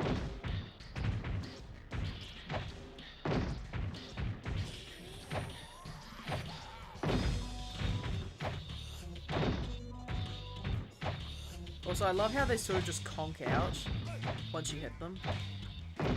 It's kind of cute. If, you know, this wasn't gratuitous animal abuse, technically.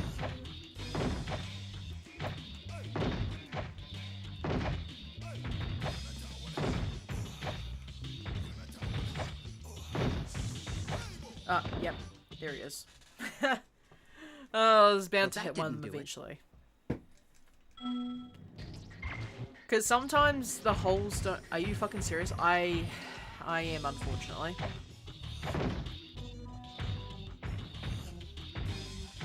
If you can't find somebody by the time I'm done, I will just hop on and give you a hand. But yeah, unless you have a friend, you better hope somebody else in the server happens to be in the room. And the fish takes forever to catch, even with good equipment.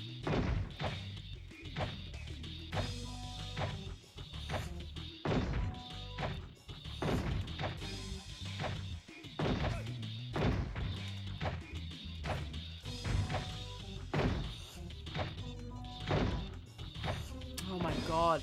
Stop popping out the holes, you jerks! Well, that didn't do it.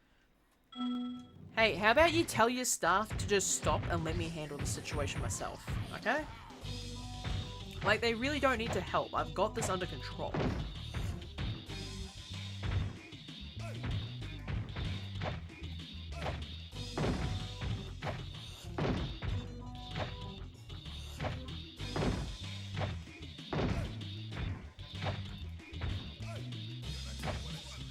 Heck, you little jerk.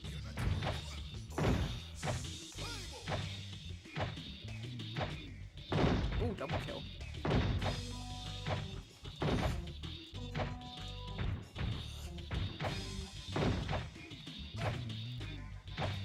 I think that mole just saved me from failing this mission again. Thank you, little mole.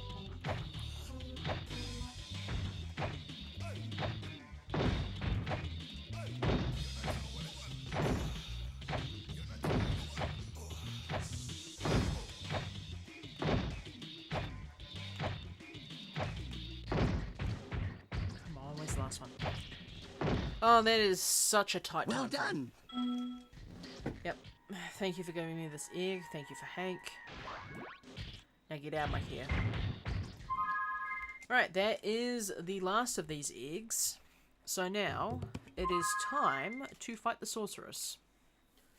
Also, I guess I must have been wrong about the egg count. Is it 148? Maybe? Where are we at the moment? Right, let's see. We are at 146. So yeah, it's 147, 148, 149. I didn't know there were two types of goddamn crabs. Yeah, they don't really make it explicitly clear. Well, I mean, like, they say it, but they don't reiterate the problem. Because you need the Mushgrove crab specifically for that mission. You can't use the other crab. And yes, it was very annoying.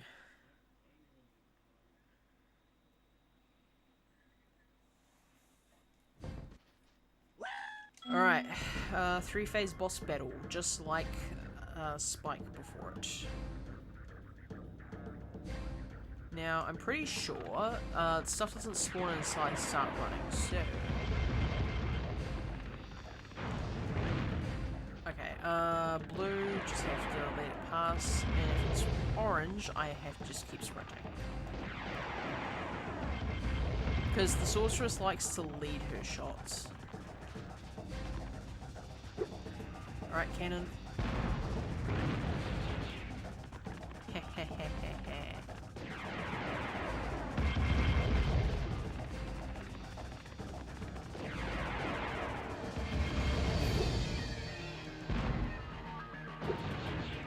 Alright.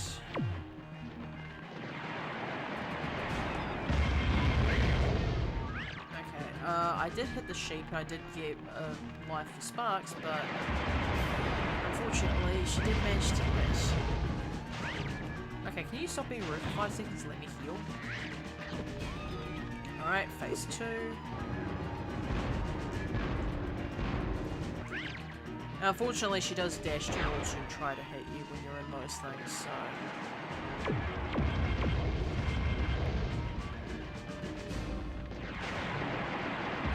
Okay, Agent 9, could you make the weapons, please?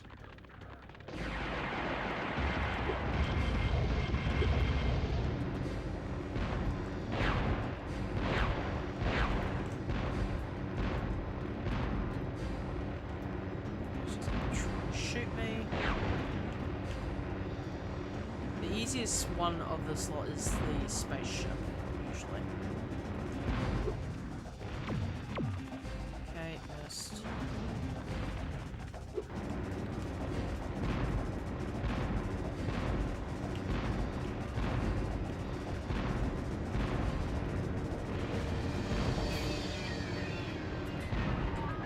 Sit still for 5 seconds, let me shoot you.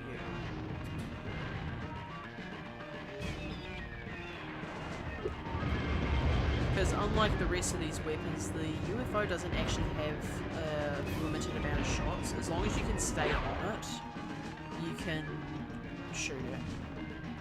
And it looks like we're going to be getting those spaceships in just a moment.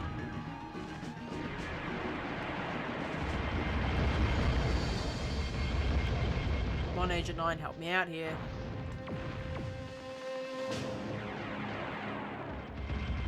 Right.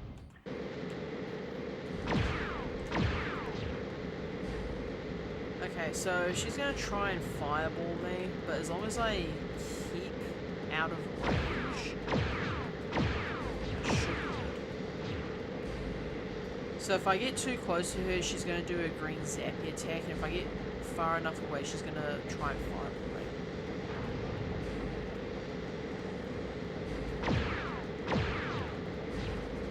I don't know what's gonna be easier here.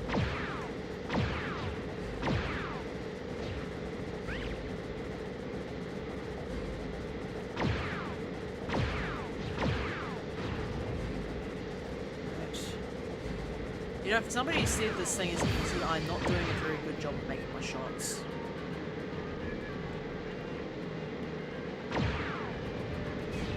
I just say it's easier in the fact that you don't actually have to take any more damage for the rest of the fight if you know what you're doing.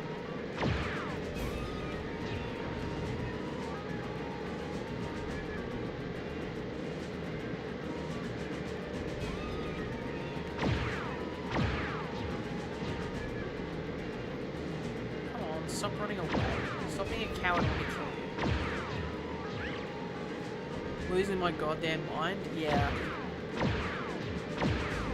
That's probably for the same reason why he refused to do it in the first place. Because he was concerned about the missions being stupidly difficult.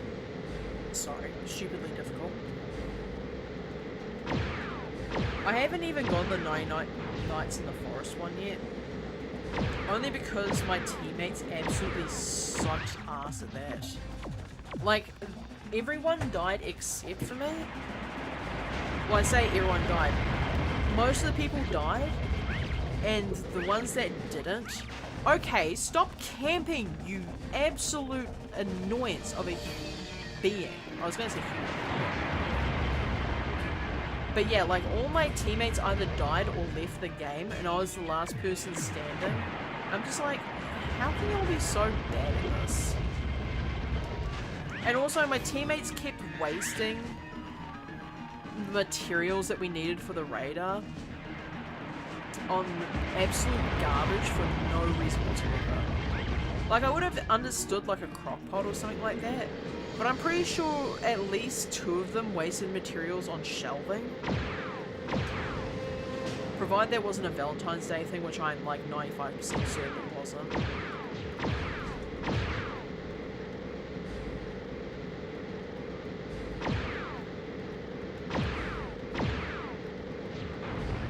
Okay.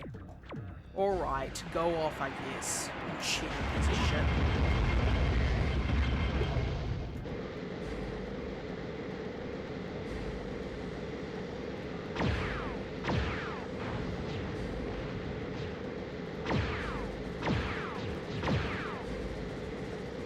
think it would be a lot easier to hit something so fat. At least the final battle is more balanced than this. In fact, it's probably balanced to be slightly too easy in my opinion, but you know. Can't really make too much comment when the regular final battle is like this.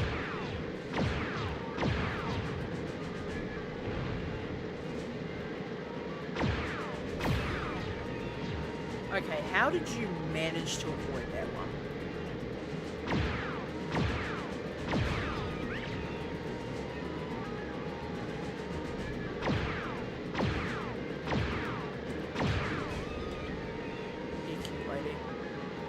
Alright, one more hit and I'll finally be free of this bitch.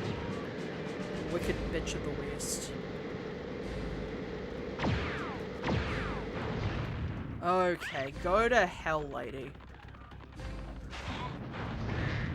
Alright. You think you're funny, do you? Oh, she finds herself to be a comedian. And guess what? I hate comedians.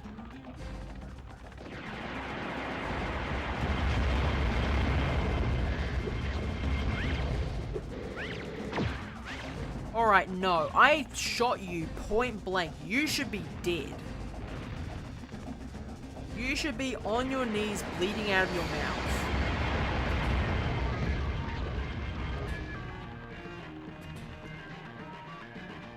Agent 9, where is this spaceship? I need it now.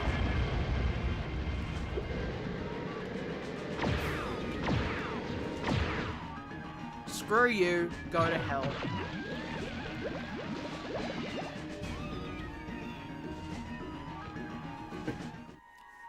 Alright, we've got George. Sick tricks, bro. We've still got some work to do, though.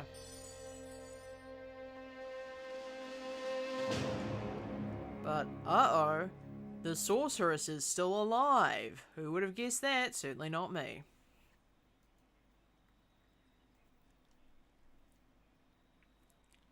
Spyro, you just... Yeah, I know, I saved everything. Yada yada yada. Oh yeah, throwback to Spyro 2 as well. Here is a lot of cutscenes at the end of this.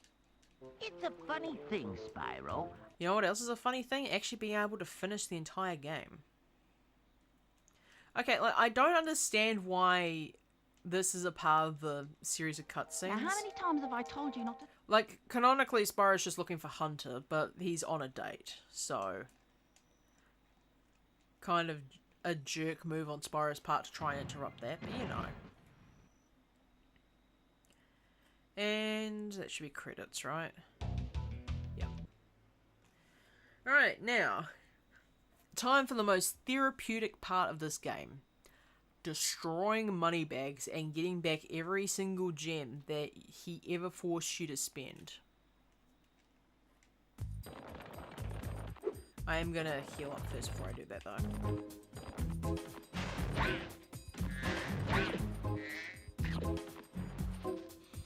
Alright, Bear. We've got some business. Don't worry, Spyro. I won't be needing any more of your money.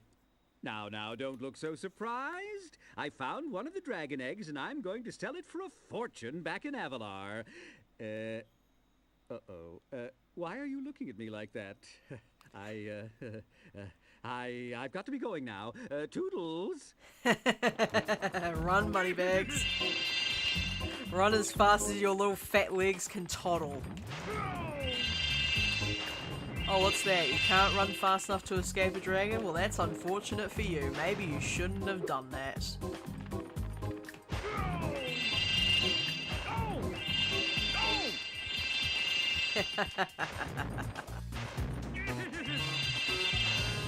You actually do need to do this, by the way, to get to the final level of the game.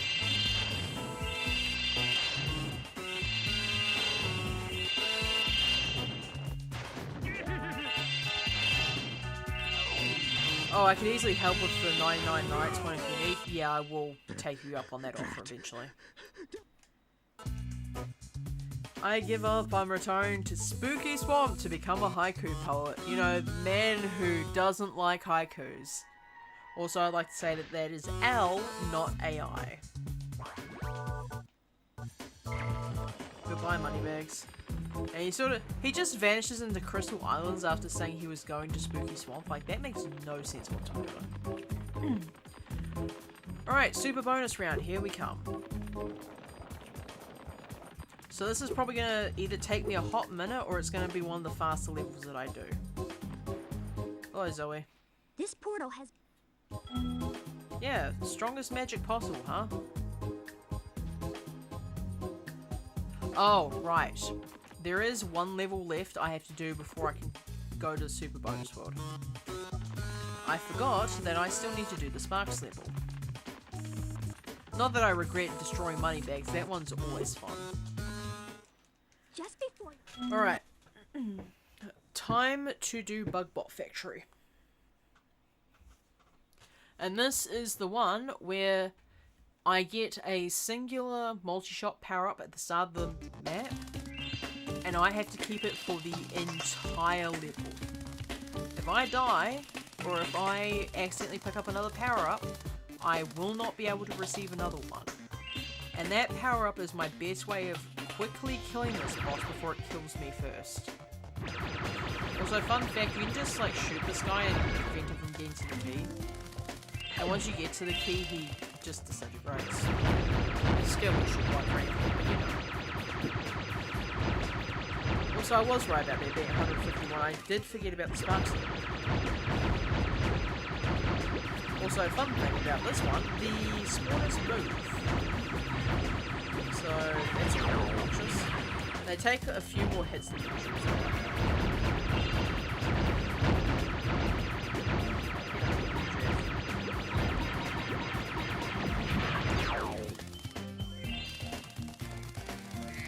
I can do this without getting hit, I just am not being careful.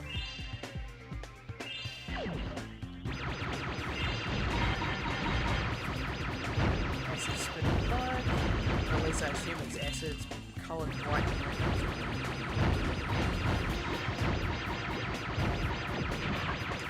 Okay, so that purple one right there gives me shield, so I'm going to take full advantage of that.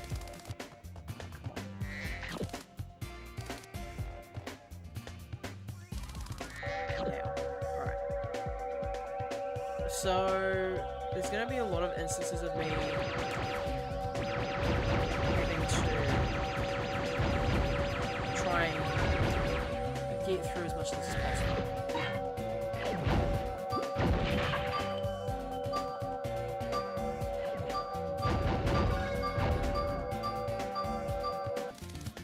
Alright. Thankfully, because that guy is trapped behind a laser grid and not a shield, he can't actually dispense anything to hit me until I, disable that guy. So now I have to destroy this thing. Okay, so that's my multi-shot power-up. In fact, I'm inclined to go through the rest of this level without picking it up first. Just because of how difficult it can be to avoid any other power-ups.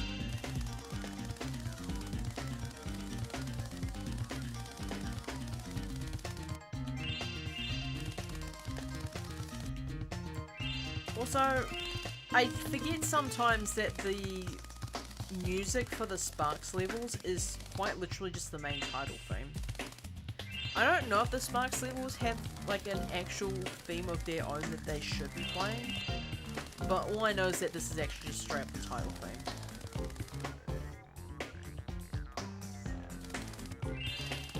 Alright, man, should be grabbing it by accident.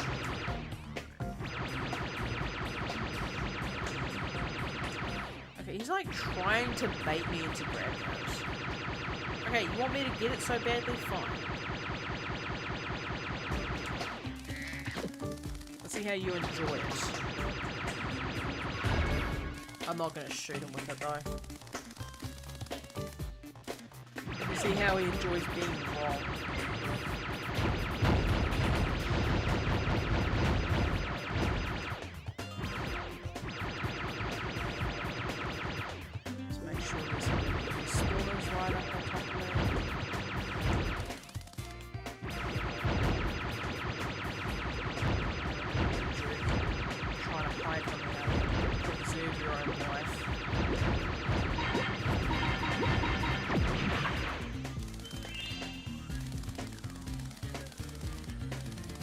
Alright, so I'm pretty sure off to the right here is the boss arena. Yeah, that's the boss arena. So now I just need to get the access keys to get into Application Arena. Which I believe is being held by that specific bug here. I just want to get rid of all this stuff first, because it will get me otherwise.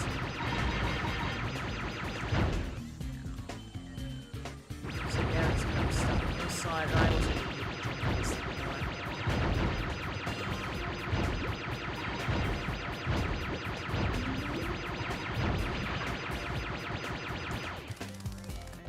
Oh wait, is there literally no other power-ups in this level? I thought there was. I thought there was a flame power-up. I must have been imagining that. Okay, so this should be the final gem.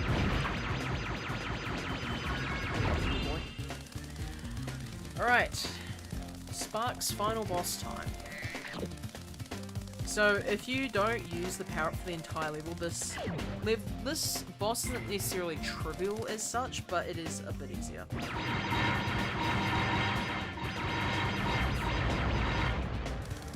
Okay, so... first. And that guy just moves up and down at the middle.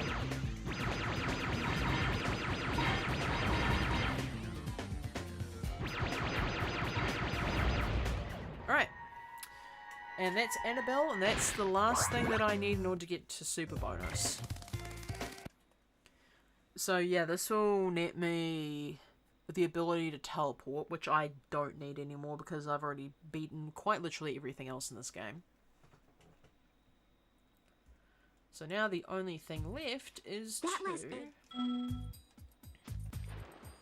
go to Super Bonus round.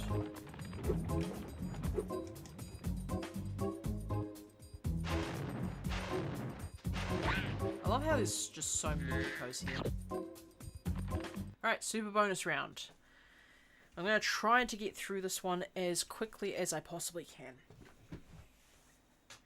Because it is starting to get rather late in the evening for me, and I do need to eat eventually. Okay, so Super Bonus round. The entire premise is that you get as many gems as you possibly can. Hey, you finally made it, Spyro. Hunter was a little worried about you when you went up.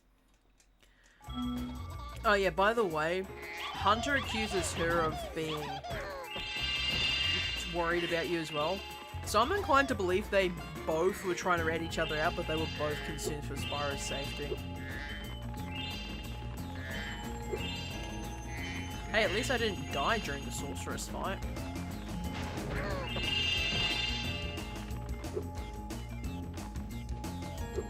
So, essentially, I need to catch all the thieves in this main area. And it will unlock for me the first of the mini games that I need to complete. I do need to grab all this, because without every single gem and every single egg, I cannot access this final area here. I don't know if they put yeah, they didn't put a safeguard on the eggs, but it's presumed at this point that you have all the eggs. You can use the cheat code to get in here, but at that point, like, why are you even here? You wouldn't have all the gems in order to get in there in the first place.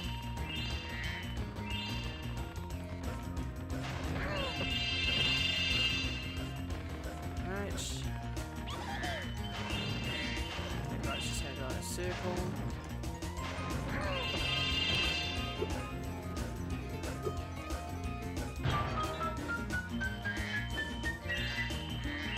Also, I love how this one just sprays these gems out so far away. Like, what's the point? Just making me run a little bit longer. Also, I cannot believe I fell off the edge. Average cyclonic moment, am I right, chat?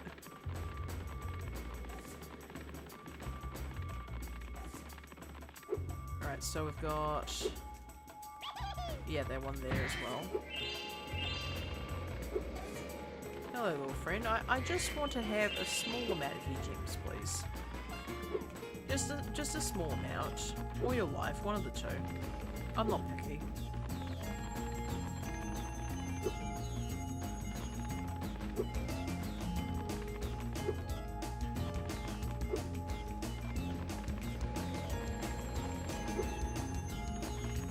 there was a time, like this has only ever happened once, I've hit the thief while it was like right above the acid, and I fell in and died. Like that was a thing that happened before. So I'm just a little bit weary about where I hit this guy now. Now that I know that's a thing that could happen. Alright, so I believe it's 1600 to open the first one? Yeah. 1600 to open the first. I won't have every single gem from this area quite yet, but it will be enough to get through here at least.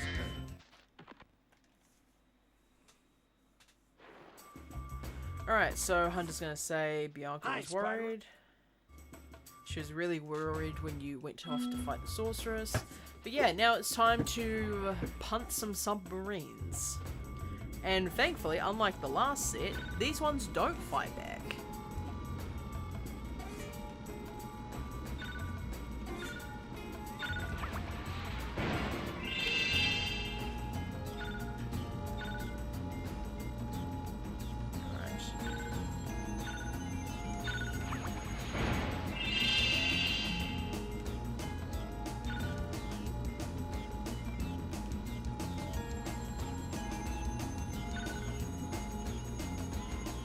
Additional gems in this area? I don't know.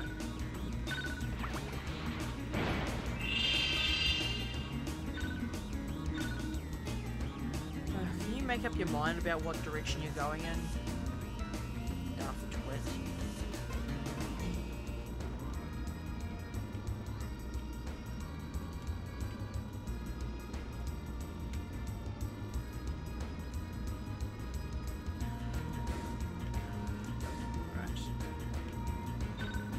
Lock on and let it fly. If it'll let me. Okay, why do they just keep making weird U-turns?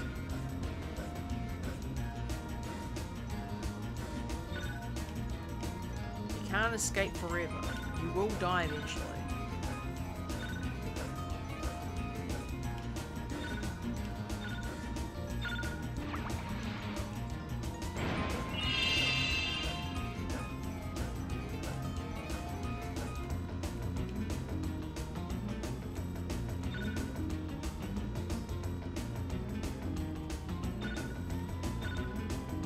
You for real?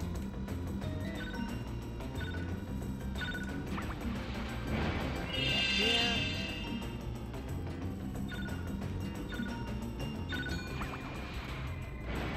Another one that bites dust, and now it's this one. Where'd you go, you little jerk? You can't run forever.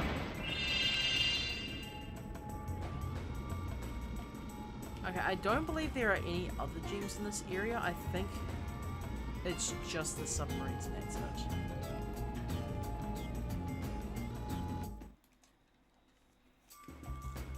Yeah, Sparks isn't pinging, so I'm not gonna worry about it. Alright, time for the most annoying minigame of this area.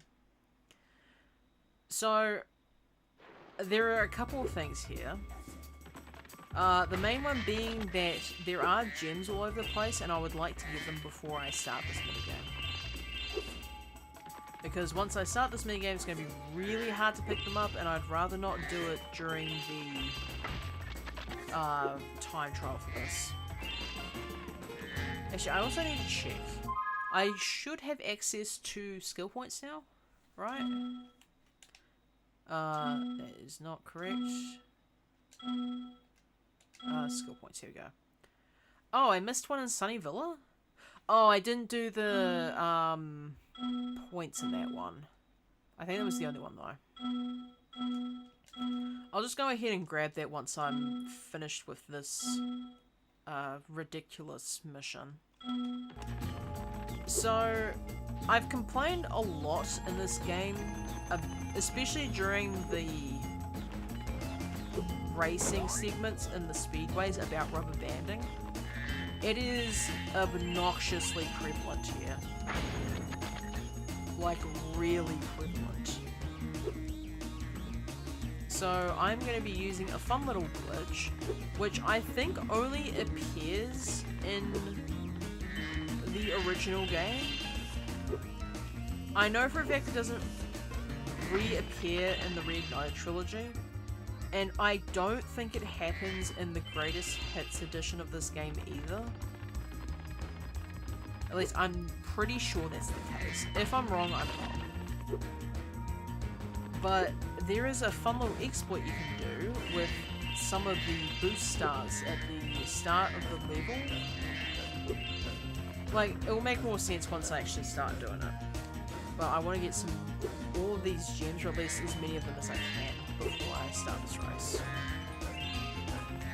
Because this is a case of, once I start, I will not be able to stop. Like, I physically will not be able to stop until the race is over.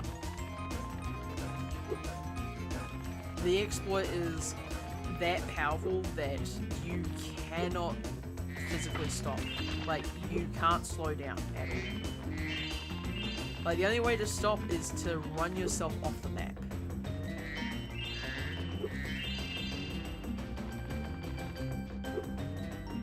Alright, I'll just go this way.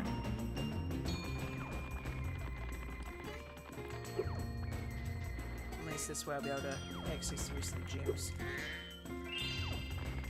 Alright, I don't think breaking the crabs, like, the crabs normally give you a boost if you break them.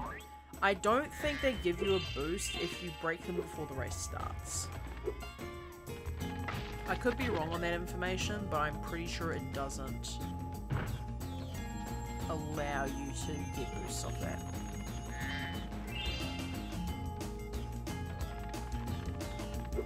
Alright, and then I think for that section up there, I am just going to let Spyro get the gems from there. I mean, I could go all the way to the top, but I really don't care enough to do that. The most important one is, at the very least, gather everything that's not the ones that I physically cannot access. Alright, so I'm going to go over here. And I'm sorry chat, this is probably going to be annoying for like a minute or so, but it'll be worth it, I promise. So I'm just going to sit here for a little bit. And while I'm here, we might as well chat. So Foxy, how's the fishing going? Because I imagine you're probably inside the streamer area by now.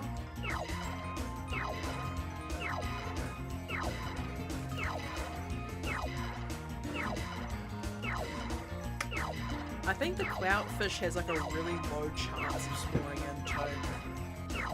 I'm just gonna quickly search this up while I'm here.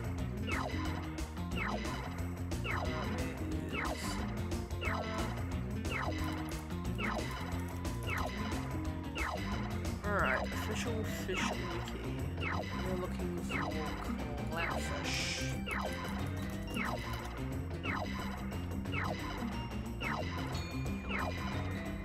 Okay, so...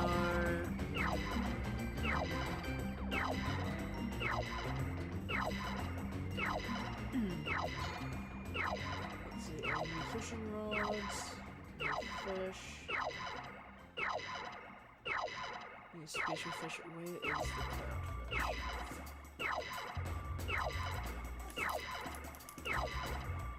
Added bestiary, oh, it's clout carp.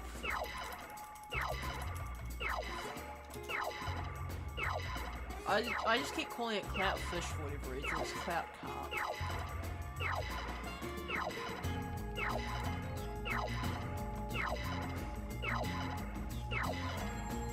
Yeah, there doesn't seem to be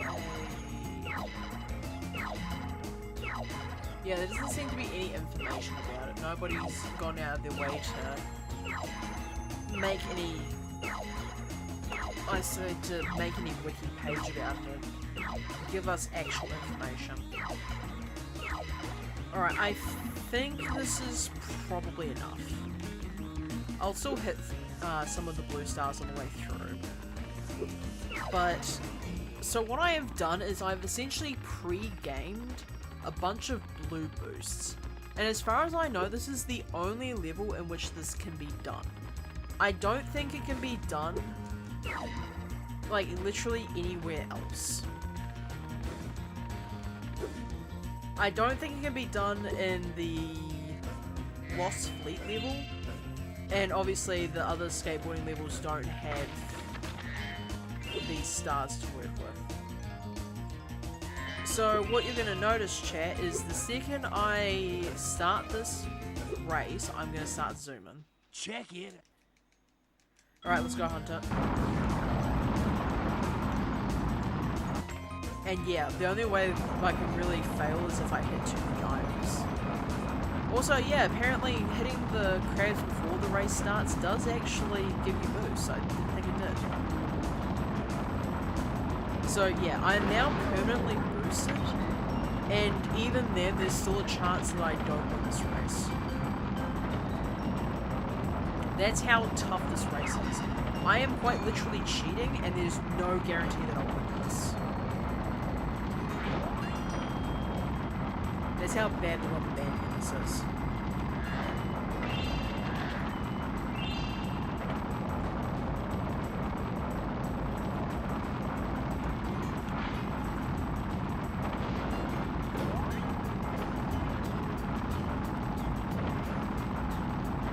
I sincerely hope I've done this for long enough, because there have been instances where I haven't, and that has been rather embarrassing for me.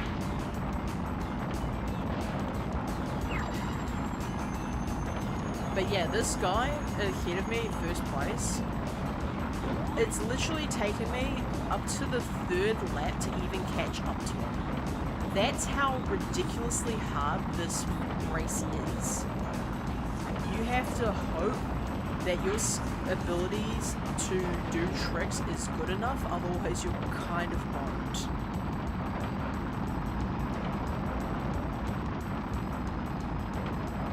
And at this point, I have to hope I don't run into anything, because if I do, I lose. This is by far the most ridiculous race in this game.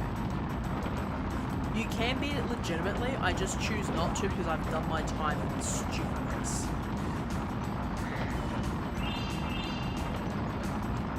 And we're done here. Yes! Also, if you fail this race, Hunter is forced to lick down the entire race course. And you've seen how long this course is. That is just abuse at that point. Okay, so I know for a fact that I am missing one gem. So I'm just gonna go out of my way to grab that while I'm here.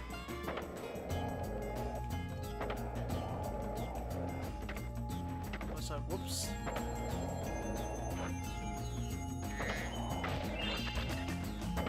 So yeah, that was just the last gem I needed this area. Because if I come back in, Spark's not going to point me to anything. At least I'm pretty sure that's the case. I come in here, double check to make sure Sparks is not pinging. So let's get on out of here. Alright, so last mission that we've got to do is you've seen all the UFOs flying around, right, chat? So the last mission is I get to destroy all those using a very extended Super Flame Super Fly power-up. It's not permanent, but it does last a long time. Also, something you're going to notice as well is that unlike the rest of my Fire Blasts, these ones can actually curve. Like, you have to go for a bit of distance in order for them to curve, but they do curve. Which means it is a lot easier to hit these guys.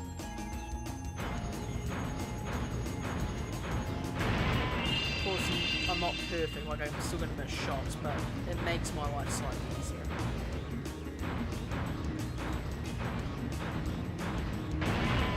Alright, another one. 2 more to go. Where are you, lot?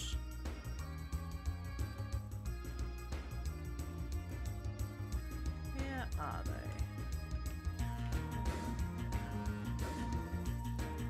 Oh, UFOs, where are you? I just want to have a little talk. There's one. And the UFO driver's just like, oh shit, she found me. Okay, last one. And then I think it would probably be time for the final battle.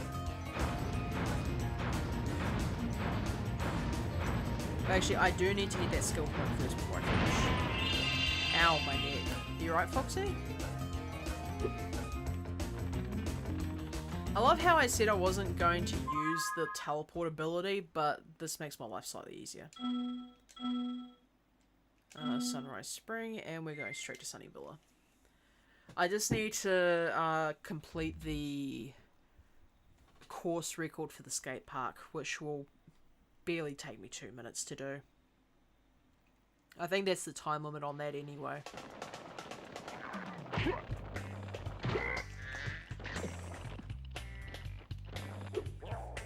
Maybe you need a foam roller, Foxy.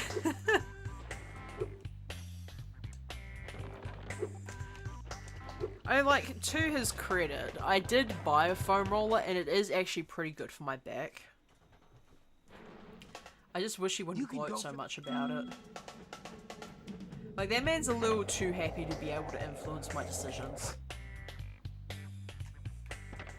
Okay, I was gonna go for a quad, but it doesn't seem like I can. At least not on that ramp.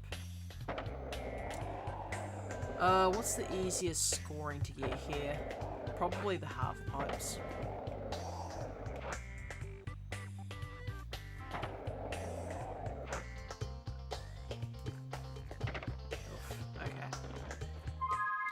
I am messing this up badly. So, actually the easiest way to get points in here would be to do rolls and flips. So there is the ramp over here. Actually, I can actually use this one. And that will net me enough points.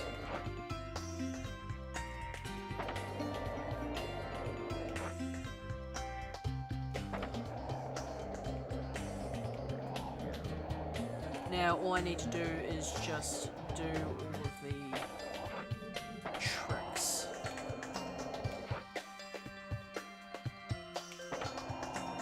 I believe the course record for this is 5,000? I'm not entirely certain. I know it's considerably lower than the other one, and the other one's like 10k.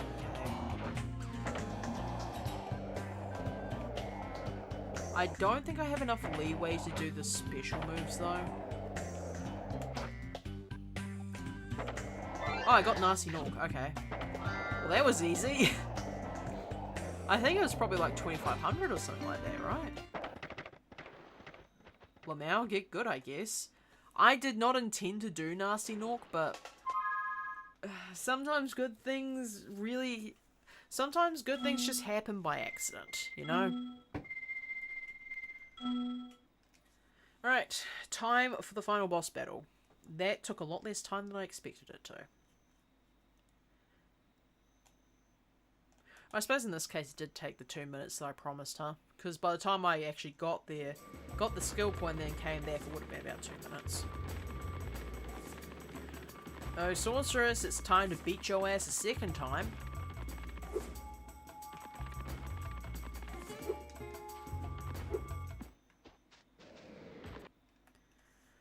So compared to the actual final battle, this one's a little bit more mid in terms of, you know, pizzazz. I don't know how she did it, Spyro, but the sorceress must have survived that last battle. She's been waiting here all this time, saving up her magic to destroy... Oh no.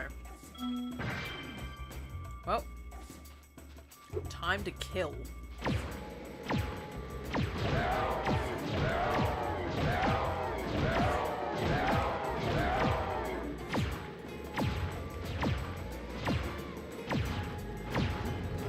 Okay, the entire thing is just like you have to avoid the fireballs. But you can actually just do that by turning your saucer just hard enough and it will just essentially block the fireballs rather than...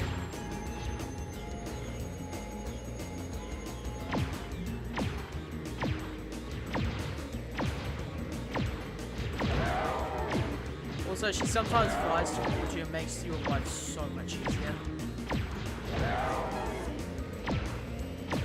Well, on, sorceress, what's wrong?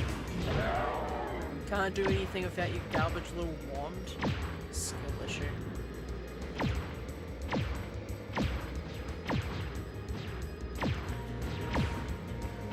Oh, now she's dashing across the arena. What, are you scared? Should be.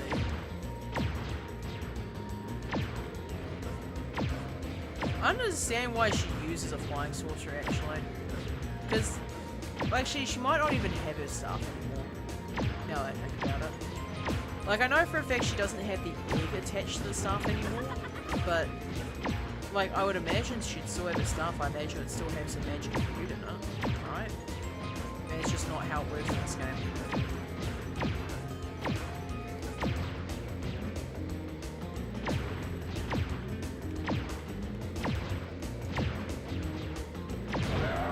Alright, it should be one more shot to finish her off.